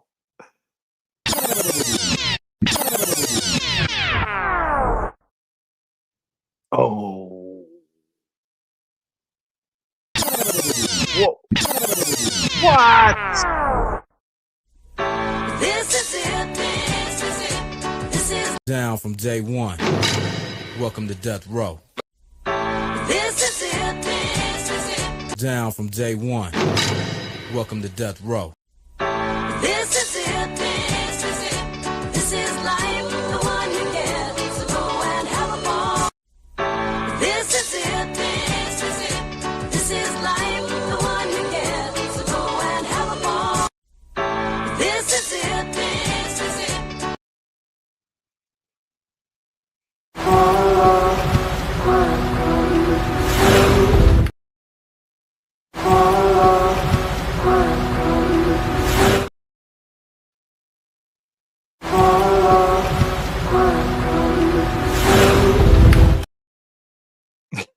God damn, son.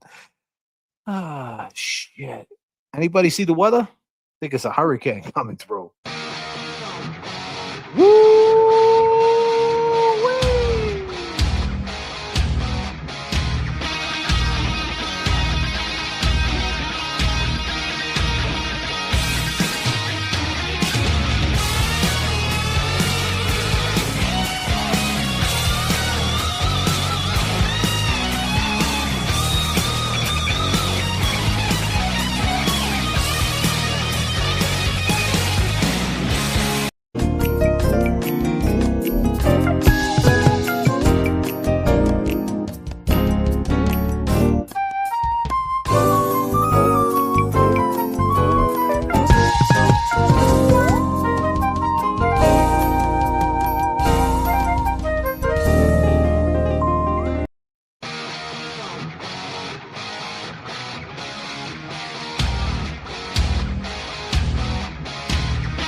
Come on, people, let's go.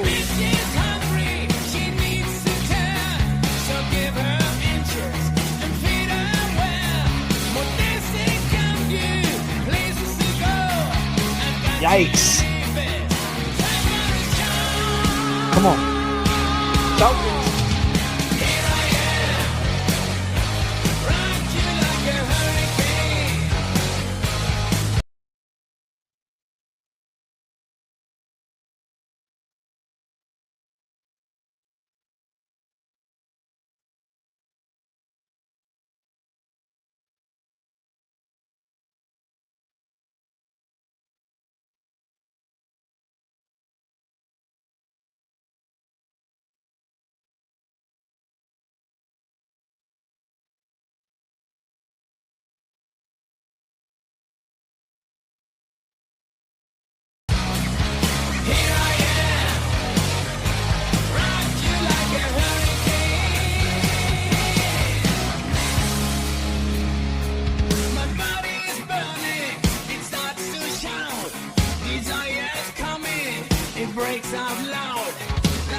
in cages. It's on raised nerves. Just have to make it with someone I chose.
No sausage preference, huh?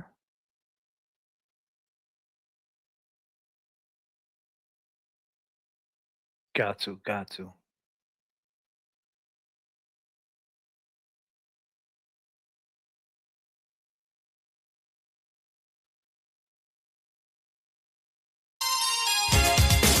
Is Kev 781. Oh, I'm sorry, Kevin Cow. Are we talking? What are we doing? Obsessed. Are we talking? What are we doing? Are we talking? What are we doing? I feel the night explode when we're together. Emotion overload in the heat of pleasure. Take me, I'm yours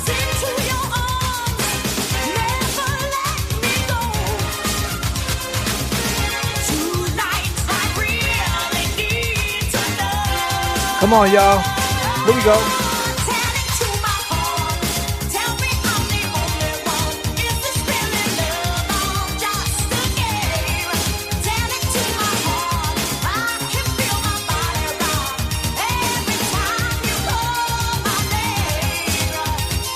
Fuck out of here.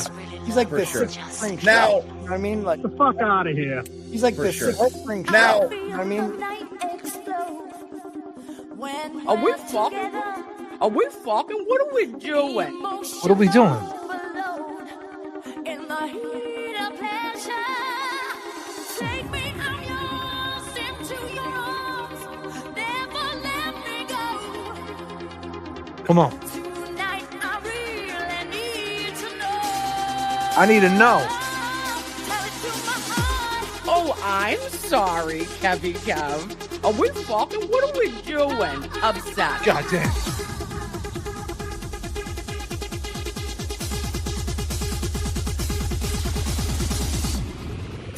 Here we go.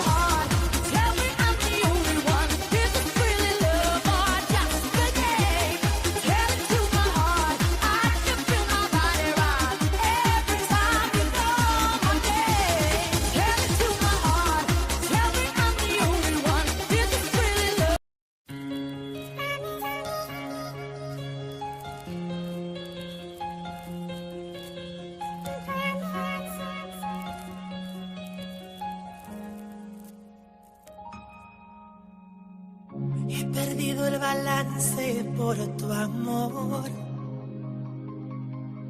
En tus manos yo caí. Tienes control sobre mí. Tu cuerpo es la cárcel y yo un prisionero. Y jamás quiero salir. Condenado y soy feliz. Try to keep my balance, but I still fall.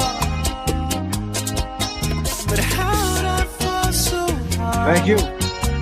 Right into your arms, where girl, wrapped inside you, baby, and it's so warm.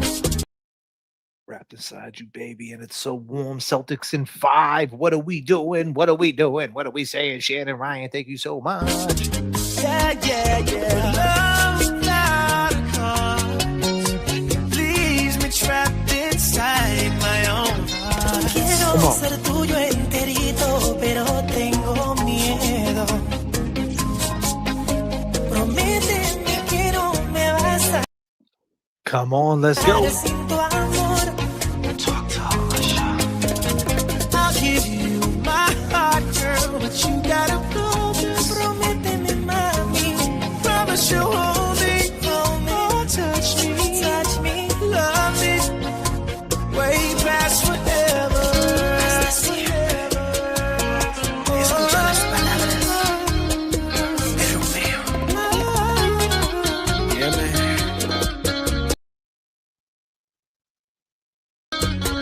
Hershey, baby. Romeo.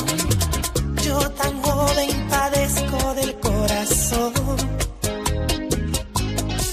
Y por tu amor sufriría 1000 años y con mucho honor. Don't doubt it, baby. I'm trying to be calm, but my chest keeps pounding. Try to swim, but it's like I'm drowning. No lifeguard for your love, oh baby. Quiero ser tuyo enterito, pero tengo miedo. Prométeme que no me vas a dejar sin tu amor.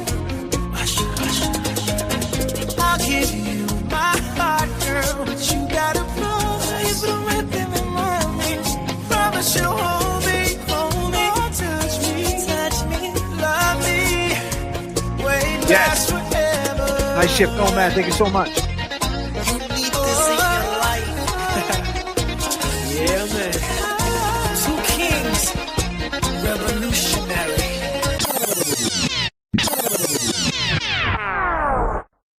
Bam! There he is. Let's go, Celtics. Yes, sir. Let's go. Thank you so much, Night Shift Nomad, coming through with the blessings. Wow, Jay.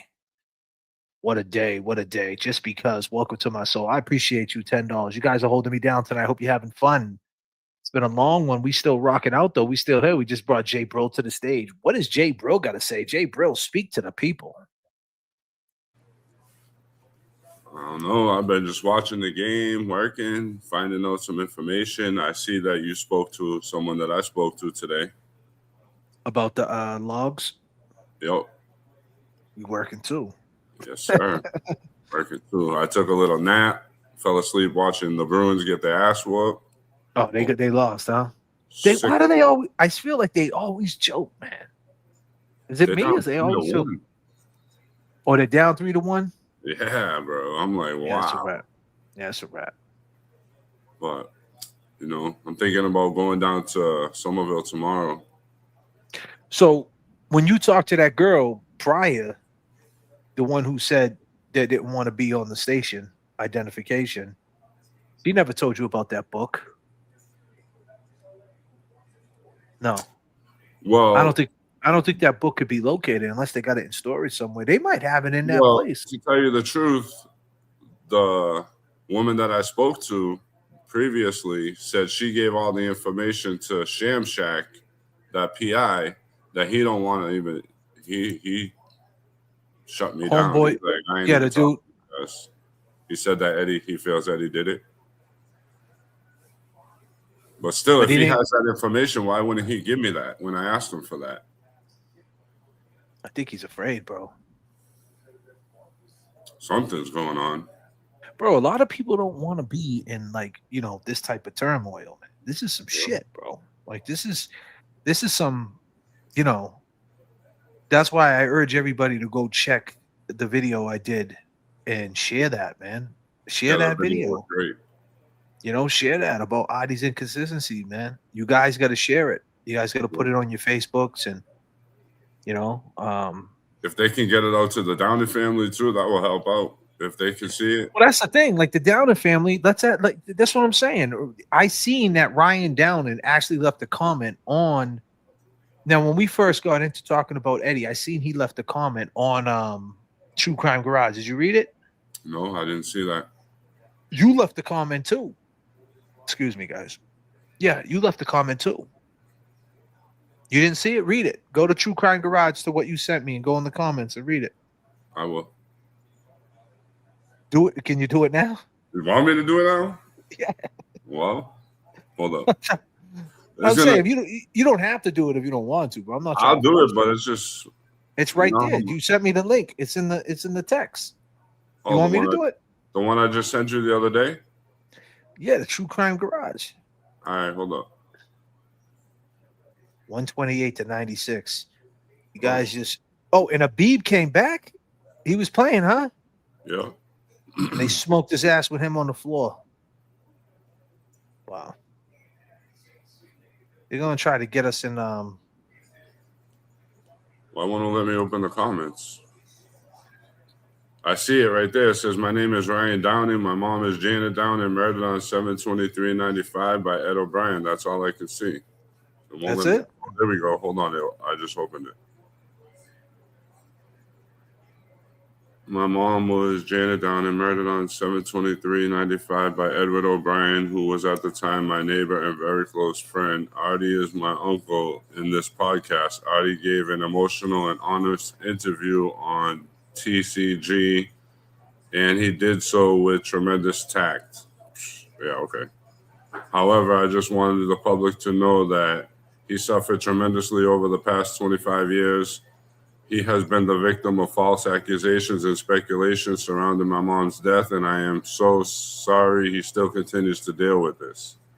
I also want to say that the Somerville Police Department did a very thorough job in investigating my mother's case, as Artie had mentioned in the podcast. The SPD detectives meticulously questioned all family members and close friends of mine. Artie, like many people who were questioned in the case, were quickly eliminated as persons of interest in my mom's case. Artie is an amazing uncle, father, brother, son, husband, and friend. My mom loved Artie And it's true when he said she was very sad. He sad when he and my aunt moved out of the house on March of 95. She would have wanted them to stay indefinitely. However, my uncle and aunt wanted their own living space for their family. The memories of living with my aunt, uncle, and cousin are some of the best in my life. Thank you, Artie. Whoa. You didn't see that. Your That man was- JFK seen it. You're working, huh? I'm always working. Yeah, so I seen that, right? Sometimes you got to go back to go forward, right, OG? Yes, sir, you do. So I Clearly. seen that. So I seen that, and I was like, yo, but that sounds like, hey, why does it sound so mechanical? Because I know what you're gonna say. We you know already know what you exactly think. what I'm gonna say. Because Yeah. Artie, and then You've I been see on that that. You've been Artie on that. commented to it too. Ryan Down and love you guys so much, forever family. Yeah, I mean, but then again, now to put some context to that, it's the pandemic, 2020. People are home. Some people never went on any of these platforms, right? So it's all new to them, and they're excited to hear it, right? Like I'm sure, like he was like, "Hey, I'm going on this big podcast, True Crime Garage," and he felt that he needed to put a comment like that because he thought like it was bigger than what it was. So 5 years later, it sounds mechanical. It sounds like because we're all jaded. Like everybody here in the chat, we're on the internet every day. It's like people leave comments all day long. Like if you don't do that, when you leave a comment, you're trying to leave the best one possible to try to make your point. And that's what he thought. Maybe Adi said, "Hey, make sure you go in that chat and leave this point because eyeballs are on it." And that's what it seemed like. So I could understand that. But the point is, he's seen it, he watched it. And the question is, has he seen and he watched this? I'm sure they had to have. There's no other people talking about it. It's not like there's 100 other streamers. It's not like Karen Reed. You can watch this guy, you can watch this guy, Right. that guy. Pick and Right. choose who you want to watch. There's no who's talking about the Eddie O'Brien case. And Yeah. the scary part about it is, since I have you up here and I can play the bad guy now. What if Eddie did this shit?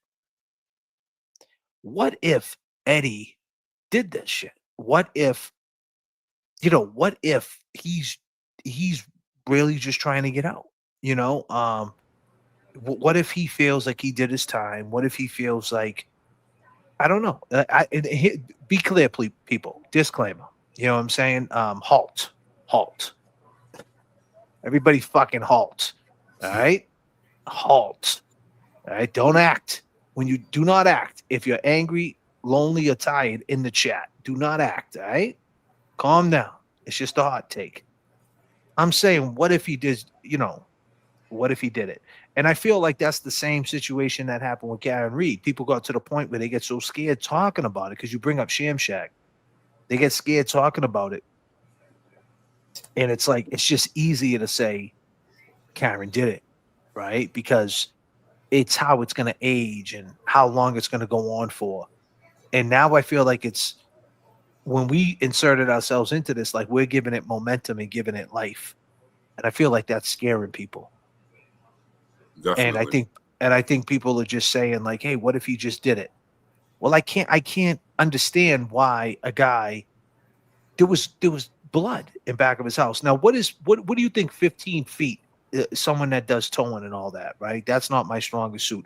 15 feet from that stop sign, where would he be if you could explain it to me or to the audience? Where would he actually be on that street? Would he be anywhere near where he came out them bushes? 15 feet? No. Nowhere near. I went to the house. I've seen the whole thing. There's no way in hell he was 15 feet from that parking spot. So I would say to be where Eddie jumped out. Geraldine, calm down. You got to halt, girl. To be where Eddie jumped out, probably at least 100 feet, at least, if not more. So that's 100 feet. So that's what I'm saying. I would say maybe 150 feet from the stop sign. So why does he got to be in these places? And why does he answer the way he answers these things?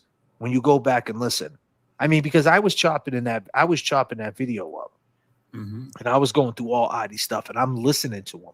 And that's why, Geraldine, since you want to say halt, I got a halt for you. Tell Sophia, right, to tell her to halt and tell her to stop halting and send that interview of Eddie. So we can, of not Eddie, of Artie. So we can kind of compare what's going on here. Because some of these answers are crazy, man. I feel like on our show, man, no one questioned him like I questioned him. Nobody.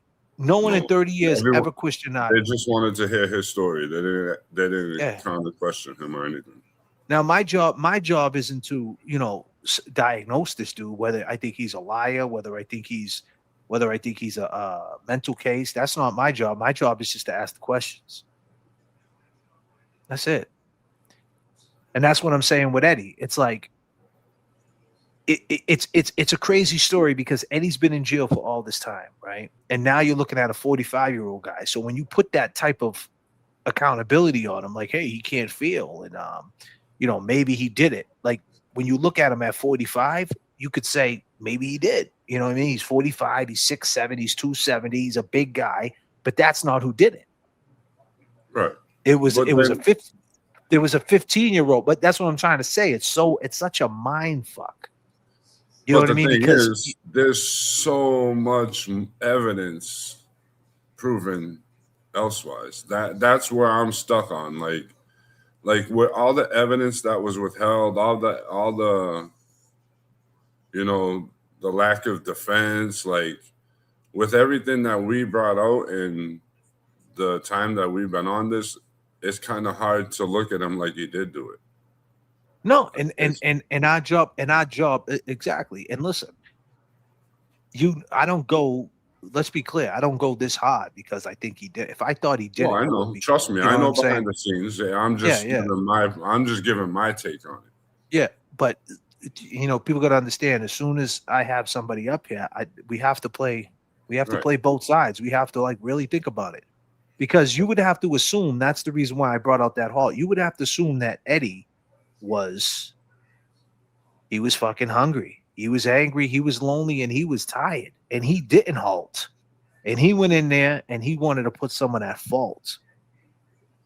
You know what I mean? At 15 years old, what gave him that rage? Now, I said this earlier.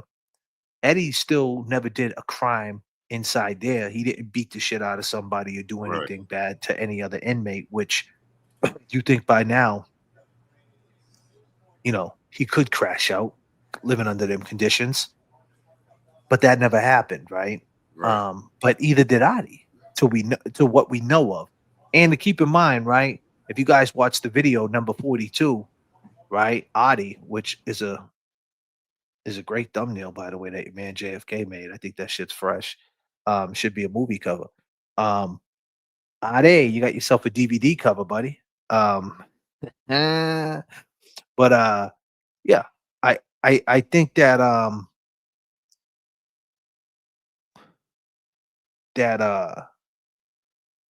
where was I going with this? With the whole, I think that Adi, when you look at the age of Adi at that time, if someone had just kicked him out in March, his life's crumbling down. But the thing is, that would mean if Adi done this, and this is just a fact, if Adi did this and he wasn't there at 9:45 and there was no dispatcher call and it's all a lie, that would mean Carol's in on it. Point blank, period. But you also made a point about something like, if obviously Carol, you obviously know Carol knows the lie, if there was a lie.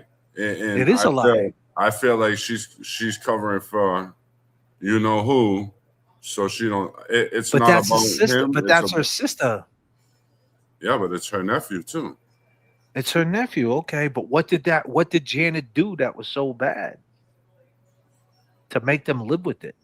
Well, Carrie Ann had always fought, and with her, she got sent to wherever she got sent to, foster care. Paul was on his way out. Who knows? There's still no timeline on Ryan. So maybe You- she was clearing house, because if she cleared house with them, she was clearing house with she cleared house with Adi and her. Right. And still, I was thinking about it just today. Ryan And is had that and is that factual though? March of is that something we can find out that they got a Section 8 certificate in March of 1995? That's got to be on record. I can look into it. I'll see if I can look into that.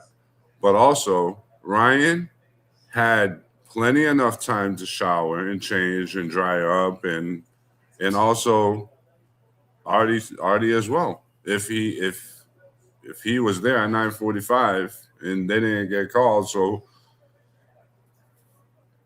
I'm But we just got to saying. think about this. You're talking about a woman beat. Mm-hmm. You're talking about a woman stabbed. Mm-hmm. I think And about you're it talking as a about whole. Adi, and you're talking about Adi coming in and helping. Why would he want to help that situation? And then all these years later, he would want to keep, like, why? Like, what was going on? Like, what? And there's no indication that Janet had like this darkness to her. And here's Right, the thing: but it seems like it we're was on a live TV. plan We're on. between them. That's what it seems like to me. It was all planned out between them. But you got to keep in mind, right? We're on a live stream right now, and we're saying Yep. this shit. I That's see my opinion. No, but Geraldine. No. What I mean is Geraldine's in the comments saying, which is Eddie's aunt. She's Yep. saying, hey, he didn't do it. Blah blah blah. Okay, but the question is, right? And I know there's evidence that shows that he didn't do it, and there's reasonable doubt in a trial. So the thing is, what I'm saying is, it sounds crazy to say, because if Artie did it, here's a fact, everybody. If Artie disclaimer, if Artie has something to do with this, and Artie was there by his own words, I was there at 9:45. If that's the case, then Carol's in on the lie too. Exactly. And we're And here that's on why a she live. won't talk to us. Let me just finish. And we're here on a live stream saying that a girl's sister who was stabbed 98 times is in on her murder. That's crazy. That's crazy shit. Like, and that's what I mean. Like, because now in the segue into what you said about Sham Shack, whatever his name is, these are the reasons why he doesn't want to get into it, because you sound crazy saying that. It sounds crazy. It does, right? But it's possible. It's very possible. It happens. And there's people out there. It happens all the time. Okay, so where does that leave Eddie now? So if Eddie knows something, my thing to you, if Eddie knows something, and Eddie's been holding something in, and he knows something that we don't know, should he let it out? I think Your he should. opinion. And I've been telling him he should. But I can't force someone to do something they don't want to do. And, I talk to you behind the scenes about certain things. And So Ryan did it. And Carol and Adi and Carol. So we're saying Ryan killed his mother. I mean, God. I've been telling you since the beginning of this, I feel Ryan did this. And yeah, but all right, but you're saying that we're on live TV, right? And if they're watching, we don't know if he did this. I don't right? know I don't know for sure who did it. We don't know who did it, right? We don't know who did it. Disclaimer: we don't know. Halt, everybody, halt. We're getting hungry here, and I don't know if. All right. I don't Let know. me rephrase. Okay. There's no timeline on Ryan. That until I get a timeline on Ryan, I have to think what I think. Well, but see, that's what I'm saying. Like, it's crazy. Not only did she get beat up and stabbed 98 times, R.I.P. Janet Downing. Now we're saying that, right, that her son potentially killed her own son. That's crazy, right? And do we sound crazy saying that? You know what I mean? All because of what? Because the DA in the parole hearing that came through from Middlesex County, the older woman, said that the reason why Eddie feels no accountability is because people are enabling him. Did you hear what she said in that parole hearing that time? Mm-hmm. She said that people are enabling him, right? And so it is. And I'm not saying that. Listen, we're breaking down the whole case. We're just asking questions. That ain't for me to make judgment. I keep saying that. I know that Ryan that already lied to me. But then again, I don't know how I don't know how. That's why, because keep in mind, when did she interview Adi? Back in 2018? Who? Sophia. Yeah, it was like 2019. I don't It was know. I don't 2019. know exactly when she did. Well, this is what I'm saying, because what he says, like he had so many years. He claims this is bothering him so bad, right? Which, okay, I get it, right? Technically, I don't think it should bother him, because I mean, it should. Don't get me wrong, it should, because if he didn't do nothing, 1000%. But as far as being in mainstream media, I don't think anybody knows about this cab driver unless they read Margot Nash's book. Right. But Margot, that book alone, though, if you had a book written on you, you would feel a certain way. And I think that's why he reacted, right, to Margot Nash's book. So we got to like give Adi the credit as why he's speaking, because he read. Yeah. Gerald, do me a favor, right? Like, you can say whatever you want to say, but, and I understand that's your nephew, but we're not disrespecting Eddie. You know, I don't want, I hope that Not at you don't all. think that, I hope that you don't think we're trying to disrespect people. We're just, we're speaking from a POV of, I just want to be clear with you, because I don't want you to get all, I think, you know, I don't want you to get all hyped up, you know, over words. Respectfully. So yeah, you know, the situation, where was I? You know? I've been going off 4 hours and 47 minutes. I'm totally Yeah, I lost. know you have. Yeah. Well, the thing what I'm saying is that Artie, man, did it because of the book, right? He went on it because of the book, right? And and then he had a whole book written on him. Basically, that book was about him, right? That there was somebody else, Artie, that. He didn't let go of it. He could easily let go of it. You know what I'm saying? Yeah. Thank you, Cynthia Lynch. I appreciate it. No, just give fact. Just giving facts. No, that's cool. You could give the facts. I get it. It was like a No, mini we trial, and know he's it was a fighting it. mini trial. We know We we know saw that. it. We know that. But that's the points, though. These are for the people who don't know, that's been involved in years. There's been years. Like, that raises a good point, though. You know what I'm saying? That if everybody, like, and listen, Eddie didn't do this. Eddie didn't have a cab driver lose his car key. You know what I'm saying? Eddie didn't put blood on the sidewalk in back of a cab 30 feet. Eddie didn't lie to a J.F.K. show and say, you know, all these different things about the dog, the cat, the kitty, there's no cat, there's this and that. Eddie didn't do this, right? So I'm not saying that it's a play by design. It's not. And that's what makes it so compelling. But then again, if you're on the defense of Artie, where he is just trying to defend himself, and there's something wrong with him mentally, or something ain't right with him, and he's just saying wrong timelines or whatever. But then you got to ask yourself, if he is on point, what he's saying, why would he say 9:45, 10 o'clock, when he knows for a fact that at 9:55 the call went out? That, like, he doubles down on that. He said that at 9:45. Like, is he trying to get himself caught? Like, I'm just saying, like you got slip up. That's a Shit. huge slip up. I mean, But slip up. sometimes You it put happens, yourself like, there. So now is he going to change that? He hasn't changed it. He came into Not the yet. chat. Yeah, but I'm saying he's going to have to change it. He's no matter what. Because listen, his biggest thing with the biggest thing with Adi is that the ambulance left before he got there. Right. That's his biggest thing. Mhm. He was not there. He goes crazy with that. Right.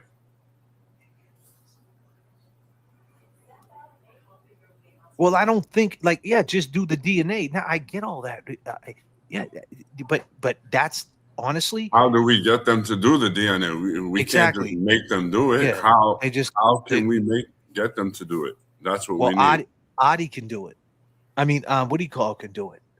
Actually, remember, not Adi. Eddie can do it. Eddie could, privately can do it. The point is, will they let it in? You know what I'm saying? Will the courts let that in? But in the meantime, if Artie's saying 9:45, 10 o'clock, I got there, Yeah. it still doesn't make any sense because it's a fact that the ambulance left at 10:20, right? That's a fact. Is that like that's my point. That's what they say. The ambulance left there at 10:20, but is that a fact? And that's the thing about the trial. We need the trial and this and that. And that's when I get upset again because there's a guy that's got the trial. We're sitting over here busting our ass and it's got some fire going on where we can dig into that and make some more waves, but we're being sidetracked by somebody that wants to have a fucking town movie. You know what I mean? I mean, is this about the movies or is this about justice? I mean, I'm trying to get a fucking understanding of that. So let me just shut up, about that. You ever get that ghost check? Nah. I mean, I'm just trying to get an understanding of how. Yeah, nice, brother. Check. Nice. The point is, it's like, why would Adi keep saying 9:45, 10 o'clock, knowing that even if he said that, right, that puts him on the scene. That we know for a fact that 9:55 the cops showed up. We know that for a fact. Right. And we know at 9:45 they got the call. So no matter what, he's there when the cops first show up. If he's there at 9:45, he's there when the cops first show up. Before the cops show up, he's there. Before they show up. Right. So, but even if he's wrong and he says, I was there at 10 o'clock. Okay, well, the cops just show up at 9:55. We know for a fact they didn't get her out of there in 5 minutes. Right? So it had to take about 10 minutes for the ambulance to get there, to get her on the gurney and get her out of there.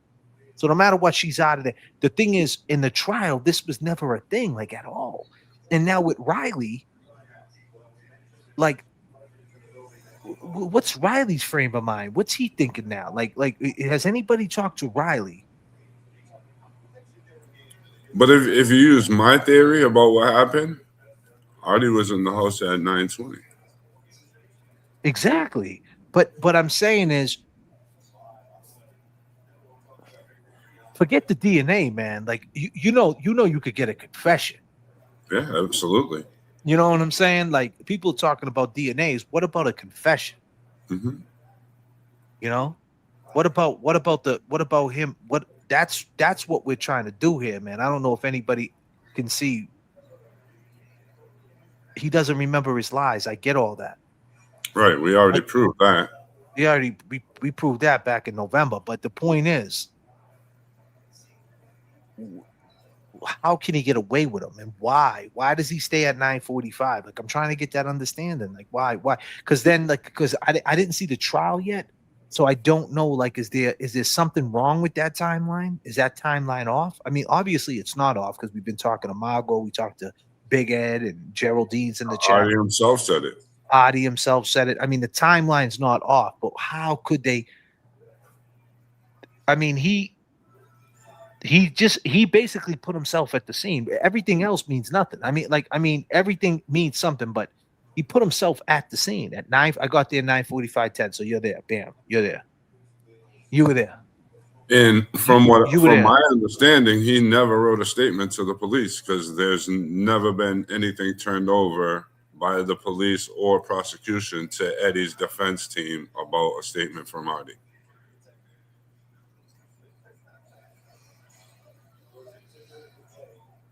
And the dispatcher, I mean, we found out there was a Both dispatcher dispatchers are passed away. Both dispatchers are gone. But she also has she's gonna look into it, but her father used to use a storage. She said Artie never worked for her father because they had like different cab companies in the same one. But she's gonna see if there's anything in the storage left from her father's business. How do we get a hold of Riley, man? I've been trying, bro. How can Riley say 30 years later, if you say to him, yo, Adi says he got there at 9:45, right? What do you got to say about that?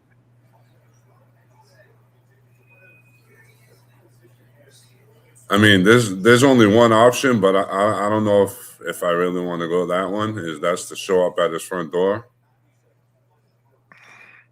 I Where's could. he? What county is he in? Just say his county. Do you know his county? I don't know the county, but he's up down. He's up there towards like. Give me a place that's next to it. Where? Rentham, maybe? Nah, that's way up. Yeah, maybe Rentham around there. Chatham Oh, or so- something like that. He will never talk. Riley's like 83 years old now.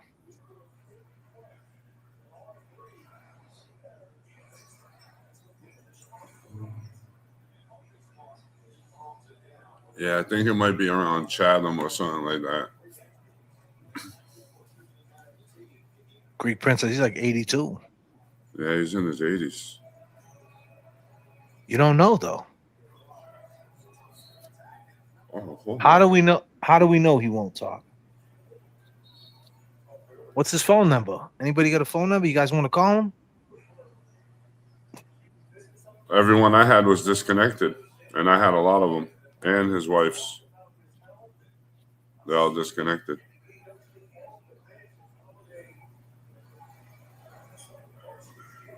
Didn't he do some grimy shit? Clearly. No, I'm saying he did some grimy shit after, right? That was noted or something. I don't know for sure. I don't recall. Where is that message at?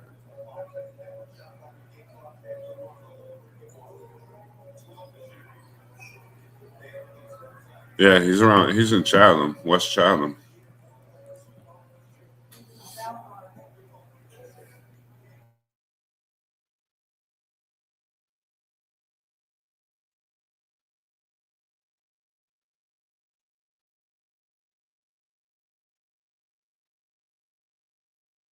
West Chatham?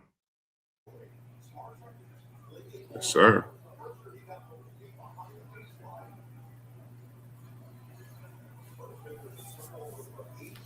But so from my understanding, he works for an attorney's firm.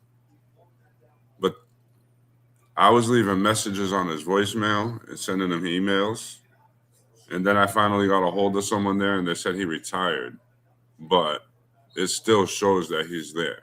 I don't know why they keep telling me that, but they need to update their thing if he's not there no more.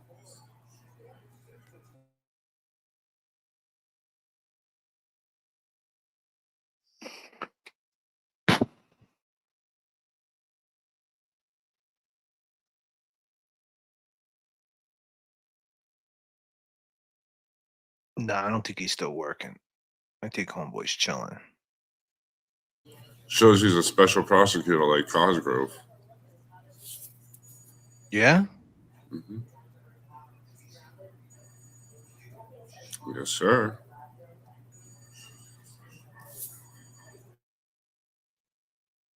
Riley is still working? Question mark. Maybe. I just would want him to answer that question. Homeboy said he got there at. I mean, he said that is the other day, dude. But is that the thing? Like,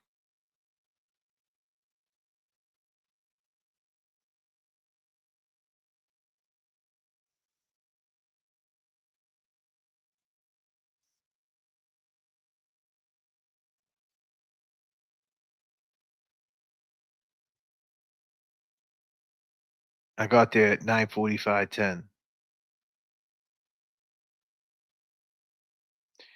I think that he said that before, right? And that, which would make it even crazier. So this is my take on that, right? I think he said I got there 9:45, 10 because I think he said that from the jump, right? To the cops. And the cop said, "Nah, you're wrong." Right?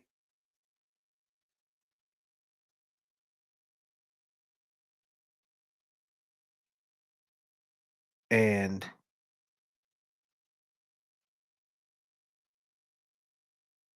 Trying to put this. I'm trying to think of something. Like the cop said he's wrong. Like you got that wrong. You weren't there at that time. It still don't make sense because he wants the ambulance to be gone. Right. Because he don't want to tie himself to him being there at the same time Janet was there.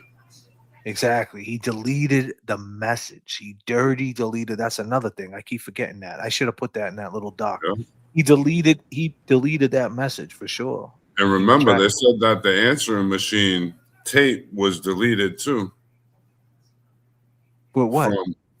From Janet's house, the answering machine tape from a From what certain time to midnight was deleted. I forget what time it was deleted from, but to like 11:30 or around there, it was deleted. Hmm.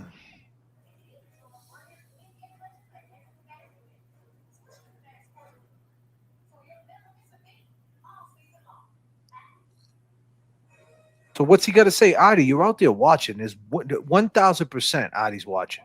Absolutely. There's 122 people in here, and here's another thing: that fake Adi, was it the real Adi? We don't even know. We haven't seen any. We haven't seen any other fake Adis enter the chat. No.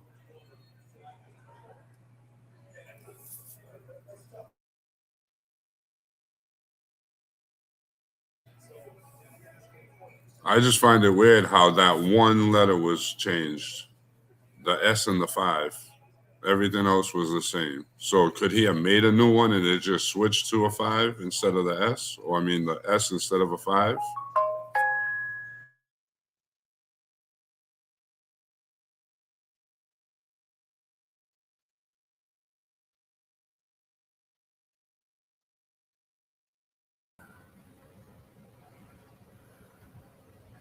Kevin Kev. You guys are late. God damn, what's happening, people? God damn.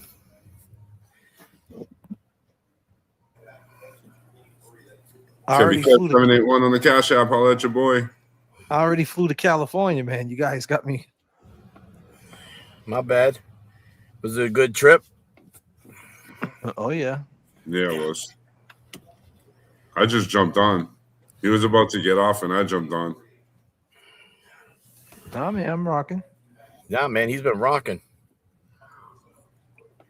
I'm looking up at the time, man. 5 hours. You've been rocking on, J.F.K. God damn.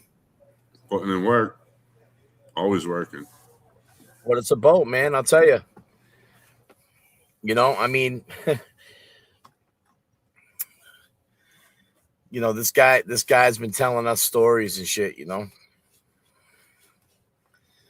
And the shit's gotta be eating them up. Living with this shit is for the past 30 years, you know. That's what I'm saying. You think it's possible? Let me ask you a question. Let me ask some questions. Do you think it's possible to get a confession by Adi Ortiz? I'll ask Kevin first. You know, If he it did. is possible. It is possible because, you know, I really don't think that, number one, it was properly investigated, and I really don't think that he's had to answer questions that he's had to answer in the past couple of years. Let me swing it to bro. How about you, bro? I definitely think they can get him to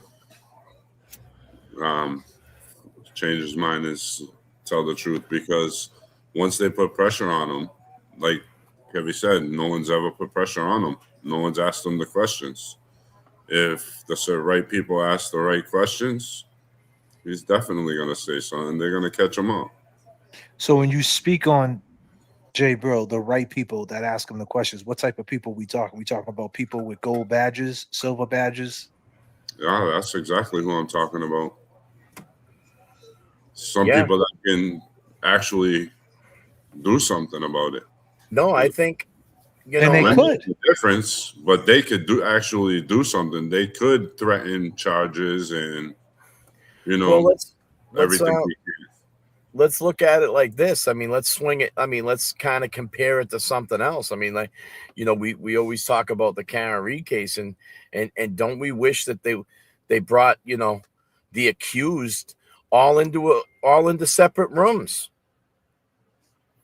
I mean, when did they go into an interrogation room and sit down? Got one be big problem with that. separated. I get it, but we got one big problem with that. He already got convicted by a court of law, and that's when the shit gets tricky. You know what I'm saying? Like that's the thing. Once you get convicted, bro, and you got that conviction, and you with the law, you have to. I wish it could be that easy. You know what I mean? Like, well, maybe the cops go like.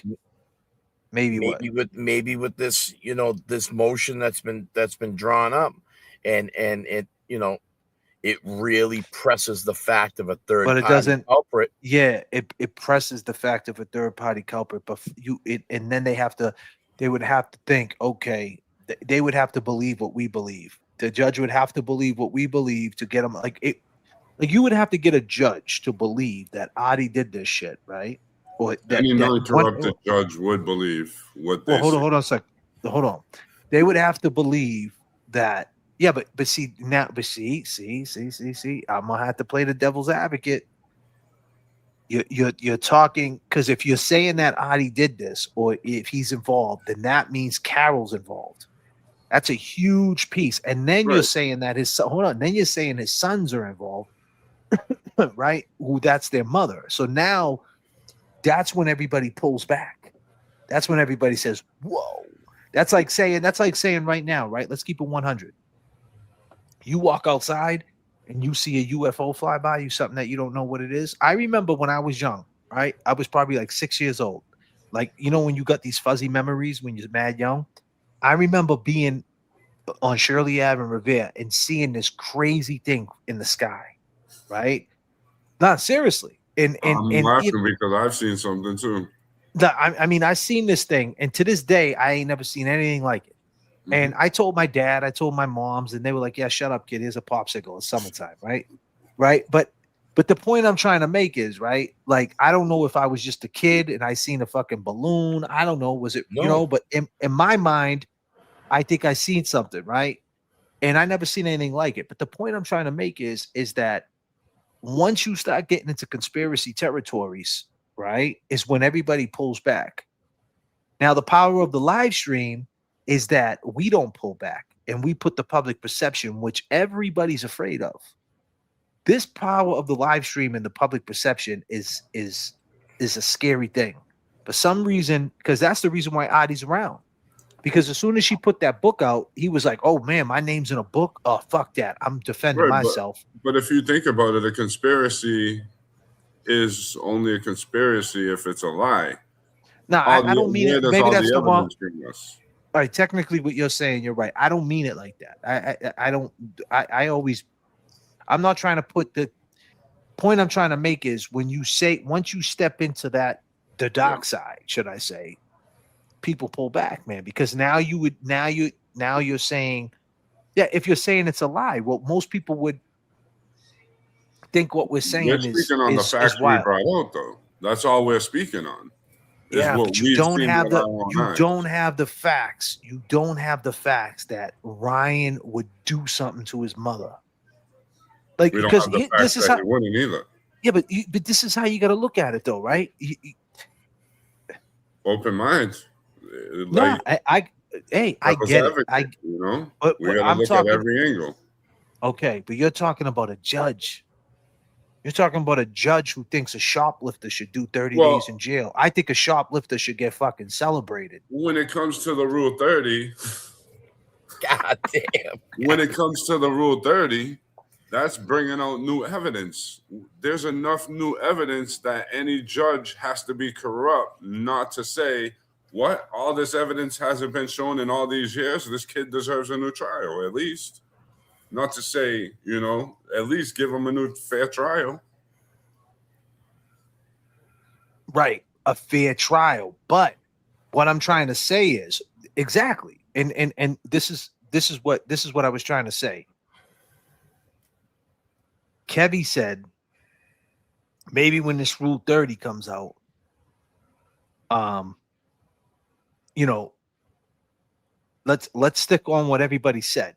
Okay, Kevy said we never got anybody in different rooms, right? Like interrogations, right? Yeah, in '95 that never happened. That should have happened, right? In '95. And you right? know, I was just you know, lining that up as like, you know, Adi never got like, you know, sat down and No. and the door shut behind him and a Diet Coke slid over the table and pressed for a couple hours. You know what I mean?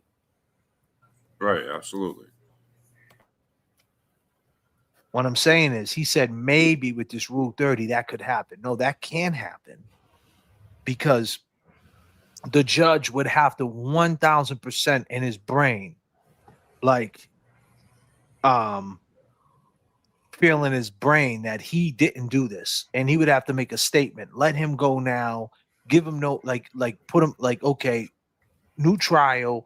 Give him no bail, right? Like you know, personal recognizance. Let him free, and then kind of like say put the dogs on him. You know what I'm saying? And that's how that would have to happen.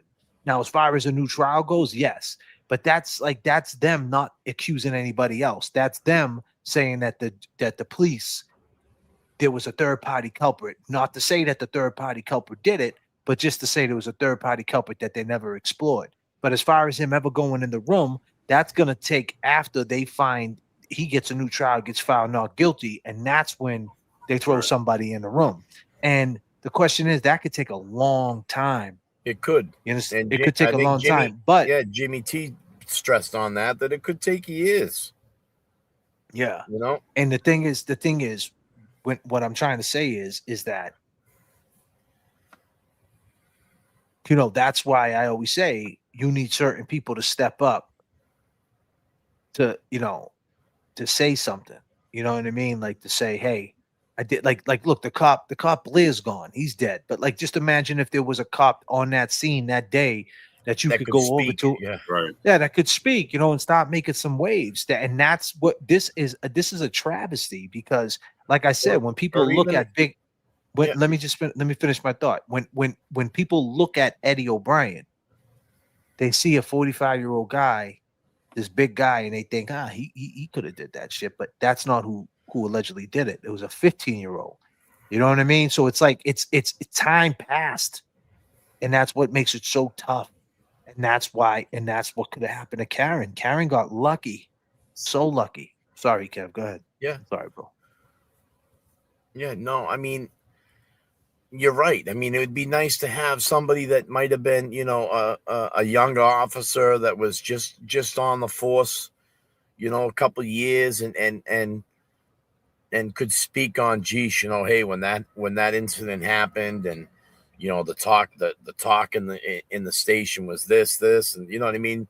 You know, they had, I'm sure those cops have, you know, locker room chats and shit, locker room talk. You know, I mean, you know, there was but 30 years passed by. Yeah. I mean, them motherfuckers are either 80 years old, you know, 70 years old, 80 years old, or just gone, dude. Gone. So that leads me to my next thing. Should Eddie O'Brien stop being more vocal? Does he know something? Because here's the thing. So here's the thing. If Adi had something to do with it, and if Ryan had something to do with it, right? Can we all agree that the cut happened in the house? Kevy Kev. If you're saying if Ryan is can you repeat that to me again?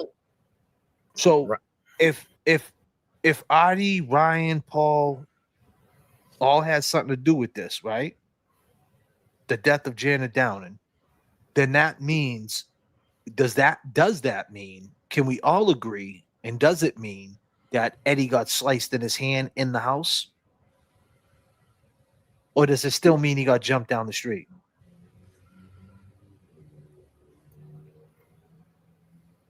You know, I think he got cut in the house. Okay. Personally. Okay, so now if that's what you believe, And let's just say that is what happened, should he come out and say he got cut in that house?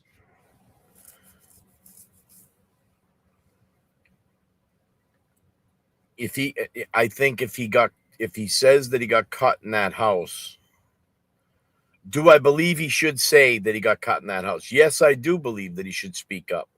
But on the flip side of that is that if he speaks on getting cut as a defenseful wound, he obviously knows who did it.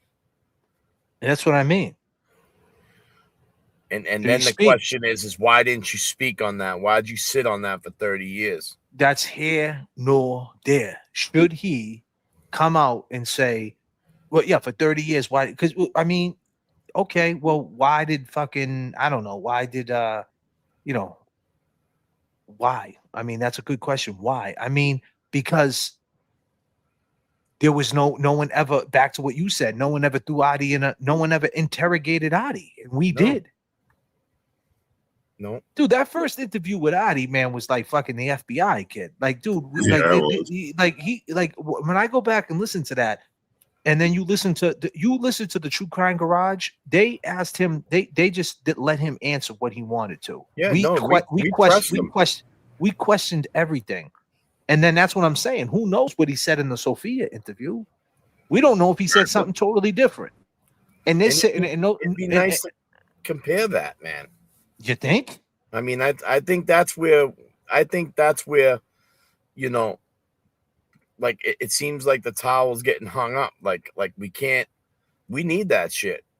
No, we need that shit. We need that interview. You know, I mean, we need to at least be able to, I mean, go over it.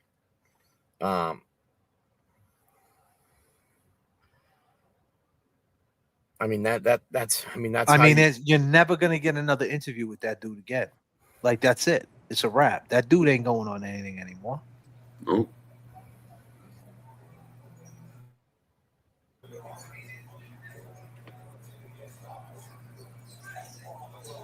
I already told you the last time I talked to her, she said that she wanted her stuff as a documentary, not stuff on YouTube, and that's just crazy.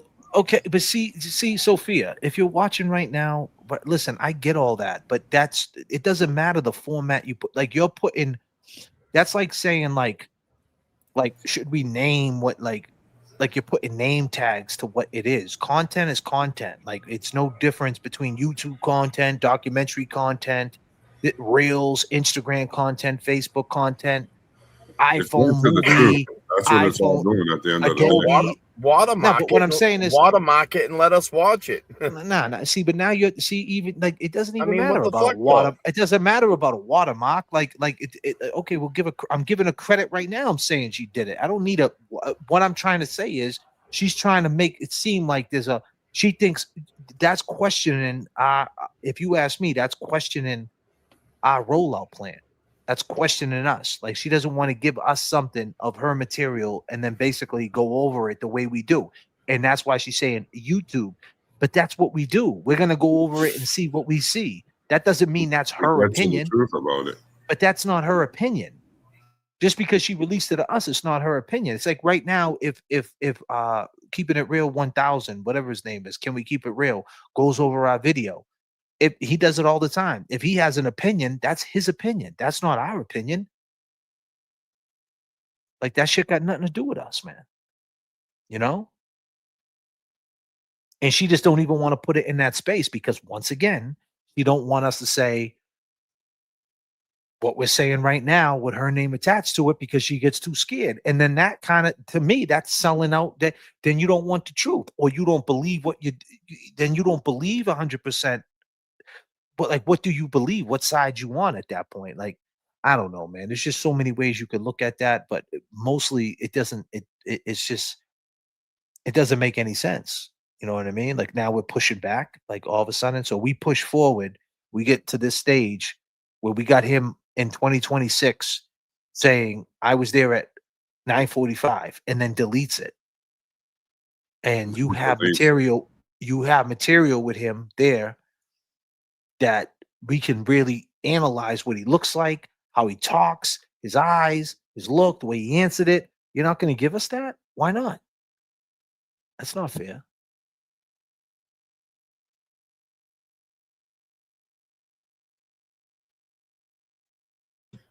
I agree. I agree with you. You know, I mean, because they want to put it. Even the trial, even some good footage of the trial.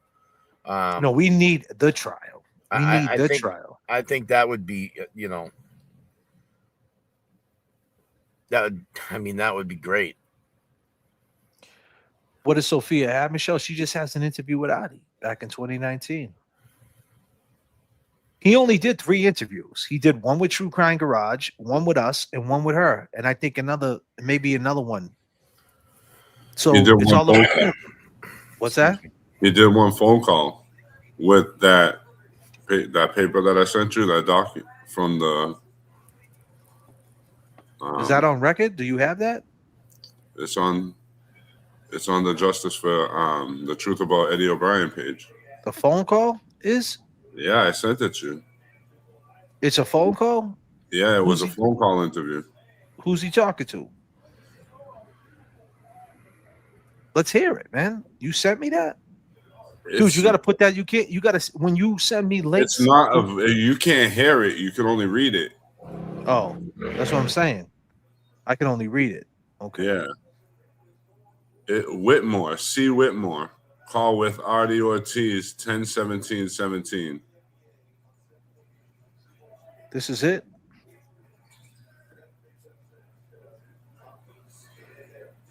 Remember I talked to you about it the other day where he said he went Who wants to read it? I'll read it. I don't care. Yeah, read it.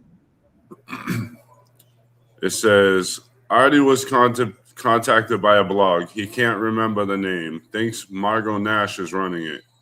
Artie called me because he wants to clear his name after 22 years. He had absolutely nothing to do with this murder. The night of the crime, his taxi dispatcher told him to call his wife. He was dropping off a fare at the Peter Pan bus station. He called his wife, and his wife said something happened to Janet. Whoa. He said that? That's what it says right here. Something happened to Janet. Bingo. Now he changed it. He changed that. He said that nothing happened at Janet's house. Yeah, and he said that. He made sure he never said nothing happened to Janet. Yeah. See, this is what I'm saying, bro. What did he say in 2019? Did he say the same thing? I have no idea. Women, these are his words. Women, is that this dude's, like with me, I slipped up and I said that on the video and I just corrected it on the live. I said something happened to Janet, right? And I corrected it. And I said, he didn't say that. Now, is that this guy's words or is that a transcribed to what I already said? I need to know, is that what I already said? That shit, like, where's this recording? This is all on the evidence of Truth About Eddie O'Brien. Yes, but I'm saying, is that like a overview of it? Like someone just writing like what he said, what they heard on the call, and he didn't actually say that. This is the person who took the interview with Artie over the phone is putting it in writing. Okay, but did he 1000% say that though? Yeah, that's what it. Yeah, but did it say Artie? Like, how is it written? Is it written like a transcript or is it written like a story? Like, is it written like Artie says this? Like, you know what I mean? Like, is it all like it ain't? It's his words saying it. It looks like just a paragraph. You have it. You can see it. I know. I just don't feel like doing that right now, Jay, bro. That's what you're here for. My bad. But I'm just saying, like, I'm just saying, like, we don't know if he really said that. Like, does he have the phone? Can we get that phone call? Because if he said, because if Artie, let me tell you something. If Artie Ortiz said that something happened to Janet,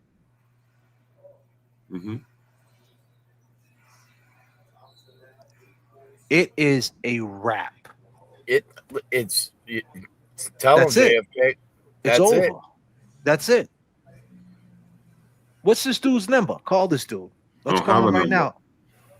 Well, call somebody that knows him. Where's Geraldine? Does she know him? Jay, bro, you don't have his fucking number? Geraldine's been in I the just chat all found day this 2 yelling at days us. ago. Geraldine, do you know this guy? Call this dude. Call him up right now. It's an emergency. Where's this number? Where's this recording at, man? Did he write that shit down? Like, is it recorded? Is this recorded? Was it recorded? I don't know if he recorded the phone call, but I know he wrote down everything about the phone call. Artie said I can call him again if I had follow-up questions at the end. What can you? Was Sophia answer you? Probably not. The last time I talked to her, last time she answered, she said I was rude. Thank you, Sophia. Felt I was being rude. So what? You were being rude. Who cares? Like, life goes on.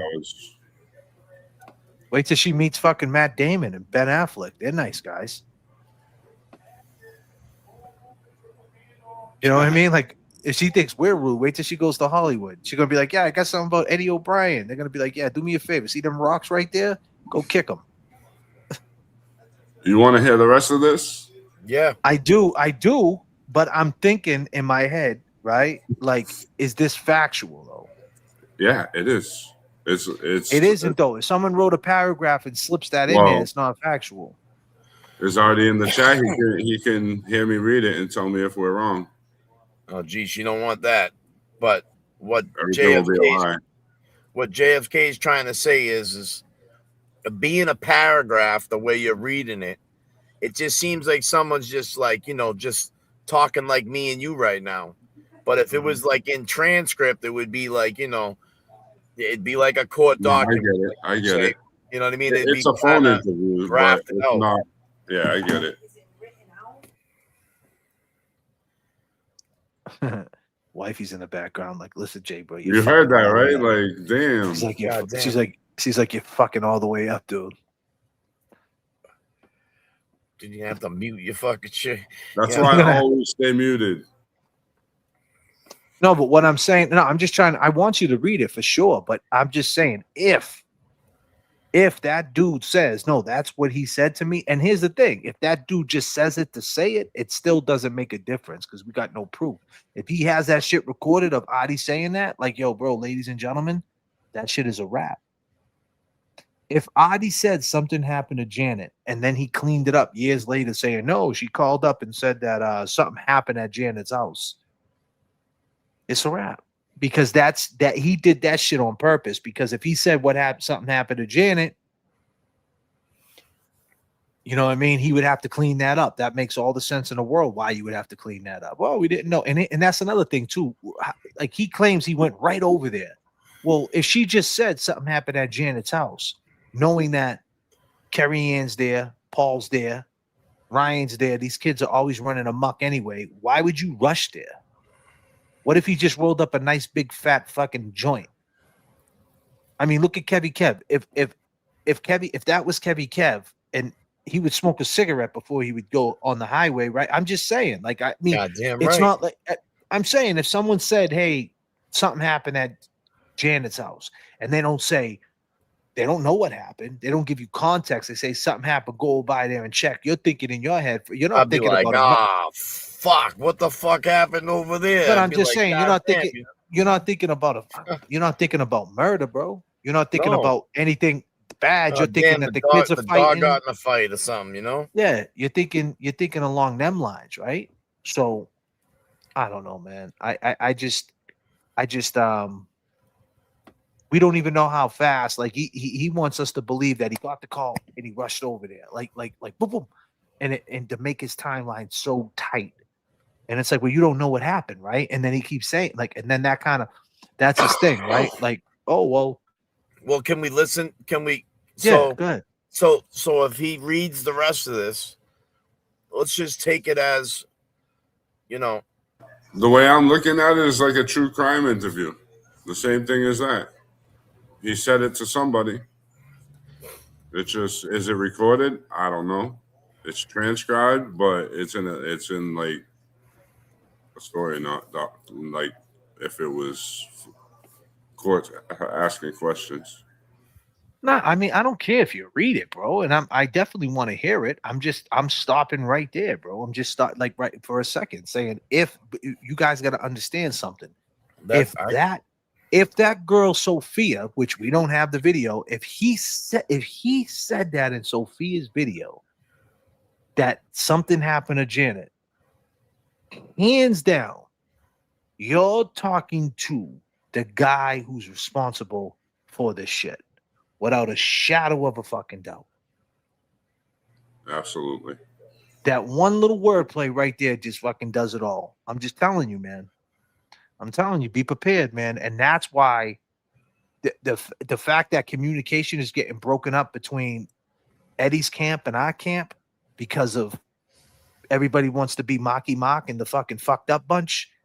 Like, hey, I can tell you, man, I lived that life. I've been in Beverly Hills. I've been to the biggest house. It ain't like it doesn't work that way.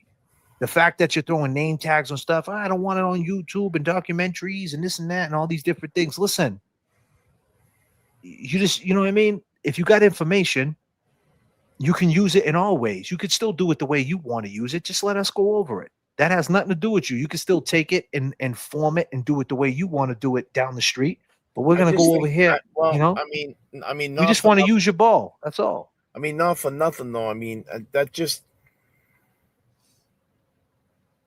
see. I think where the communication gets busted up is that, you know, we've taken this to a different level, and you know, we're searching for the truth. You know, and I mean, not searching for a bag. You know what I'm saying? We're searching for the truth.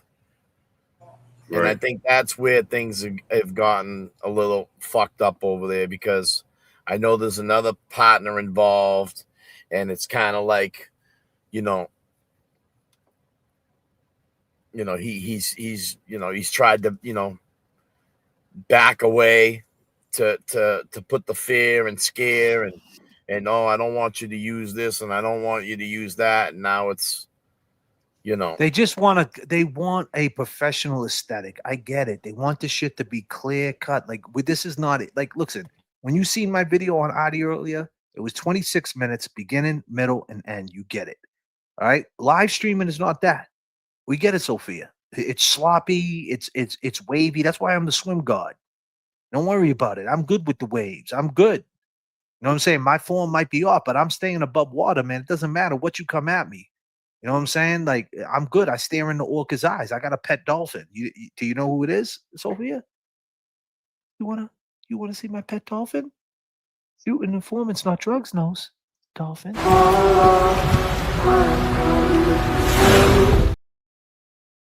You want to go swimming with my dolphin, Sophia?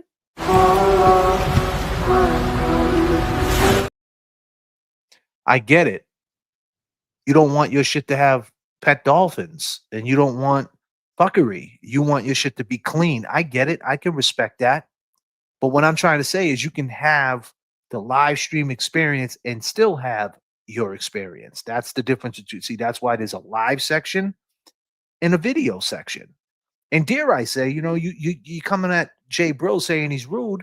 Well, why are you mad at him? He's soaking excuse me, he's taking an advantage of the YouTube experience, and he's using it for the right reasons.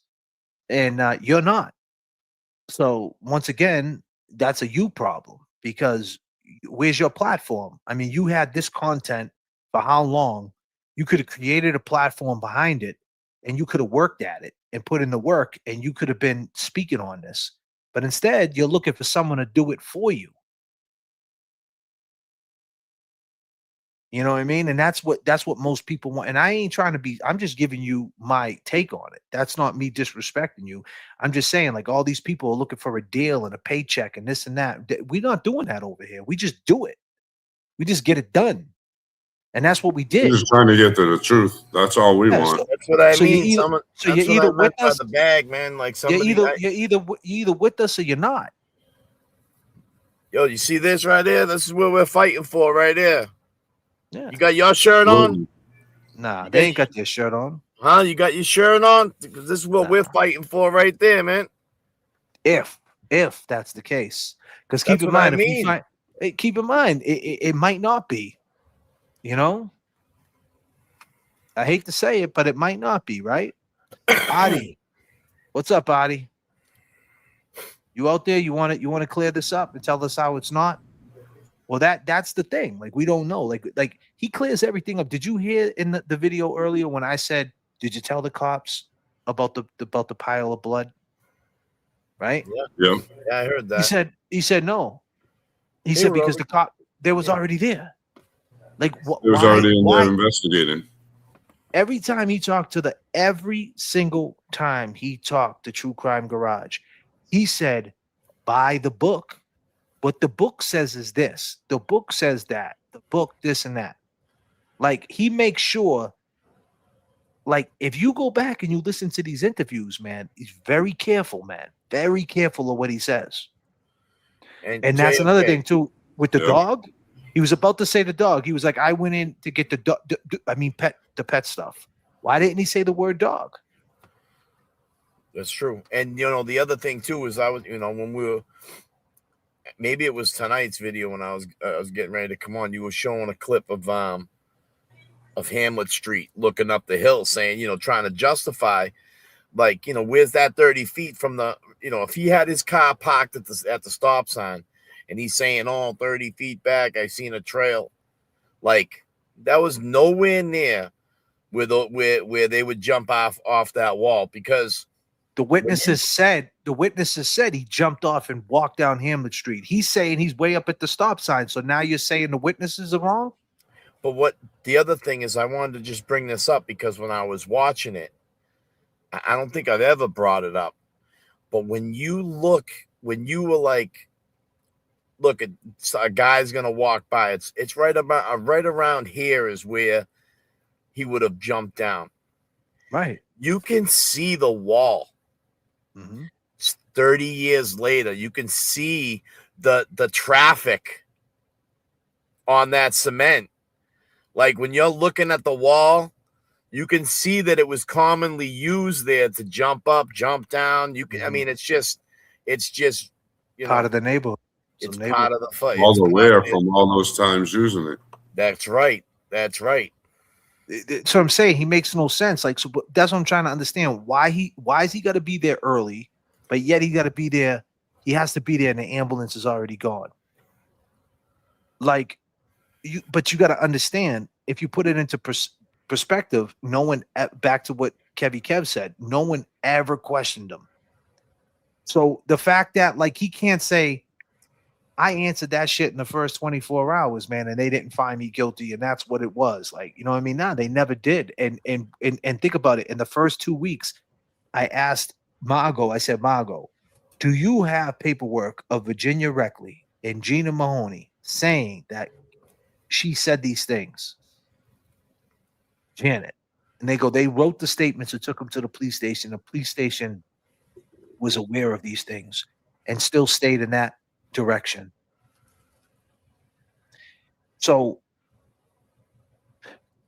okay, so why did he lie?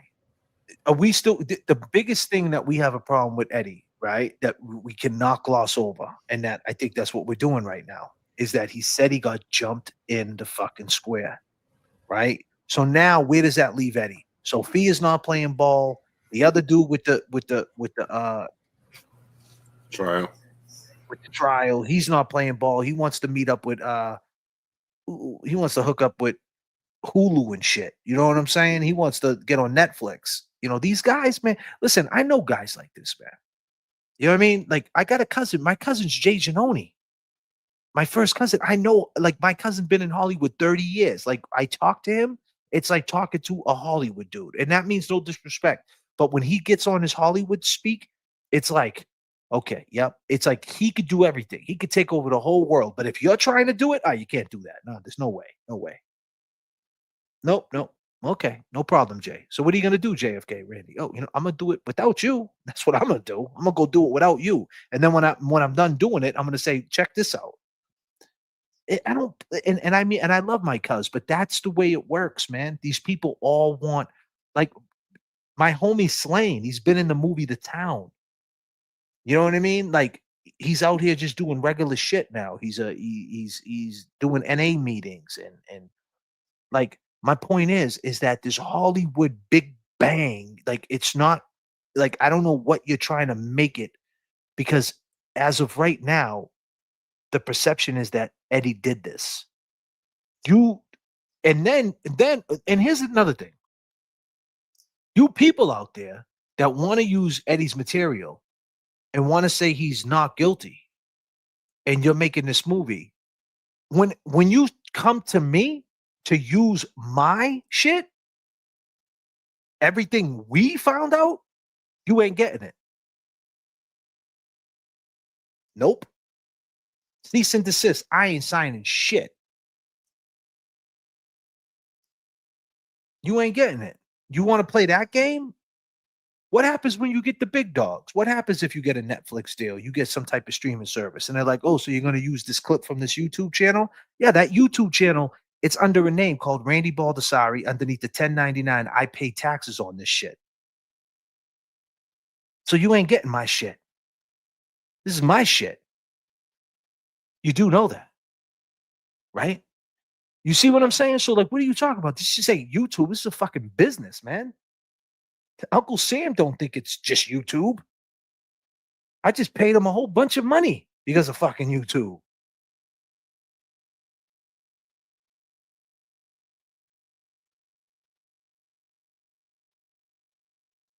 No, I'm saying so we're just YouTube.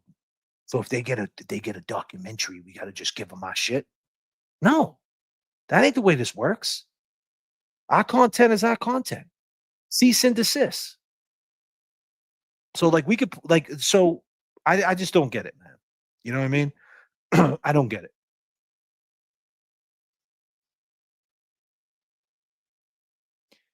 Well, you know, I'm I'm upset because we've been asking for months, like going on what is it, May?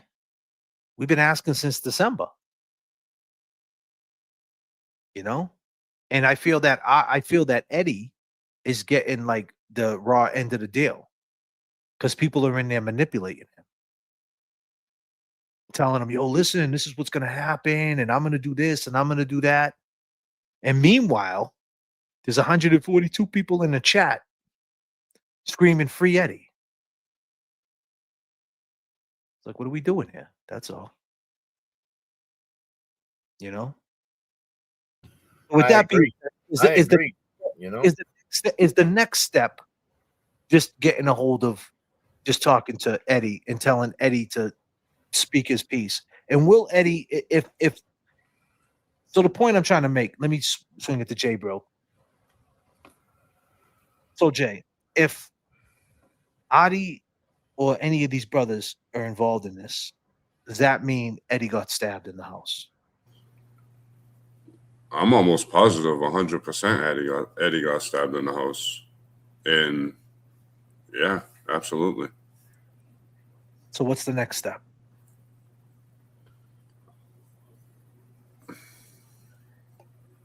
I like everybody knows, I've been saying I think he should just say it, but he's saying that's going to come out in his Rule 30. I don't know what's the difference if it comes out now or then. Like, it has to be out, you know? Personally, I want to say this. I mean, I think there's one person out there that, you know,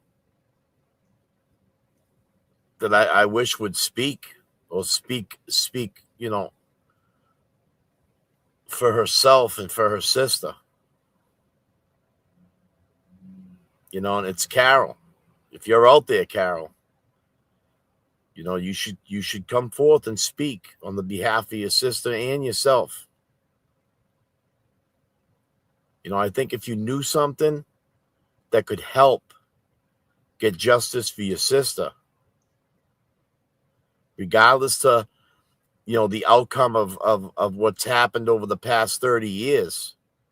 But deep down inside, man, if you're living with something and you know something, you got to say something.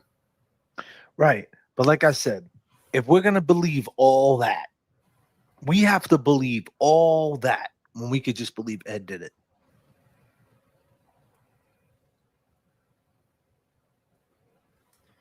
You know what I mean? You would have to believe all that. You'd have to believe Carol's involved, Ryan, this dude, Carrie Ann.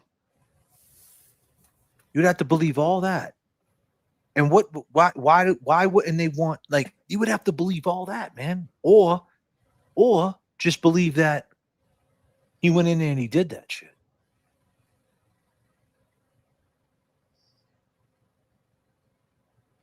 That's why it's so imperative.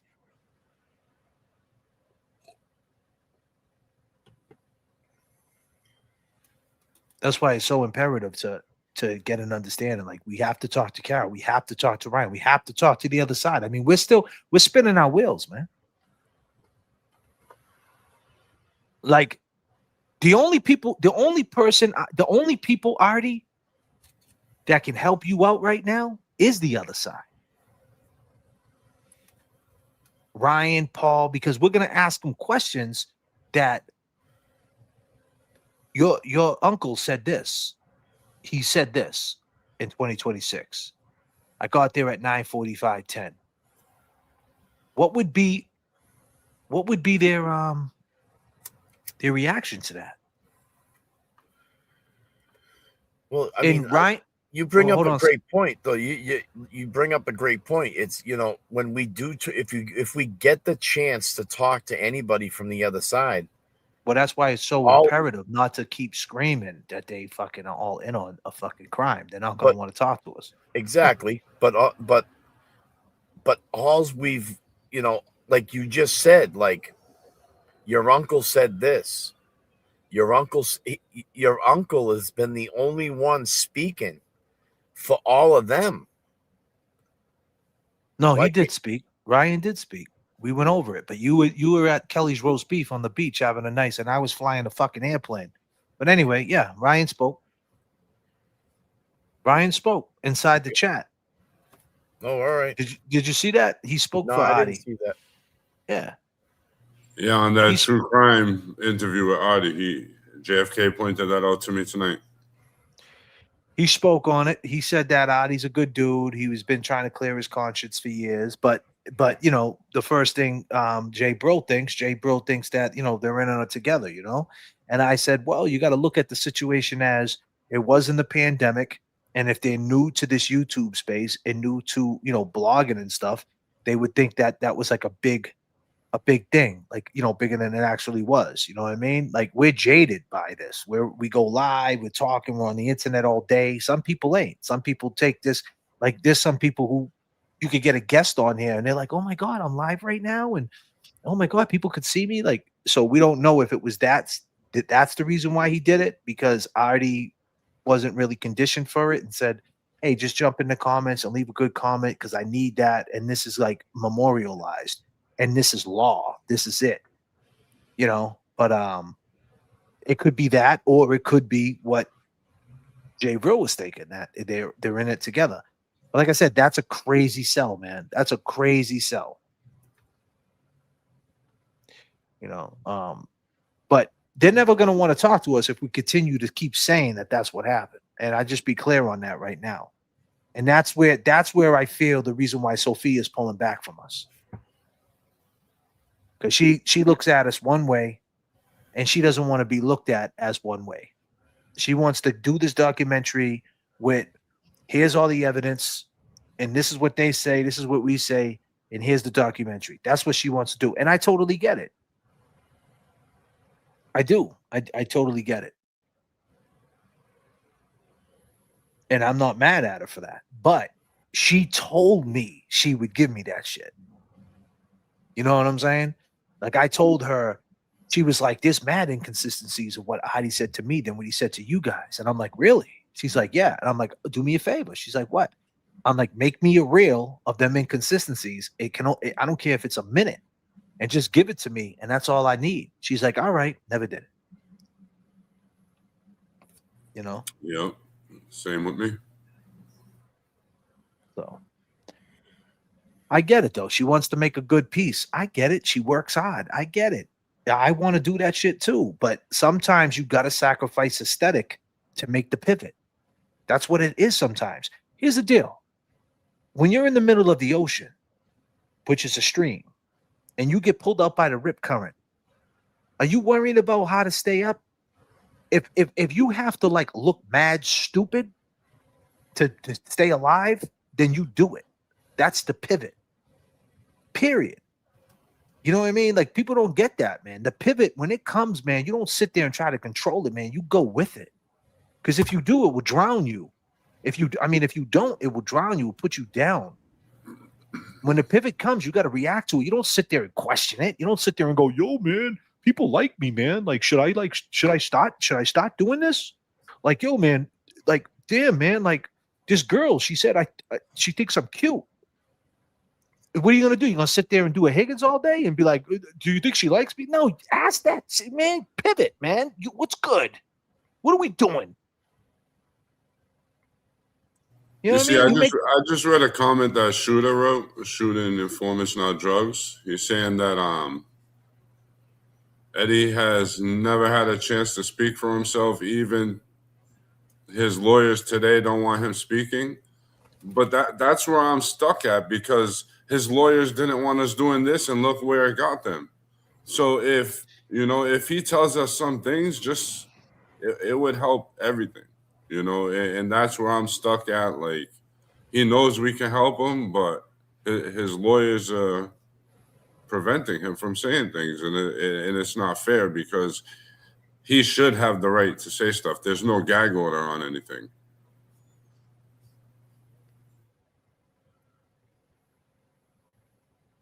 Yeah. Hey, man. That's where I'm at with it.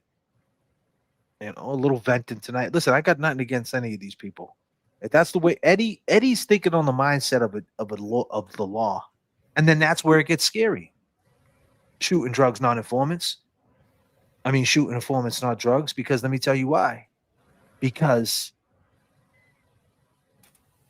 one could say that Eddie is playing the law card just to get out of jail. He figured out a loophole, and he's trying to get out, and he's full of shit. Because an innocent man wouldn't be fucking doing that. He'd be like, what? I caught the dude who did it is caught in a lie. Fuck that. Let me tell you what, Rod. That's how most people would take that. But then again, it's his life. He could do whatever he wants. You know what I mean? I'm not telling him what to do, what not to do. That's not for me. I can't control people, places, and things. I'm just saying, like, to get the other side to talk. They're the only ones that could clear up this crazy situation with Adi right now. Like the timeline. Like they're the only ones. I agree. What loophole? A loophole of a new trial, bro. Third party culprit. You know what I mean? A third party culprit. You got a guy that was there. You got DNA that was underneath the nails, right? That they never tested, right? You have a guy with the keys. You have Robert George who got put in jail. You got different statements of different people. Maybe that's the wrong choice of words with loophole, but he found out a way, right? To he has enough evidence on his side for a new trial. And for him, that's a loophole, should I say. For him, that's a loophole. If he gets a new trial and gets found not guilty by a court of law, he walks. But we all know just because you get found not guilty doesn't mean you're not guilty. Just because you get found not guilty don't mean you're not guilty. So the point is, does he want the person who did this found guilty? That's the question. And if this person who you scream in the chat every single night, already this, already that, already this, already this, already that. If that's the person who did this horrible fucking thing, and he knows it, and you know it, then why not just say it? That's all we're saying. I hope that makes sense. It does make sense.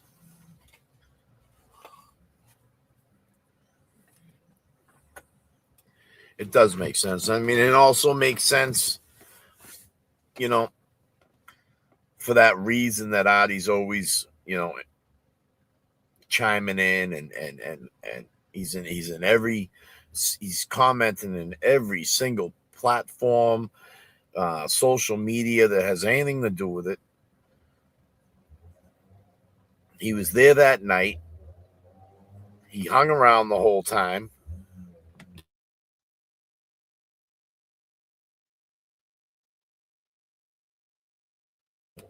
It's just, you know, I mean,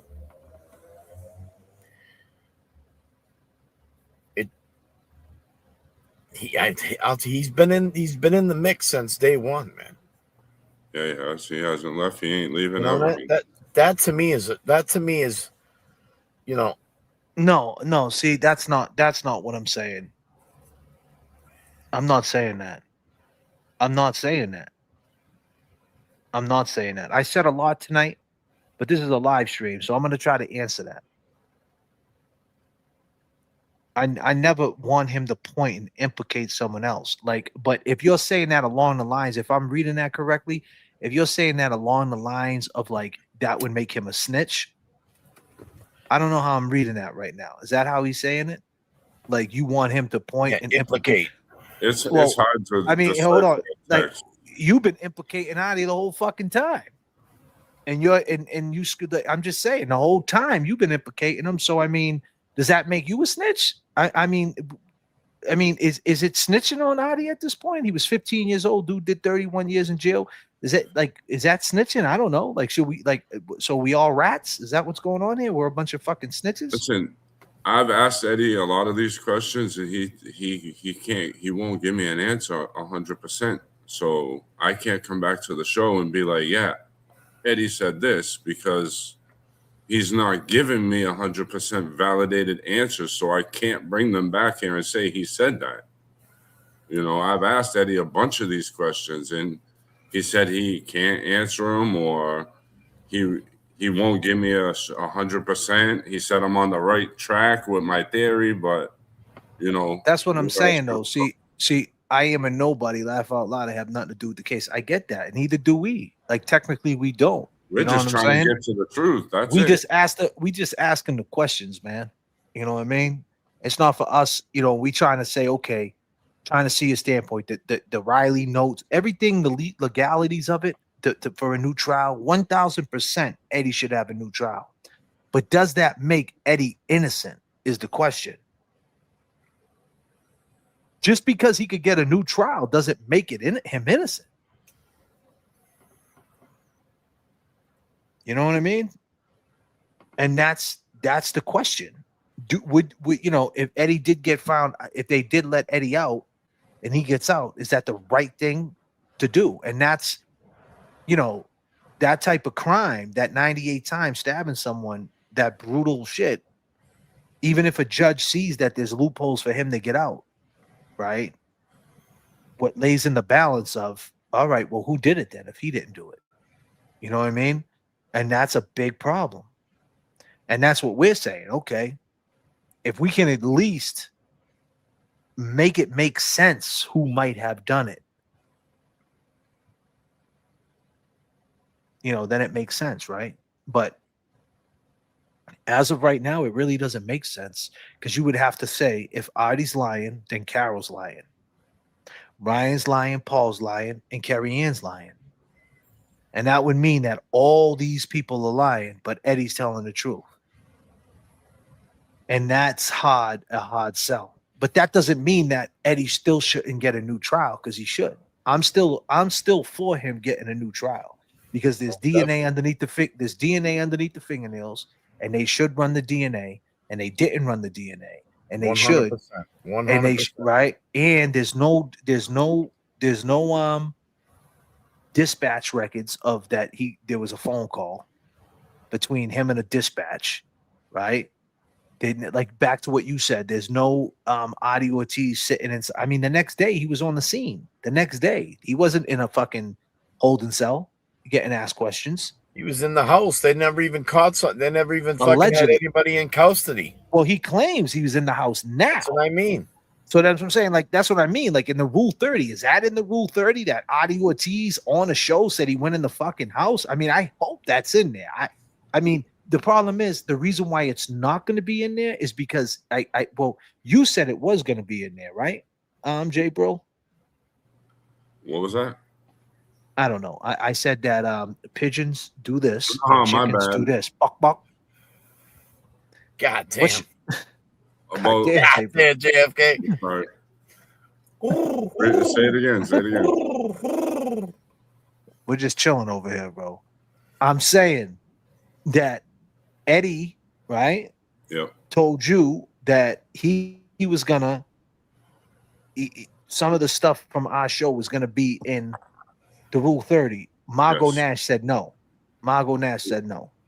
Yeah, he said that they are using some of the Rule 30 stuff that we brought. I mean, some of our stuff in their Rule 30. That's what he told me. Okay, and one of them I would assume would be that he said he went in the house. Because there's nothing from all them years ago saying that he went in the house. Right. I would assume that because right. he's gonna. So that's the question. You know what I'm saying? We got to wait. I mean, it's only a month away. We're gonna find out. That's the beautiful thing. And then you have him saying that he knew the blood was behind his car that night, but he never said nothing to the cops. I mean, there's another shooting informants. Yeah, there's another one. There's another one. I mean, I laid it out. I mean, if they need anything, it's right there, man, in the video. It's all laid out. I mean, you could file as many Rule 30s as you want. That's what Margot Nash told us. Yeah. So, I mean, I'm sure he can add to it, you know. But the question is, with all this evidence, right? So I guess if you think that this show hasn't done anything good for him or will, if you think that the show hasn't done anything good for him or will help, I think the show did everything for him, man. I mean, if you ask me. That's what he's saying. I think that's what he's saying. You think that's what he's saying? Yeah. No, I think the show helped. And if it is used in the if it is ruled in if it is in the Rule 30, Margot Nash said no because he wasn't a witness. So I got confused by that, but Margot Nash might be wrong. But I don't really question. I don't question Margot Nash because she's a lawyer and I'm not. From what my understanding is of a Rule 30, it's new evidence, and this is new evidence. Yeah, big time. No, and yeah, thank you, Shooting Drugs. Listen, you got to keep in mind, Shooting Informers. You got to keep in mind this. There is a side of this show where I have to do this, and I know it stings a little bit when I get negative and pessimistic. I got to do it though, because I can't just you know what I mean. It's because we're at the stage right now where we have to talk to Ryan, we have to talk to Erin, and there's already videos of Erin talking. So if we can't talk to her, we got to see the video of what Erin said and see her confidence, because we got to see their confidence level of how these people react to this. I mean, the fact that they're quiet about it is weird. And I get it. It's their moms and this and that. But I mean, shit. I mean, there's enough right now in the last 48 hours between the video I just dropped and this 6-hour live stream that I've been fucking talking on. There's enough right now to make them say, hold on, let me jump in real quick and say what I need to say. And that's what I'm looking for. And the thing is with Adi, it's back to what Kev said. He's the only person talking for him. They want him to be out here like that in these streets. Yeah, I mean, he seems to be the spokesperson. I mean, if it isn't, oh, leave the kids out of it, or you can't talk to my wife, she's sick.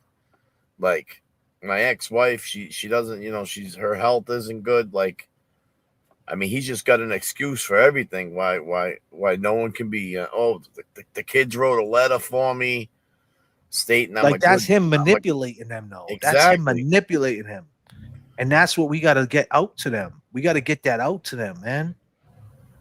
They don't want to talk though. They don't want to believe. Like, you know what I mean? He says he's saying that Eddie's family don't want to believe he did it, and it seems like their family don't want to believe that this, or back to what everybody said, are they all involved in it? But why would they want to do that to their poor mother? I mean, did you see the funeral, though, man? I mean, come on, you're talking a lot of shit, though. That funeral was huge, man. So you mean to tell me, like, this family, like, we're shitting on, but like when you say these things, man, about this family, you're saying, like, you know, like this is beef shit, man. Like, that's where you got to be very careful, because like I said, if you are saying that Artie is lying, it would be Carol is lying too, which means is she is disrespecting that whole funeral. That funeral was huge and beautiful. They carried her, this and that. Like, that was crazy. Like, so she would do all But that again, how for many this guy? times do you see this happening where family members go to a funeral after they know they did some crazy shit? It Yeah, but see, bro, but you're saying that you're saying that in a box on StreamYard. You're I'll not say saying that. I'll No, say you that won't. straight up to anybody. I will. Dude, no, But the 30 facts years. are We're the going back facts. to let's go 30 years back in 1995. You ain't saying that, man. If that happened right now, I mean, maybe you would, but I wouldn't recommend to say that. Like, you're saying that from a box, man, from a standpoint of making this, because it could be that way, but it might not be that way. And are you comfortable with it? Are you comfortable with it not being that way? If you find out that, because you went up and visited Eddie, but what if Eddie's lying to you? Are If you he is, comfortable with that? you know what? I'll be comfortable with it at the end of the day, because I know I put my all into this whole Okay, thing. but you haven't put your all into it. You know why? Because you haven't talked to them yet. Until you talk to them, you don't know all of it. But I talked to Paul. Aaron blocked me. Ryan blocked me. Do you blame them? Why wouldn't they want to talk when I tell them new information got brought out? Because because that information is old information to them. Because they know something that you don't know. All right. So ask yourself this as a neutral party. If something happened to someone in your family 30 years ago, and I came to you and said, hey, J.F.K, I found new information about this situation, wouldn't you want to at least know what it was? Not tell me I gave my disposition, I already said what I had to say, and hang up on me? Wouldn't you want to know if new information came out? But maybe it's the source. Maybe they looked at you or the way you came off and they didn't feel it. You know what I'm saying? Maybe someone else needs to reach out to him. Maybe Vinnie Politan. I don't know. Maybe Michelle Beach. I don't know. Maybe Original Joe. I don't know. Maybe someone else but us. I don't know. Maybe people don't like us. We're the hood boogers. You shitting me? Or maybe they don't want to slip up like Artie did. See, and that's the problem. Slip up. So you mean it? You think Aaron Downing? I think Aaron Downing doesn't know, and she's manipulated.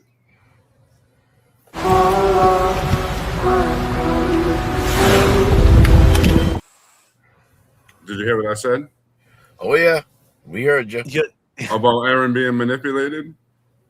So you mean to tell me you think Aaron? So what's your theory, bro? Go ahead. My and say theory. it. You want to hear my theory? Yeah. My theory is Paul went in the house, seen Ryan in there, came out the way it was, all like, what the hell's going on? Could have had something to do with it, but I'm not going to say he 100%.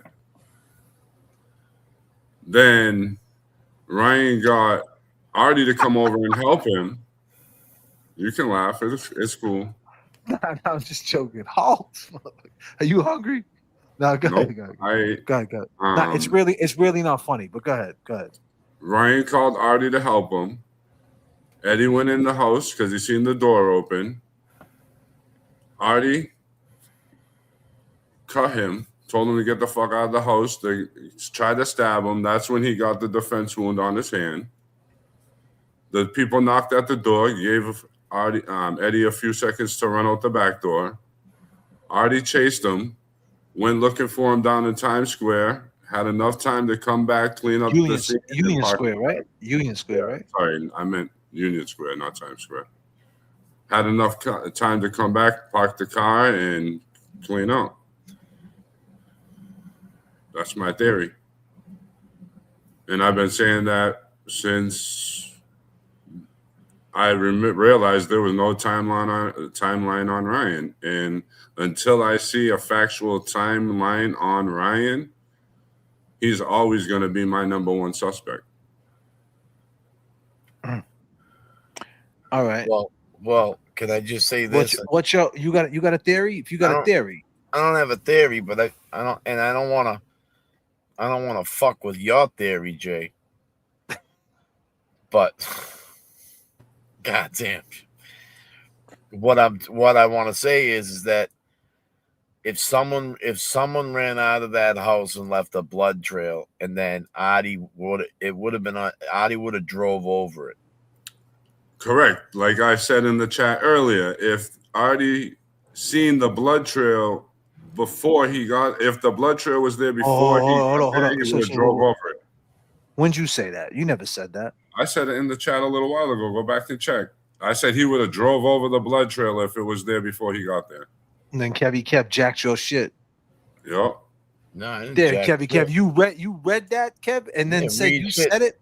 God damn, you jacking his shit. I didn't jack his shit. Damn, stole his fucking shit. God damn, bro. What do you think this is? I don't even have my glasses on, bro. God damn, jack Dude, for his shit, bro. No, dude, I use those Oscar drugs, man, the 125s, man. I can't see shit. Let me see if I can go back in the chat that part to see it. I'll find it on the replay tomorrow and I'll show you. Yo, man, I wear those cheetahs, man. 125s, bro.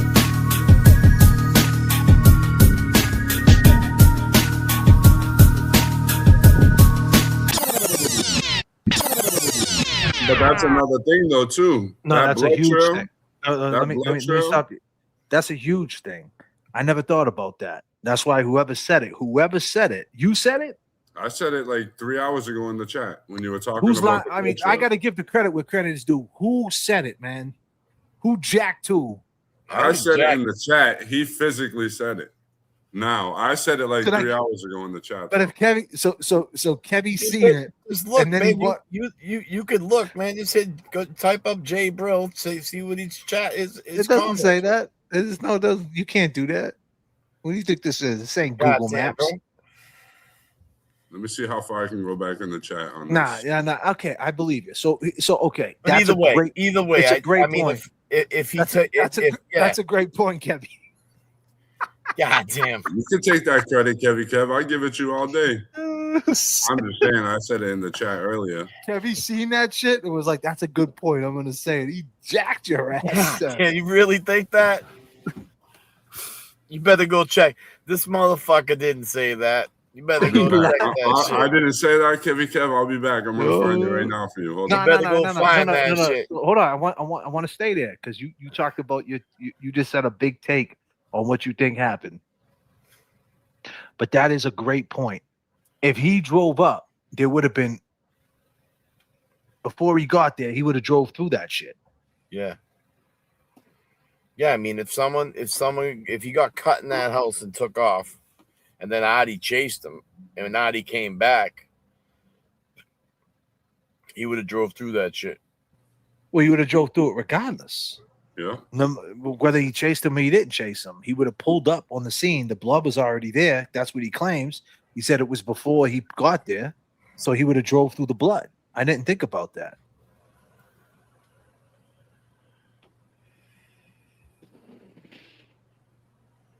So there would have been blood on his car. There would have been blood on the tires. And he said it wasn't a lot of blood. But here's the thing. He said it was from Eddie. Right. That was But from Eddie him had no bringing all blood the on him. That was from him putting all the bloody clothes and the murder weapon in that trunk. That's why there's never nothing found. And that's the mystery. But now you would want us to believe that. So go ahead. Let Kevin One other thing too. But one other thing too I want to say is that is that, like, when they talk about the sink running, when Artie questions the sink running in the house, he says it was Eddie. He says it was Eddie. Oh, that was Eddie. He must have been cleaning up in there. That's another thing. So Eddie would be that comfortable if he did do something like that. Like, I'm gonna clean myself. Like, dude, if you just did something like that, you would fucking like, if he was the way Marco described him, a If brute, he got that he cut was on his looking hand- crazy and this and that. If he got cut on his hand and then would've turned been- the sink on, it would have been all over the fucking sink. I mean, think about it. I mean, I Yeah. just find that That's another thing too. You're right about that. You're right about that. Like, that's how we got to do it. We got to go to the simplest thing. But this story right here, though, what you're saying, why do you think Ryan would do something to his mother, Jay, bro? Why do I think Ryan would do something to his mother? Yeah. Because they're all on the bad path. Clearly, like I said, Carrie Ann was gone. His brother Paul was out the door. And no one, like, he wasn't perfect with his mother. He fought with his mother too. And you got to remember, those twins, they got more of a bond than anybody knows about. So But here's the question: why wouldn't Eddie just say this? 2 weeks later, he doesn't say nothing. honestly, when out of me talking to Eddie, like I kind of said earlier in previous lives, I feel the reason why Eddie doesn't want to say, "Oh, Artie did it," or Artie was there, because he don't want to ruin his credibility. So let's say, for instance, he said it's Artie, right? And it comes out to be Ryan. Then there goes Eddie's whole credibility. You know, Really? and I'm worried about that. I think that's what he's worried about. Yeah, but the bottom line is, if Artie was there and he seen Artie, whether Artie did it or didn't do it, Artie was there. Right. And So that's an issue. then let Artie fucking explain why he was No, there. why he was there, because he said You he know what I'm wasn't saying? there. And this There is you why go. I think, and this is why I told you that I'm almost 100% positive that Artie but how was in can the you? house. But how can you take all these? How can you take all these excuses from Eddie, right? So, and let me rephrase that: all these explanations. I don't know, all the whatever you want to call them. I don't know the right way to say it. How can you take all that and accept that, but you just won't accept what they got to say? We don't want to talk to you. You know, my mother, she passed away. Like, why are you so fixated? Like, why would you believe that and not believe what they're saying? To tell you the truth, honestly, I mean, no. Let me back up and hold on. So keep that there, because look, you just exposed Adi. So you did everything you had to do, right? You exposed him. You showed that he's a liar. And then this guy is saying, well, I don't want to say it's Adi. It could be Adi, but I don't want to say it's Adi because, you know, I don't want to implicate him just in case it ain't him. Well, the question is, dude, was he there? And if he was there, back to there. And that's why I'm getting at. And that's what I'm trying to tell you, that so you would take that he's saying that he was there. Listen, so I specifically asked Eddie, was it Artie who cut you? Don't say nothing you can't. Don't sit there. Don't say nothing you can't say though. Don't do that because I'm pressing you. He didn't. And this is where I'm telling you, where I said, did you get cut in the house? Was it Artie who cut you? And I gave him my theory. He said I'm on the right trail, on the right path. So to me, so to you, he's saying Artie was there. Yes, to me, he's telling me Artie was the one who caught him. So why not make a phone call to the J.F.K. show, right? Or make a phone call and record it and say Artie was in the house. We already tried to get permission for him to come on a phone call, and they wouldn't grant him that. And what do you mean? No. I'm saying he could just get on a phone call and talk to you. You can record it. He could say Artie was in the house. Okay. No, because then they use that as third party to hang up, and he'll get in trouble. He has to get written permission. What do you mean third party? Can't record it? Can't record a jail phone call? They're recording your call. Why don't you just Exactly? Okay, This so why call's don't he being just write? Wait a recorded. minute. So why don't he just write a letter then? He can write a letter on the email. I'm just saying, and say Adi was in the house. I could see. I'm just saying, if that's the case, why are we not saying Adi was in the house? Like, why not? Like, if Adi's in the house, that's a bad thing. Right. And it's going to help Not a him. good thing. But I hope it would. I would assume it would. See, I don't want to make it some glutton shit where I just want it to be about me or my show, because that's not what I'm trying to do. If it's going to hurt him in a court of law or whatever, okay, I get all that. I guess that has to be thoroughly explained to me. But as I'm seeing it right now in the moment, I can't see why it would hurt him if he says it. Like, because if anything, he's been saying it since his parole he hearing. hasn't said it. He has not said it. Listen, if you go back to the parole hearing, when he asked about who was in the house, he said he told only one person or something. And he said that's going to be fought in his Rule 30 motion. Okay, and we'll see. We'll see in the Rule 30.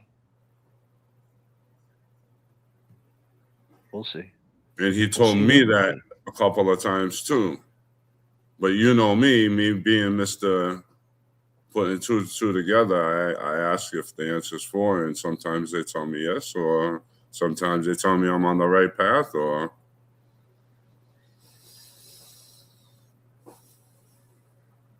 oh, Becky, man, what up, Becca? R.I.P. Francis Gigolate. You can record the prison phone call with the personal consent, just no 3-way phone call. See? I guess. that's not what I was told. I mean, listen, I don't know. I'm just saying, like, if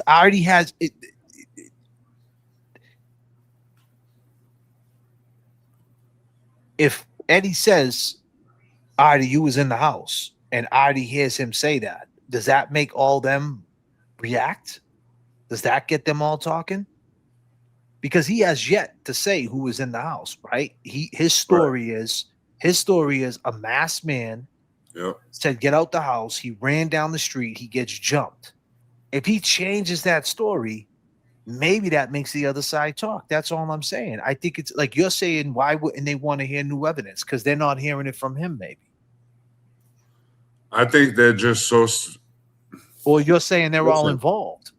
Yeah, because the only one I don't think is involved is why wouldn't Ryan or Paul do something again, a horrendous crime in 30 years? Because it was personal with the mother. They were separating the kids. She was separating all those kids. Ryan wouldn't have been with Paul. Carrie Ann was already gone. So you're saying you would believe that all these people, Carol, Artie, Ryan, Carrie Ann, the dad, all are involved in the death of Janet Downing in 1995, but you can't believe that Eddie O'Brien worked in a porn store. All right, let's talk about Eddie. Yep. Worked in a porn store. Worked in a porn store. 15 years old, going through puberty. Right? Went into that back room and seen all types of videos. Right? Yeah. Sees Janet Downing, right? Older woman. It could have been videos back there that said fucking MILFs, right? Even though MILFs weren't around 95, but still fucking older woman, right? Part of my language, ladies. I'm just saying, like, young kid, something titled, gets fixated, right? I mean, like, bro, this could be a possibility because they said it was a sexual deception. Anything's possible. Anything's What do you mean? This is facts. But you want to know my answer? Hold on. Can I speak my shit? Yeah. So this is facts. What you're saying is not a fact. What I'm saying is a fact. He worked in Midnight Variety that had knives. Mm-hmm. He had knives. Mm-hmm. He had paper. He had a paper in his house. Natural Born Killers. Right. Right around the time the movie came out. But like I told you the other night, the blade was 3 inches. That was the murder weapon, not 7. And the cuts were 4 inches. I get it. I get what you're trying to say. But look at how many excuses you just gave this dude. But you listen, want me to believe I want to tell you this. You want me to believe that Ryan and Paul carry in on my show. I'm not doing that, bro. This is my shit. You asked listen, me a hold on. question. No, I asked you the question, but I'm letting you know that if you're gonna say all that, you may as well just say he did it. But no, because there's one difference between all of them. Every single one of Janet's side has a violent history with her. Eddie doesn't.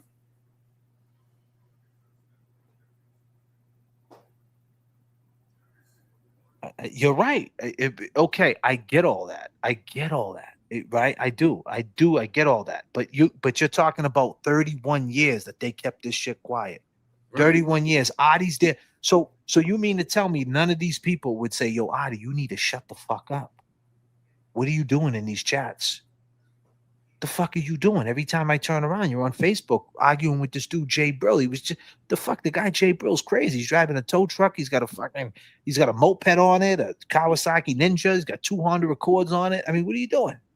You're pissing this guy off. Like you see what I'm saying? I honestly don't even think they might be watching it, to tell you the truth, because I remember. Why wouldn't they be? They're on social media. Why would they want to be? Because they're on.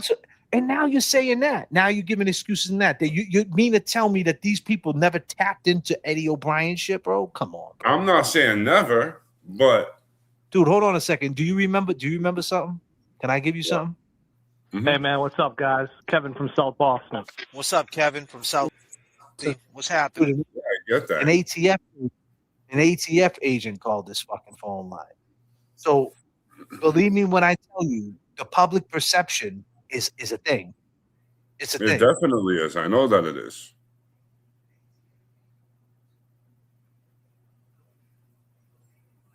If you mean to tell me you told them where to find us, right. You let them know. So what I'm saying is there's no way they haven't tapped in. I'm not saying they do consistently, but there's no way they haven't looked at the product at least once. That's my opinion. I won't say never once. I know they have. Okay, so go ahead. So, I think when their name gets mentioned, just like it is tonight, they get told. Right. I'm sure. There's somebody in here watching. I mean, not for nothing. Being in the live, being an eyeball behind this shit is an advantage. It's us who takes all the heat, and that's why I'm saying, Jay, bro, like you gotta understand what you're saying. You gotta understand what you're saying. You're saying that shit with confidence, like, you know what I mean, like with no, like, because when you think about it, Eddie, 15 years old, right? He worked at the place. He could be. I seen his videos. He acted like he was older. He had his dad with him. His dad had his grandfather. He had, I don't know. Oh, yeah, my girl, she was my kid's mother. You know what I mean? Da, da, da, da, da. Like, yo, bro, I know kids like him. He acted like he was older, bro. Right? You don't know Eddie. I don't know Eddie either, but based on what I seen, I could say that he could have been on some older time. They didn't just let a 15-year-old kid in that place and around that type of shit if he was immature. They let him around that because he was mature enough to handle the people playing Keno, the porn people coming in, the weirdos, the crackheads. Like, yo, bro, that place was a fucking shithole, and he was right in it. That's a fact, and that's a hard fucking fact that nobody wants to deal with. And I'm here to bring it to you. That place was not a Christian shop. They weren't singing Kumbaya in the back. That shit was wild, man. That shit was Building 19, man. That shit was Mr. T's Mini Mop, Kevy Kev. Huh. It was gutter. It was a bodega. I'm saying it was. So I'm saying you're inside there. I don't know. Did he see something? Did he watch something? Did he mimic something? Did he get tunnel vision and he watched something and mimicked that situation? And that's what Riley said, that he just crashed out and he did that. I don't know. That would be easier to believe based on what he's doing, right? He's by himself. They're all out the house. Than wanting me to believe that all these people are lying.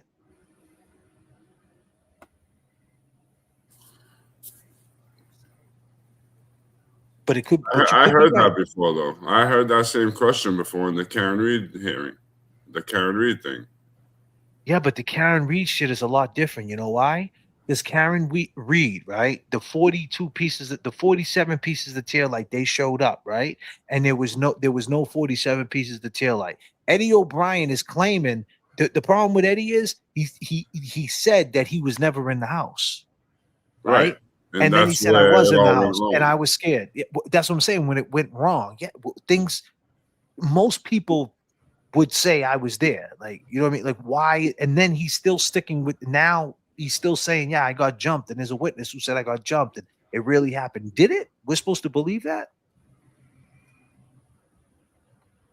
See, I always agreed with you. I don't believe that jumping story. I And mean, then he. so I mean, so can I just No, say Eddie is 100% innocent.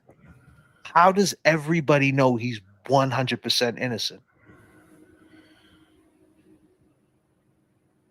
You can say with confidence he's 100% innocent?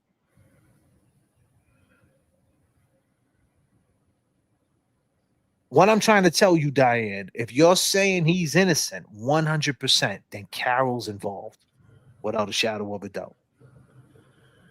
see my thoughts on this, and I'm going to be honest with you.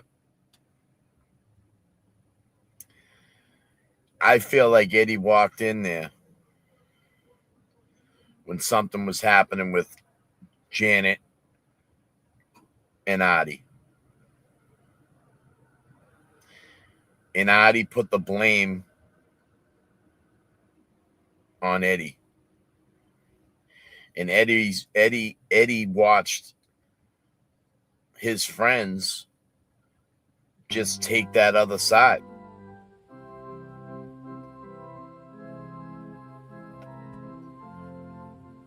We don't get many cases as brutal as this. A year ago tonight, Janet Downing was found brutally murdered in her Somerville home, stabbed nearly 100 times. When I look back a year ago today, a woman alone in her own home, defenseless, just brutally murdered. It's a terrible tragedy. It's certainly a tragedy for the family, a tragedy for that entire neighborhood. Arrested for the killing was 15-year-old neighbor Edward O'Brien, the best friend of Downing's son. An altar boy and grandson of the former Somerville police chief, he stands charged with murder. It's a sad thing that happened. I knew both families very well. I worked with the grandfather as chief of police. So, all nice people. How this happened and why this happened is a puzzle to me. The murder stunned this close-knit Somerville neighborhood. To this day, the O'Briens and some other residents keep essays posted on trees that profess O'Brien's innocence. The Downing family and the neighborhood raised money for this granite bench, which will be dedicated in Downing's honor tonight. In February, a judge ruled O'Brien should be tried as a juvenile, but the DA is appealing to the Supreme Judicial Court that he should be tried as an adult, where he could face life in prison if convicted. Whoever is responsible for the brutal murder of Janet Downing should spend the rest of their life in jail. Yes. It's just how fast your life can change just in an instant. The anguished parents of Edward O'Brien Jr. have been living a nightmare for the past week and a half. They've launched an aggressive defense of their son, now setting up a reward fund for information in this case. We've gotten support from people we don't even know. People that Ed knew. I mean, People you can that go we out, don't even know, yeah. that Ed didn't know. I mean, we've gotten letters Yeah. just signed from a friend, not even signed. Yeah. It's just. I think a lot of people have gone back to church. I think a lot of people are praying more. Yeah. And the O'Briens are praying too, because the night of July 23rd, when Janet Downing was brutally stabbed to death, their son says he was mugged by two men near the old fire station in Somerville's Union Square. The O'Briens want to find the alleged attackers. We just want these two gentlemen To come forward. just to come forward. We're not going to press charges. We don't care what happened. We don't care. We You just know, want we'll them give to them come a hug. I mean, we're honest to God. We just want these two gentlemen to come forward. They know he's innocent. They know he's innocent. They know this happened.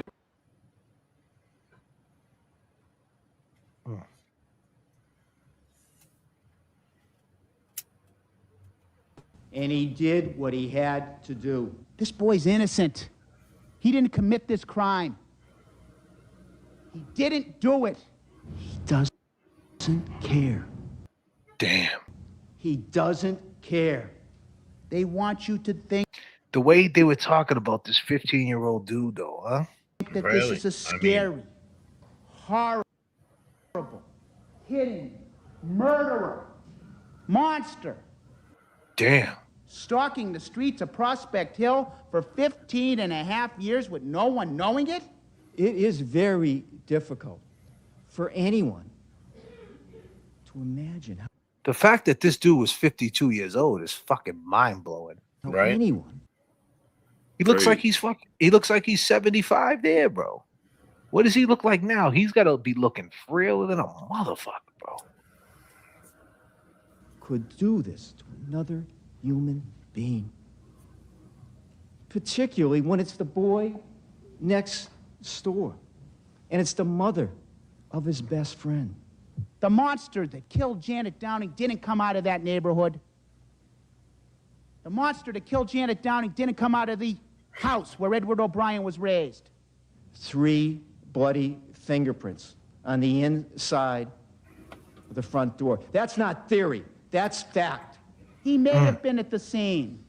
He could have been at Jeez. the scene. Look at this Doesn't show, mean huh? he killed her. Guilty of murder. What a shit show. The first Wish you degree. could see the whole thing.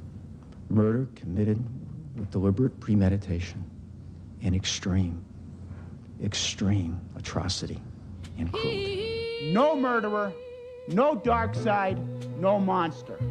Yeah. Summer of 1995, hot night in July. Why did Janet have to die? I asked him, I said, Ed, why were you in the bushes last night? And he said, I wasn't in the bushes. And I said, I seen you in the bushes. And he said, I wasn't in the bushes, so I just left it at that. Marco Abreu, Eddie O'Brien's old friend, today the star witness, recounting how he saw the hawkish teen walking away from the area of the crime scene. Could you see his face at that point? Yes, he looked over his right shoulder at me and smiled. And could you describe what you saw? Him smiling, his eyes were wide open. O'Brien seemed amused when Abreu recreated his body language, showing how Wide open. O'Brien seemed amused when That was a bad hit for you right there, bro. Abreu recreated his body language, showing how he had appeared when he walked not far from Janet Downing's house not long after the murder. Now, did you make arrangements at that time to give a second interview? Abreu conceded to the defense in the first 2 interviews with police. He said he couldn't be sure it was Eddie O'Brien. Moments later, he told the district attorney why. After you spoke to your mother, what happened? I told her that I was 100% sure that was Ed the whole time. The only reason I didn't say anything was because I didn't want to believe that he...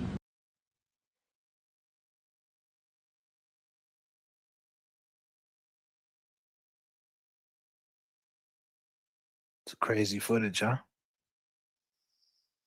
Yes, sir.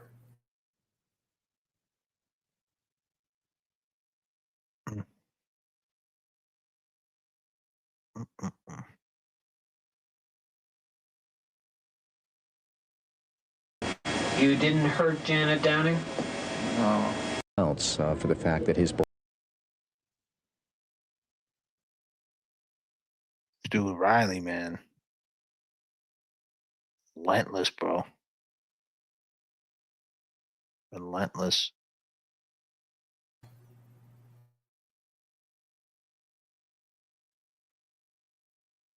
Pool of blood, 106 different blood samples, painting a vivid picture of an horrific struggle. Janet Downing's blouse. Look at the blouse. The front portion of the blouse, you see cuts all on the top, going to the left side and down the bottom.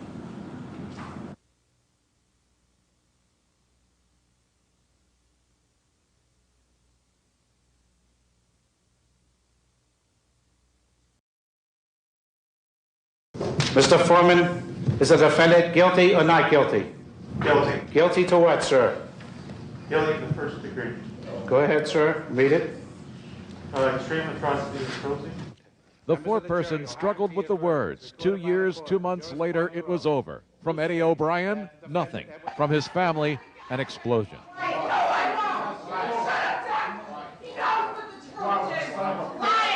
You're a liar, son of a... Liar! Their anger directed at the prosecutor, Tom Riley. I'll tell you something. That Mr. Riley is no good lying son of a gun. Okay. And I'll tell you, this has been a frame-up from day one.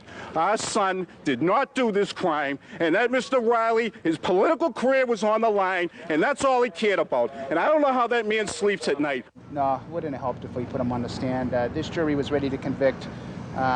Who knows when, but the fact is, if they convicted him on this evidence, on the basis of what we argued to him, the forensics were probably, most likely, what did us in. But it's not over. We get the appeal, and I'm telling you right now, I will die before my son spends any more time in jail than he has to after this.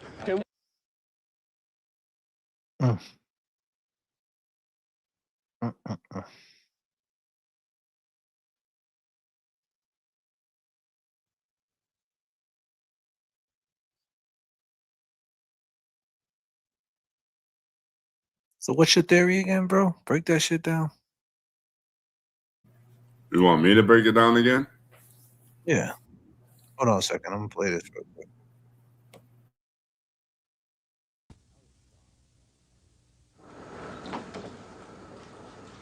Our exclusive interview took place in the presence of O'Brien's lawyer, who would not allow him to answer detailed questions about the night of the murder.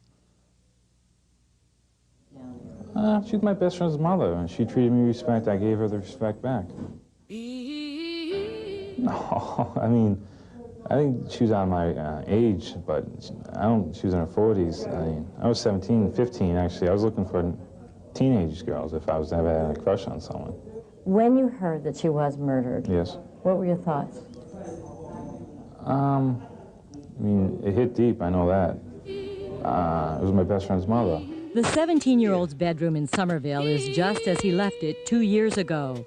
A student at Don Bosco High School, O'Brien had tried out for football and made the team, but the coach wouldn't use him, saying he wasn't tough. Just as he left it 2 years ago, a student... I was 17, 15, actually. I was looking for... She was my best friend's mother, and she treated me with respect. I gave her the respect back. What do you get out of that interview, Kevy Kev?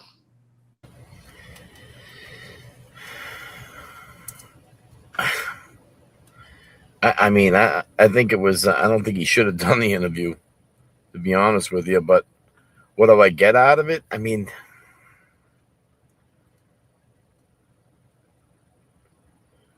Look at this. Just... No, I think she was on my age.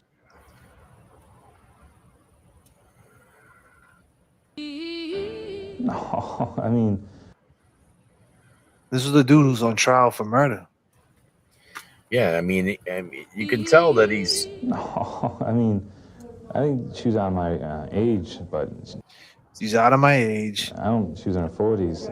I was 17, 15, actually. I was looking for teenage girls if I was ever having a crush on someone. When you heard that she was murdered, Yes. what were your thoughts?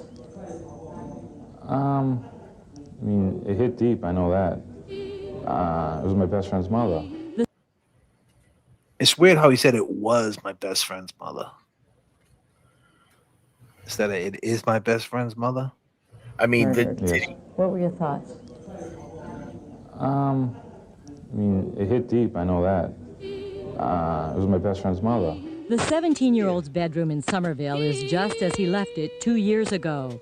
A student at Don Bosco High School, O'Brien had tried out for football and made the team, but the coach wouldn't use him, saying he wasn't tough enough. Yeah.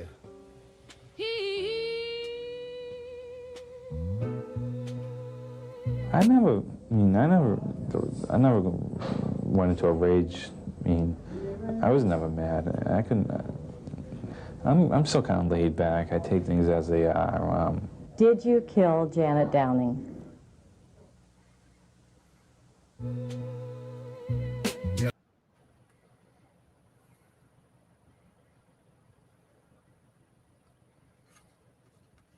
I think he's, at this time of this interview, he still had that, that 16-year-old demeanor. I mean, how old was he in that video? I mean, he must have been 17. 17. 17.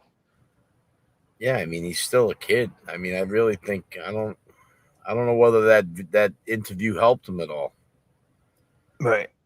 And that's what I mean by I don't think he should have done it. I think it was, I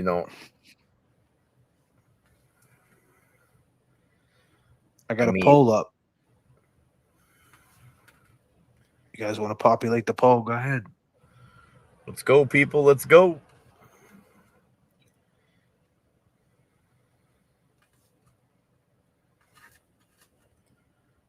Now, I know people are going to say, hey, how can you go on what he's saying in that interview? He's smirking it. Because that's the only shit I got from that time. I don't have the trial. I don't have other things. That's all I have. I could just go on what I could see. And I try to look at it from the lens of the family, that when they seen that interview, because that aired on the news. Like, they didn't look at that. They didn't change their mind after they seen that. You feel me? Like, that didn't blow them away. Like, oh, man, Eddie didn't do this shit.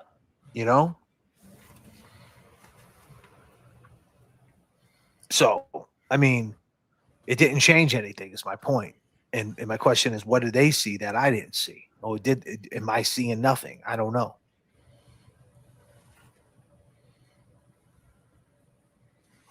So go ahead, man. Tell me your story, man. One more time. Me or Kev? You. I feel that Ryan called Artie. Artie went to the house, helped him clean up the mess. Eddie came in the house, seeing who I believe was Artie. Artie told him to get out of the house. Probably tried to cut him in his hand. That's why he has the defense wound. When he shut the door, that's why the his fingerprints were on the door, because he was told to shut the door when they knocked, and he had time to run out the back. I really feel that's along the lines of what happened. From all the evidence and everything I've seen, and there's no timeline on Ryan. And like I said, it's hard for me to eliminate Ryan if there's no timeline. And he's the one who found his mother. No one knows what time he actually got home to find his mother, how much time he had there before someone knew he was there. There's nothing. And Ryan, so I mean, just to back me up, and Ryan's the one with the combative relationship. Paul was. Well, see, Paul took there 2 days before. So, and who was Eddie really good friends with? Ryan was his best friend. Ryan was. Yes, and Paul was friends with Jeannie.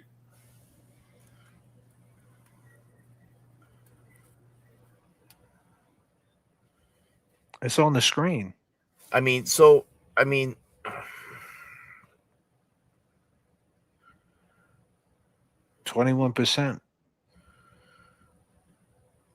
So let me just refresh my memory a little bit. Go ahead. So Paul goes to Revere Beach with Eddie's sister. Yeah. Ryan goes swimming with the other friends. Yeah. But he rides his rollerblades there to go swimming.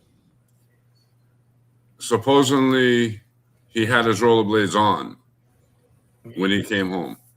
So I don't know if he was rollerblading. What I was trying to get at is that, like, I'm thinking of how the houses are set up, and how, like, say, if I was looking out the front door to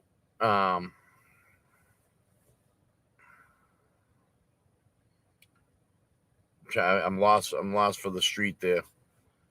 Boston Street. When I'm looking at Boston Street out the front door, Eddie Jr., his house is like 2 houses down on the right-hand side, across the street, diagonal. Yeah. Like, where would Ryan be coming from? Because you know as well as I know is if someone's rolling down the street or on the sidewalk with their rollerblades, you're gonna hear that shit. Right. You know, everybody's windows open. So there's like, so what I mean is like Eddie supposedly is on his way to Burger King, sees the front door ajar a little bit, and goes and investigates. I mean, knowing that Paul was out swimming with his friends, like, did he know that Ryan went home? I mean, you know, that Ryan was swimming with his friends. So He knew that Ryan went swimming, but the reason why he didn't want to go swimming with him because he was a big kid and he didn't like to swim because. Well, I heard he didn't like one of the other kids. That too. My thing was I heard he didn't really get along with one of the other kids. I mean, my question is just, I mean, he obviously would probably know that Paul's with his sister, so Paul ain't home. And he knows Ryan's out swimming. You know? I mean, unless he knew that somebody was home or he was coming out of his house and seen a light on upstairs or, you know what I'm saying? The problem we have, man, is that jumping story, man. Right. But you got to remember, Eddie was walking to Burger King and he seen the door open, the front door open. That's why he went in. Because he figured Ryan was home by then. Because why would the door be open? Just a wild story, man. It really is. The point is, right? All the people who think Eddie is innocent is fine. But if you think Artie did it, put a 1 up if you think Artie did it. Put a 2 up if you think that he has something to do with it. 1 up if you think Artie did it. 2 up if you think he has something to do with it.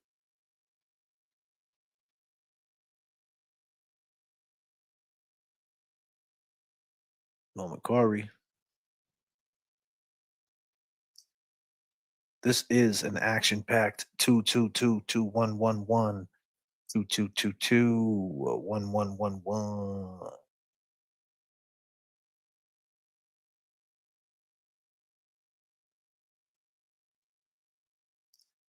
You guys are getting J.F.K. for 7 hours tonight. This might be my last stream for a little while. 111222. 3 for not sure. Either way, Adi is guilty. 222. You walked in on it. That's not what I was asking, but yeah, that's cool.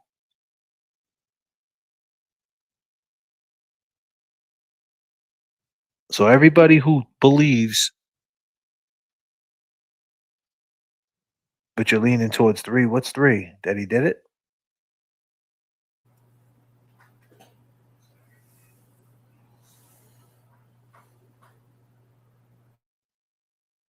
Two, that he had something to do with it.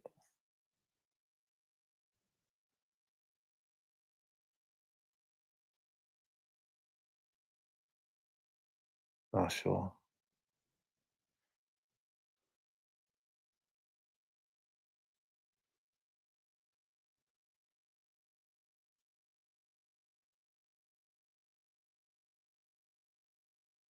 Well, the point is this, people. If you think Adi had anything to do with this, then Carol's got something to do with it. That's what you got to keep into perspective. If you think that Eddie did this, that Adi did this shit, Carol is involved. That means Janet Downing's sister is involved, no matter how you look at it. because, and you ask why. I mean, I want you guys to think this through. I want you to think it through, what you're saying.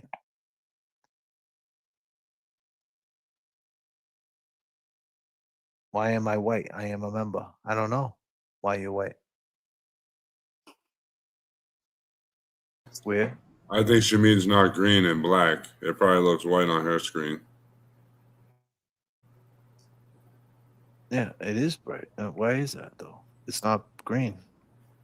She is a member. Maybe her membership canceled. Yeah, I didn't do that. That's weird. So the thing is this, yeah. Remember that. If you think Adi had something to do with it,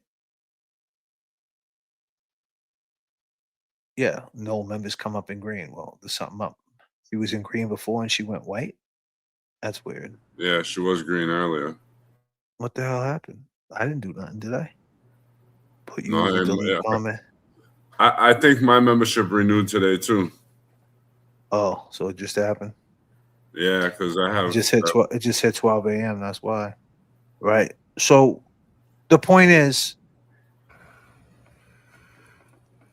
if you guys are gonna believe that Adi did this, right? You have to believe Carol did it too. I mean, Carol knows. Oh, definitely. You have to put those two together. No, it's not. It's not putting it together. It's what happened. If that's what you believe. Mm-hmm. No, I There's said no. you have There's to, no. if Yeah. one goes with the other. I mean, the communication between them two puts them in that mix that they both knew something was going on. Right. That's if it. anything, Carol knew before him. Exactly. Which means is, regardless if she called him up, right, at 11 o'clock, I mean at 10:30, and said, hey, something happened. The same phone call happened at 10:30, right? When they took her out. Something happened over Janet's house. Go by there. And who She told heard her? that. Well, doesn't matter. Even if she's righteous at that point and she called at 10:30, the cab company, right? But the question is, how would Adi get communication? Because he wasn't in he was locked out of his cab. Well, you also got to remember he used Danny's phone to call Mass General and supposedly talk to Carol, and she says that Janet didn't make it, but Danny said no one ever answered that. That's phone what probably happened. He probably got beeped by Carol. Probably got beeped by Carol when he was already there. She's probably saying to him that, yo, something happened. And he's probably like, oh, really? And he goes, I'm already here. So maybe Carol, I don't think Carol had anything to do with it, but she had something to do with it later after when the story comes out. When did what was his first initial statement? That his cab's there, he gets there at 10 o'clock. Like, how did he get, like, because she knows it now. Like, the first thing I would ask Carol is, Carol, he claims at 9:00, he claims that you hit him up in the dispatch. You called him up. How is she going to answer these questions? He's saying 9:45. If we get Carol on here, do you understand the implications? What the fuck could happen? Yeah. And that's why I've been trying so hard to get her on, so we can get her side. There's no side. Because if she says, what I'm saying is, like, if she says that she called him up at 9:30, right? Because it takes 15 minutes. No matter what, it takes a little bit longer to get the soundboard at that time. But we're going to say 15 minutes. No matter what, it takes 15 minutes. So when did she find this out? She would have to find out at 9:55 that something happened to Janet. Right? So if she found out at 9:55 something happened to Janet, that would mean Adi would have got there at 10:15, 10:20. Right? Which means he would have never got there because he would have never been able to come up the street. Exactly. Because the street was blocked off, and he would have never been able to park 15 feet from the stop sign. He would have never lost his car key, and people would have seen him trying to come up the fucking street because everybody would have been there. People would have seen him pull up. It would have been like, yo, there goes Adi. He would have been coming up the street. He would have backed off that. Like, you know what I'm saying? He wouldn't have just been. So that's why he has to be there before the ambulance got there, before like it was packed, because then he would have been able to go on the street. So like that's the reason why his lies don't add up. He has to be there before the ambulance. But then again, by doing that, he go ahead. And I mean, I'm just thinking of this, like,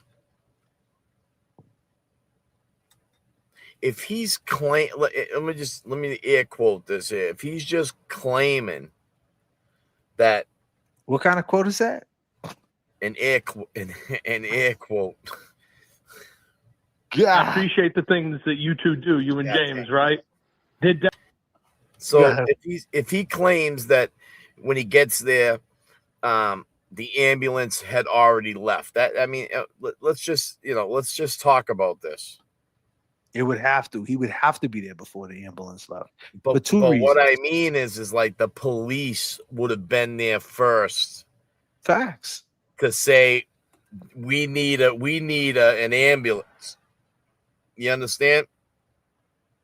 So well, when they call 911, they ask what happened, and they would automatically send fire ambulance. When was that? When was the 911 call made?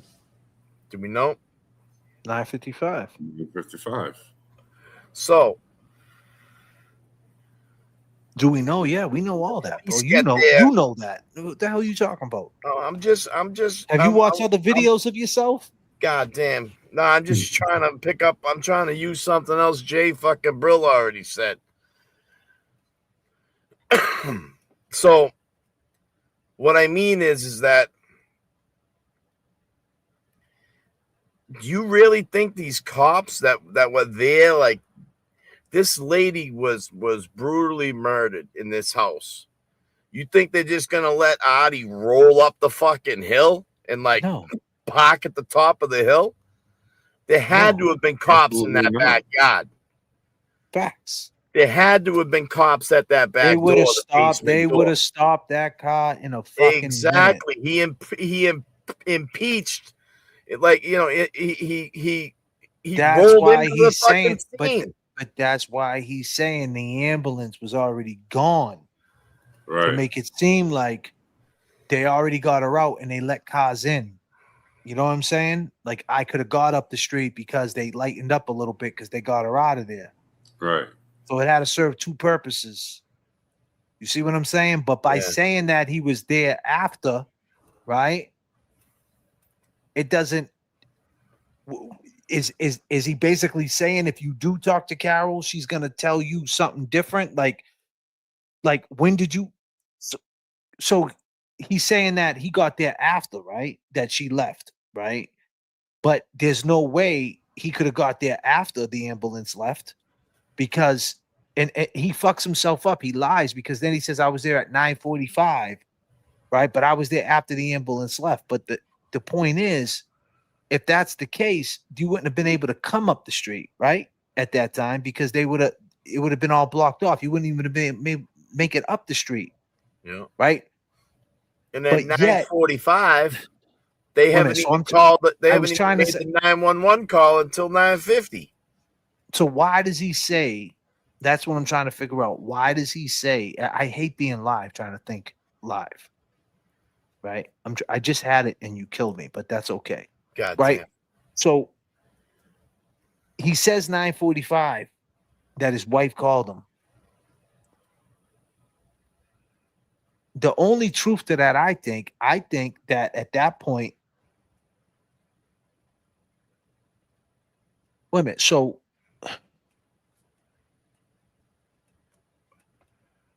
that would mean if it took 15 minutes, that would mean he was at Boston, right? So we know for a fact that if 9:55, when did the police show up exactly? They showed up at 10 o'clock, right? No, they showed up at, I have it right 10 here. o'clock. What? Margot said 10 o'clock. But I have it. I have when they showed up. I know when exactly they showed up. I mean, we all know, right? We should know this. We should all know this. The fact that we're like jumping over obstacles when we know this shit is crazy to me. Let me see. I'll just look one more time to make it official. This shit is all scattered, man. This shit doesn't make much sense, man. At 9:45 p.m., Ryan came home and he used his key to unlock the front door. Right, he found his mother. Right, and then the Somerville Police Station report. The time was 21:55, 10:55, date 7/29, case of murder, address 71, reported by Officer Stephen Johnson. The police didn't show up until 9:55. So 9:55 p.m., the police showed up. So which means is if it takes 15 minutes,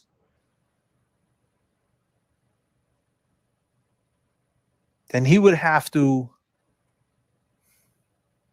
His whole story just doesn't make any fucking sense. That's just what it comes down to. It just don't make no sense because then, so they just show up, they find a body. Then let's just say the ambulance shows up.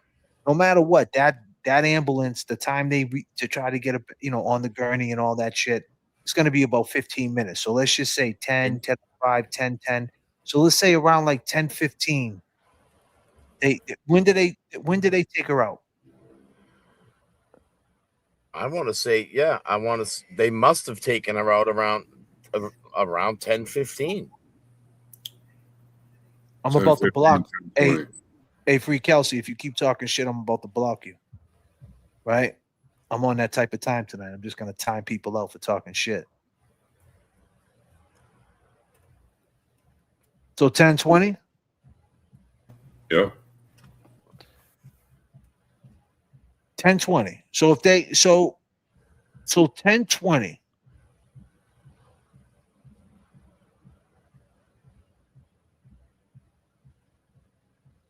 So that means he left at 10 o'clock.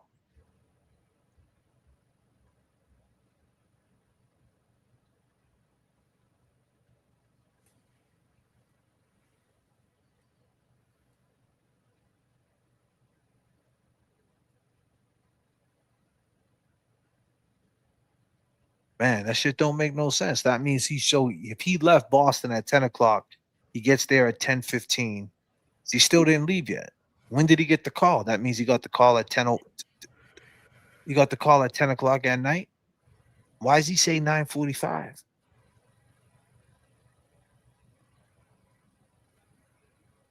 Trying to understand that. Look at her taking it all serious, Free Kelsey. These people take it so serious. They chirp at you, right? They'll chirp at you, right? And then when you chirp at them back, they get all emotional. Calm down, Free Kelsey.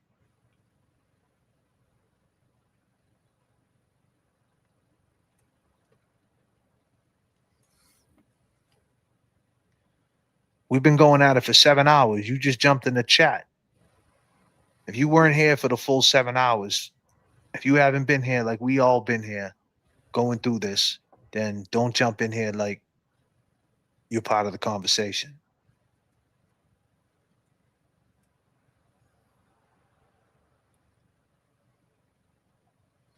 When you think about it, when you think about him telling you that he was there, oh yeah, I was there. This fucking clown, dude. This clown, bro. This clown, dude. See, yo, get out of here, will you, bro? How long you been lurking for, bro? Where were you July 23rd, 1995? Where were you? You were in PC. That's where you were at. Fucking clown. Hit him with that. Nah, he's a clown, dude. Can't stand that dude. I don't even know why he couldn't wait to say something. He couldn't even wait. It's like these guys, man. Like, yo, Free Kelsey's my friend, man. Like, you don't even know what you're talking about, bro. Like, it's like they sit there and they troll, man. Go draw some more pictures of us, bro. Go write that shit on your wall, bro. Make a t-shirt. Go make some money. We don't care about you, man. Like, go hang with somebody else, man, you weirdo. Goofball. Go talk to your cup at Honeydew.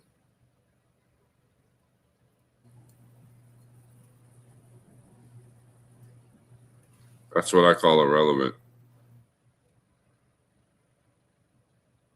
Just a weird dude, man. I never seen this guy we haven't said a word about nobody, right? So this guy goes on all these other channels.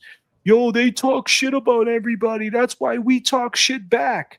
But yet we haven't said a word about you, and you're doing live streams drawing us. And we haven't said a word about you. And then you come in the chat. That's how weird you are. You're just a weirdo, PC, rat, piece of shit. And we will bump heads one day, me and you. One day we will. So take that how you want to take it. You got options. And we know what you're going to do. You're going to walk the other way because you're a clown. So beat it.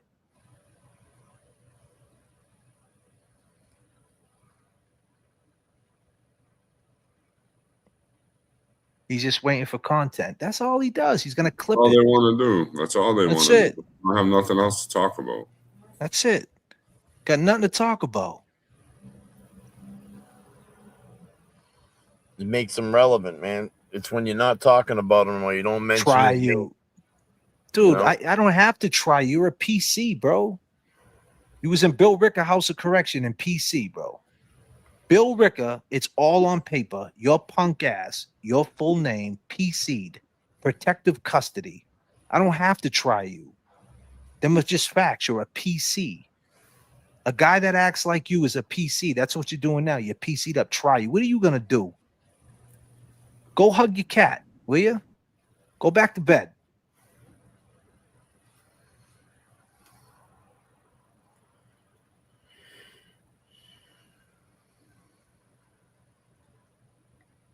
So why would he at 9:55? So that means if the cops got there at 9:55, why would he say 9:45? And then that means he was in Boston he would have had to get the phone call at like 10:05. And then he would have to show up at the scene by like 10:30. And then that would be impossible. He wouldn't even be able to get on the street. So he's trying to serve two purposes. He's trying to be like, he's trying to serve two purposes. Like he's trying to get there early, right? So he could be on the street. And then he's trying to get there late, so she's already gone. You know what I'm trying to say? That makes sense? Yeah. Yep.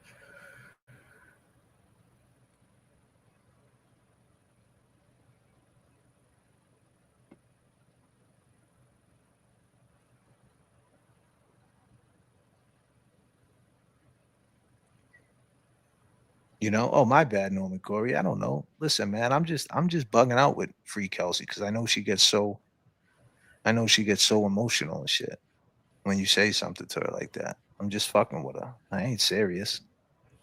I don't even block fucking Causey G. You think I'm gonna block her? You know what I mean? A great point right there. So, I mean, come on. Yeah, she's gonna hate me now because I'm joking with her.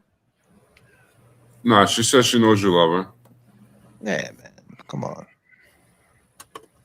I'm just like in the middle of thought, man, and I'm just trying to understand. It was 9:55, right? That's what I mean. Like we all know this. 9:55, the cops got there, right? Yep. And then the cop was being a dickhead, right? Wasn't he being a clown? The cop. He walked in. Who was it? It was Virginia Reckley. She said that he walked in. He had a swagger to him, and he was acting weird. And then he walked in. She took Ryan out at that point. She put Ryan in the police car. Sat him in the yep. And then he walked in, and then she didn't hear anything, and then that's when he must have called in for all his boys. You see, that's where I still get confused till this day because she said that she sat him down, took off his rollerblades, and brought him to the police car. But everyone says he ran to the O'Brien's house to get Big Ed. So, yeah, but so that's a question. So did he have when Big Ed seen him? Did he have rollerblades on? Yeah, that'd be a good question to have answered. You know, because remember, they're saying that the next door neighbors, Virginia, that lives next door, the Reckleys, right? Yeah. They heard somebody going up and down the stairs, which being the duplex, they share a wall, an inside bearing wall. They share one. So they heard that commotion, and they're saying that it sounded like he was running up and down the stairs with his rollerblades on. If that was the case, did he skate over to the O'Briens and then stomp up his front stairs?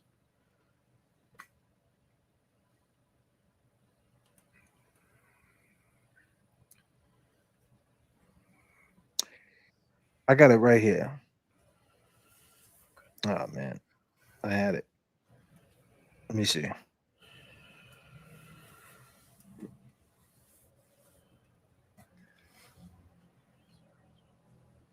Why is it coming in like that?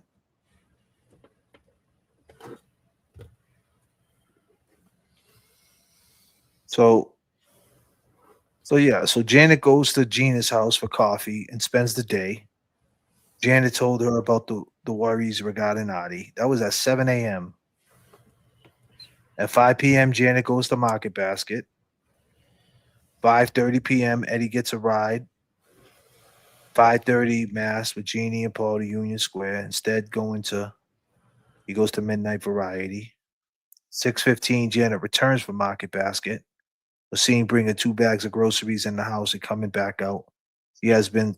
She was smoking a cigarette and looked upset. 6:30, Eddie leaves store, stops at Prospect Hill to talk to friends, meets Ryan, Joey, Chris outside of Down and Home and helps bring the groceries. At 7:50,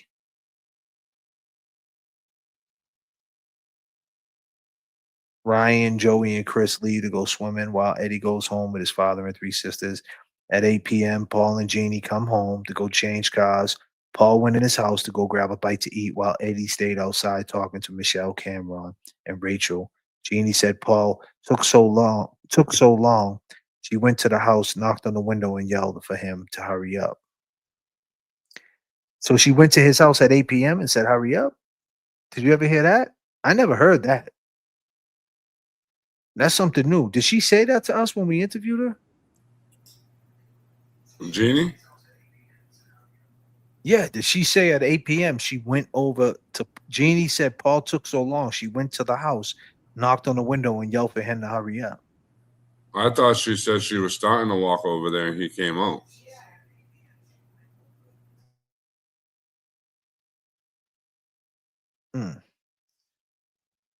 Virginia and Christine hear a loud noise from bottom of stairwell. John Roberts come home from dropping off his babysitter. What time was this? I think this is he went to O'Brien's with his son shortly after he saw Paul, and he waved at them in a very peculiar look on his face. Paul says this was between 8:20 and 8:30. 8:30, Paul and Jeannie, Rachel, and Michelle leave to Revere Beach. We know that. 8:45, Eddie walks 2-year-old son home. See, that's the thing. He walks the 2-year-old son home at 8:45 p.m. Went back home and restarted movie for little sister. That's crazy to think he did that. And went in and did that shit. At 9 p.m., Christine leaves, and shortly after, Virginia notices low water pressure. At 9:15, Eddie left home. He stopped to see if Ryan went back swimming. What time was the low water pressure? 9 p.m.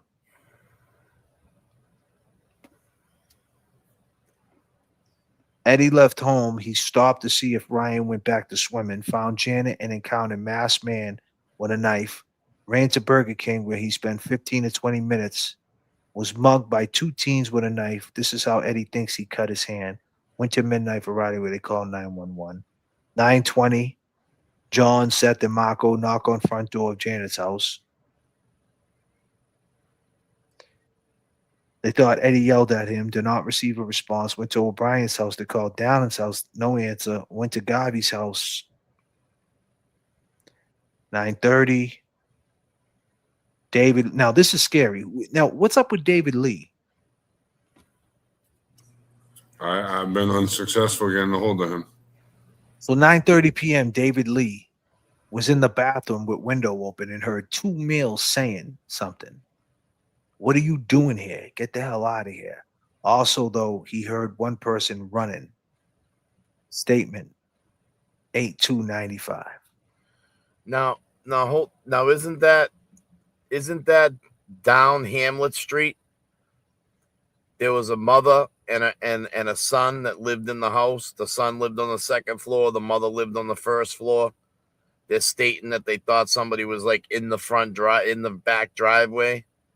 I think that's where that statement comes from. Ryan came home and used his key. 9:50. Virginia sees Big Ed run past her window yelling Barry and Big Ed go in the apartment, and then at 9:55, 50 roll up.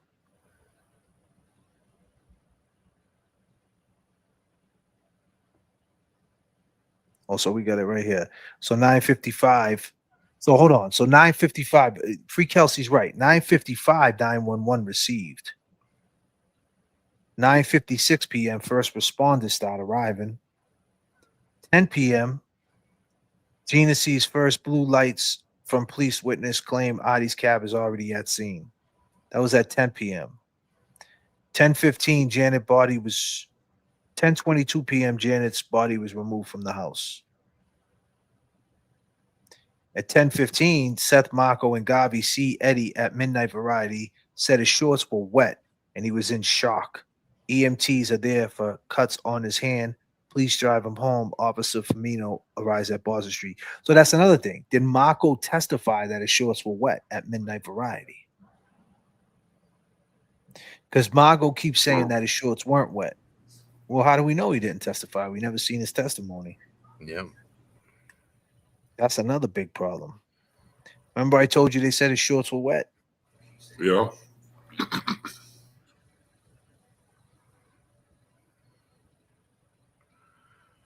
At 10:35, man seen jumping over fence, but could not confirm it was Eddie despite recognizing him from a photo as someone knew from the neighborhood.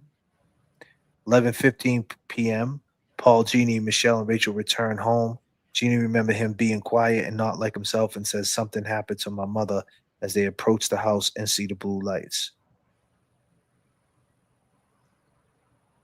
So at 11:15 p.m., Paul, Jeannie, and Michelle and Rachel return home from beach. Jeannie remembers him being quiet and not like himself and says something happened to my mother as they approach the house.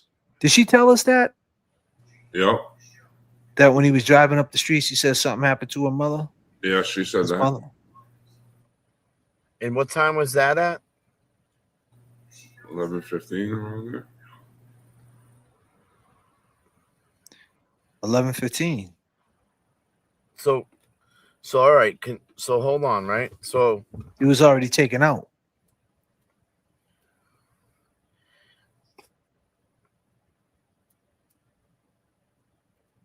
So I'm just thinking of what was Adi's statement about when he called his wife at Matt, when he used.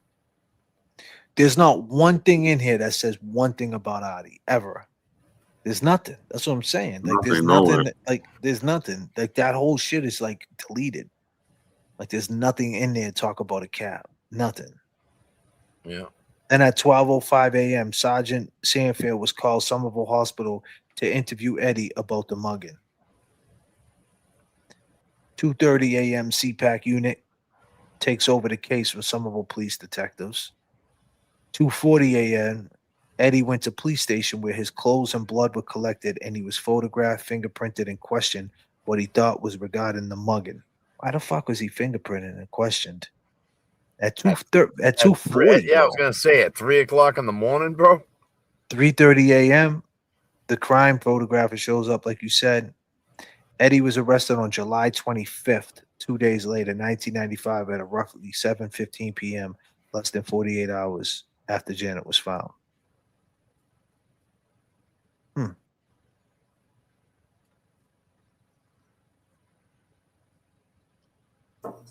Like I said, in that letter that from that call from the interview, Adi says that he went on to the police station the next day. Go ahead, read it. Let's read it. Let's pick up where we left off. All right, hold We on. got we ain't perfect. We got sidetracked a little bit. All right, so it says the night of the crime, his taxi dispatcher told him to call his wife. He was dropping off a fare at Peter Pan bus station. He called his wife. His wife said something happened to Janet. Artie parked his cab at the corner of Boston and Hamlet Street. He tried to get into the house, but police stopped him. He knew something serious had happened. Artie went over to Ryan, who was in the police car. Ryan was shocked. Then Artie went to Gina Mahoney's house because he knew her daughters. He was watching what was going on. Gina was not there at first, but came home later. Artie asked Gina if he could use her phone. Artie called Mass General where Janet was taken, and his wife told him that she was stabbed and had died. Artie went outside, punched the car, and said she's gone.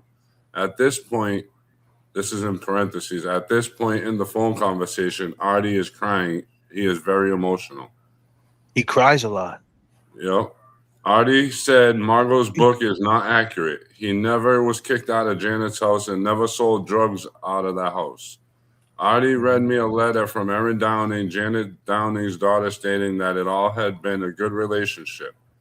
Artie's lawyer told him to get letters from Janet's kids saying how their relationship was, and Carol moved out because they got Section 8. This is the second time Artie has talked about this night in 22 years. I asked him about losing his key at the scene. He doesn't remember taking his car key out. He never got the key back. His cab was towed that night. Artie went to the police station the next day and spoke with police. None of their questioning was pointed towards Artie as a suspect. The police only asked him questions about Eddie. He was interviewed by police with Carol, and that was the only time he talked to the police. Artie gave a blood sample and fingerprints. The police picked up and took him to get his blood drawn. The fingerprint guy took his and Carol's fingerprints. Artie said I could call him again if I had follow-up questions.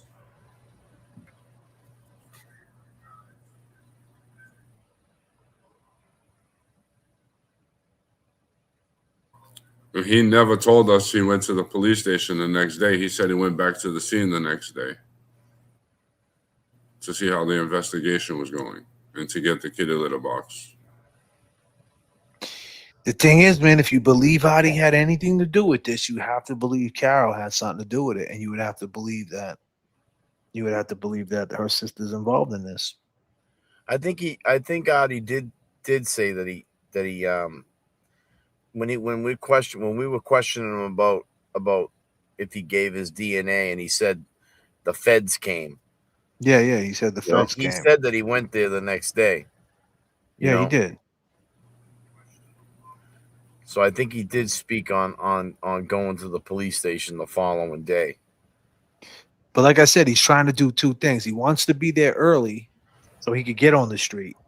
So like if his mind's crazy, right? Like he's trying to cover tracks. I got to be there early so I could get on the street, but I got to be there later so it ain't me. Right? But little does he know you can't do both. And he never got questioned for that. So it's like it's the Jedi mind trick. I got there at 9:45, 10, but she was already gone when I got there.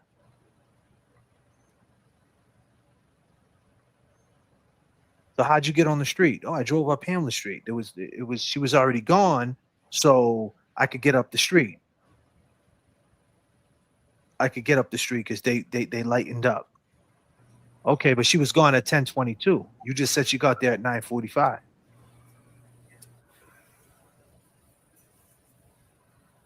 It's like his own mind's fucking with him, bro. Like I'm trying to understand how you go from I got there at 9:45, 10. It says it right there. The ambulance left at 10:22. They got on the scene at 10 o'clock. And I'm trying to see, was the timeline any different in the court? I mean, that's the court shit, right? Everything right there, what I'm reading. Right. Is anything different? And he just said it too. He didn't talk to none of these people. Now, picture this. This guy has to, if this guy Artie would have to, in all these years of people screaming his name, Artie Ortiz, snap. They turn around and they say, we're not prosecuting you or nothing, right? We already got our man, right? He knows this is happening. He gets life in prison. It's like the book is shut, right? Everything just goes away. But now, all these years later, this lady Margot comes up. She's got a book. He jumps out there. He has to create the timeline. He has to tell the story, right? And he has to fill in all them inconsistencies. And it doesn't make any sense because if he got there at 10:22, he wouldn't have been able to go up the street because the shit was all blocked off. So he has to get there early so it's not blocked off. But if he got there early before 10:22, then she didn't leave yet. And then if she didn't leave yet, then when'd you get there? And why were you there? And who told you something happened to her? Because they wouldn't have known because there was no call. So you see what I'm trying to say? And the other big thing is I mean, you know, Adi, why weren't you with your wife? That's another thing. Adi gets mad high. Geraldine's right. He smokes mad bud. He went to Amsterdam to smoke bud. So he smokes mad. He smokes mad bud. Yeah, but think about it. If you're doing exactly what we're doing right now, we're being mad transparent with our audience. I've been rocking for almost 8 hours, and I'm thinking on stage, you know, going through all the emotions, trying to figure shit out, arguing with my fucking panel on purpose, arguing with people, just stirring shit up, seeing what I could find. Because, like I said, if you're Jay Brill and you believe what he believes, you would have to believe all these people are in on it.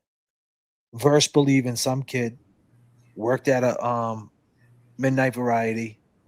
But when you look at him at 15, see, the thing is, I think like a big jump from 17 here, when you see him here at 17,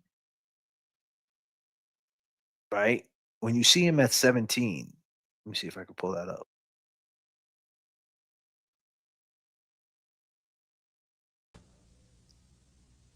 Right? He's a little bit more mature. He's been in DYS for a little bit. What the hell's going on? My internet's doing internet shit.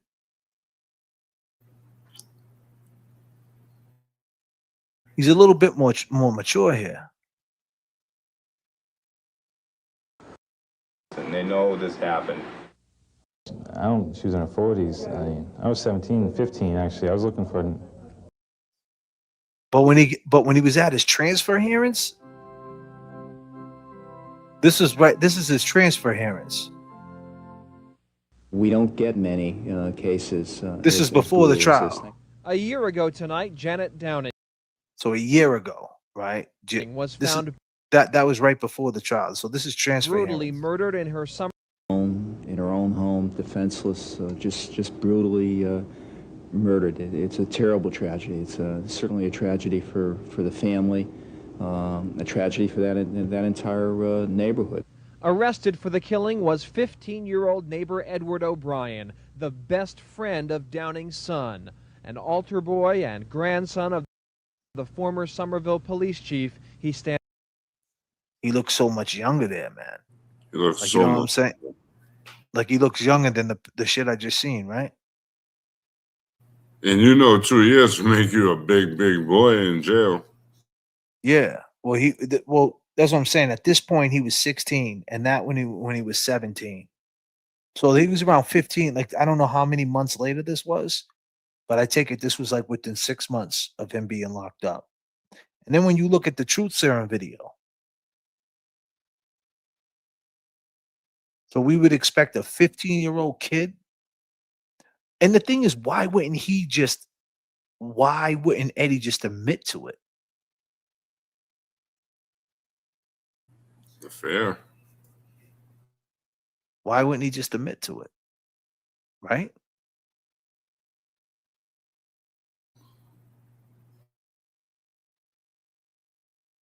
Why wouldn't he just admit to it? Both before and after the drugs were administered. The prosecutor says it means nothing. He says O'Brien told different stories to the same examiner. He never accounts for the fact that his blood is in that house. He never explains that away in the scene. Truth serum is in a major trial in the United States. And look at this dude. Truth serum evidence has never been used in a criminal case in Massachusetts, nor has it been allowed in any major trial in the United States. And some criminal attorneys say there's a good reason. using a truth serum. Years. It is new. He was laying there all covered with blood. Last I saw Janet on the walked in. And today it is a valid, reliable tool. I walked in. Right to my left, I saw Janet on the floor. She was laying there all covered with blood. All covered with blood now? The blood all over the stairs in the hallway. The bottom line in all of this, and look at how upset he was, is that Ed O'Brien has been convicted of killing Janet Downey. That's never going to change. This is that the stairs in the hallway. The bottom line in all of this is that Ed O'Brien has been convicted of killing Janet Downey. That's There's something about him that rubs me the wrong way, man. Oh, You gotta go. I'm about to jump off with you, Kev. Ladies and gentlemen, that's been my presentation. It's been a long one. I appreciate everybody rocking out with us. We had a good time. Appreciate all you guys. But yeah, just keep in mind, if you guys think Adi has something to do with it, I know we've been talking Adi. That means Carol does too. We have to talk to Carol. Yeah. Be nice, curious. Be nice somehow. Curious to see what's in that Rule 30. Yeah. Yep. I'm very curious. I think there's more to talk about, you know. We'll have to save it for the next show. Brentwood said JFK taking no prisoners tonight. JFK gets some deep thinking. I mean, it's really, honestly, man, I'm good. You know what I mean? This is what I do. I'm not even stressed out. I was doing a little bit thinking. I just don't know why he would say 9:45, knowing what we know. You know what I'm saying? Like, he knows what we know. By saying 9:45, put you there. Period. That fucks everything up. And back to what you said about that thing, you got to talk to homeboy that made that call to him and see if he has that recorded. One. Number two, see if he really said, see what happened to Janet. Talk to Sophia, see if she can review the tape, at least if she can review it, and ask what he said.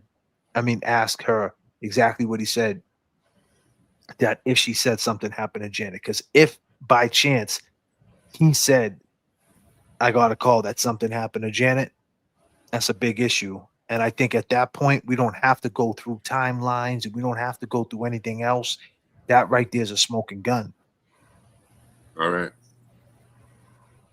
Yeah. And with that being said, I go by the name of JFK. I go by Jay Brillon. And I go by Kevy Kev. Appreciate your time. Remember, all you ladies got to halt. Don't get too hungry out there. Don't get too angry. Don't get too lonely. Don't get too tired. Halt. Let's go.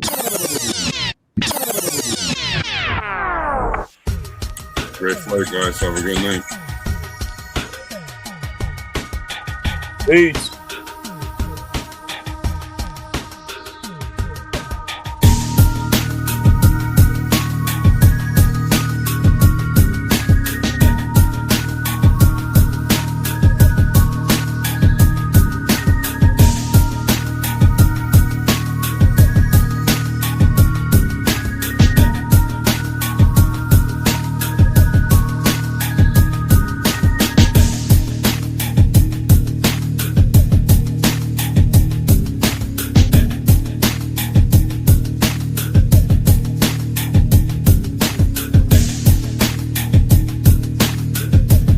You ain't talking to yourself, girl. We see you. Thank you for being here, Melanie. I appreciate you.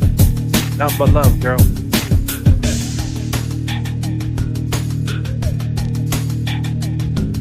Free Kelsey, we're gonna block you, all right? You're gonna get blocked.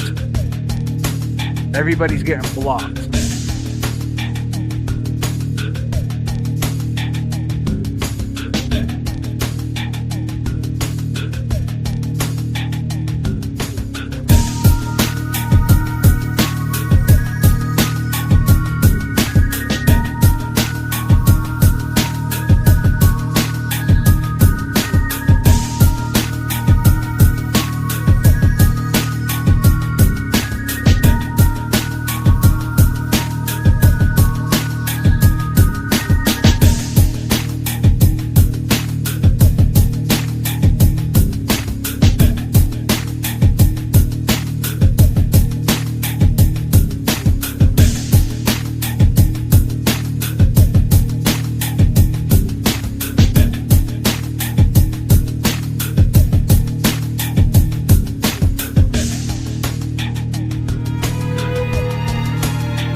Static selected.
Static selected.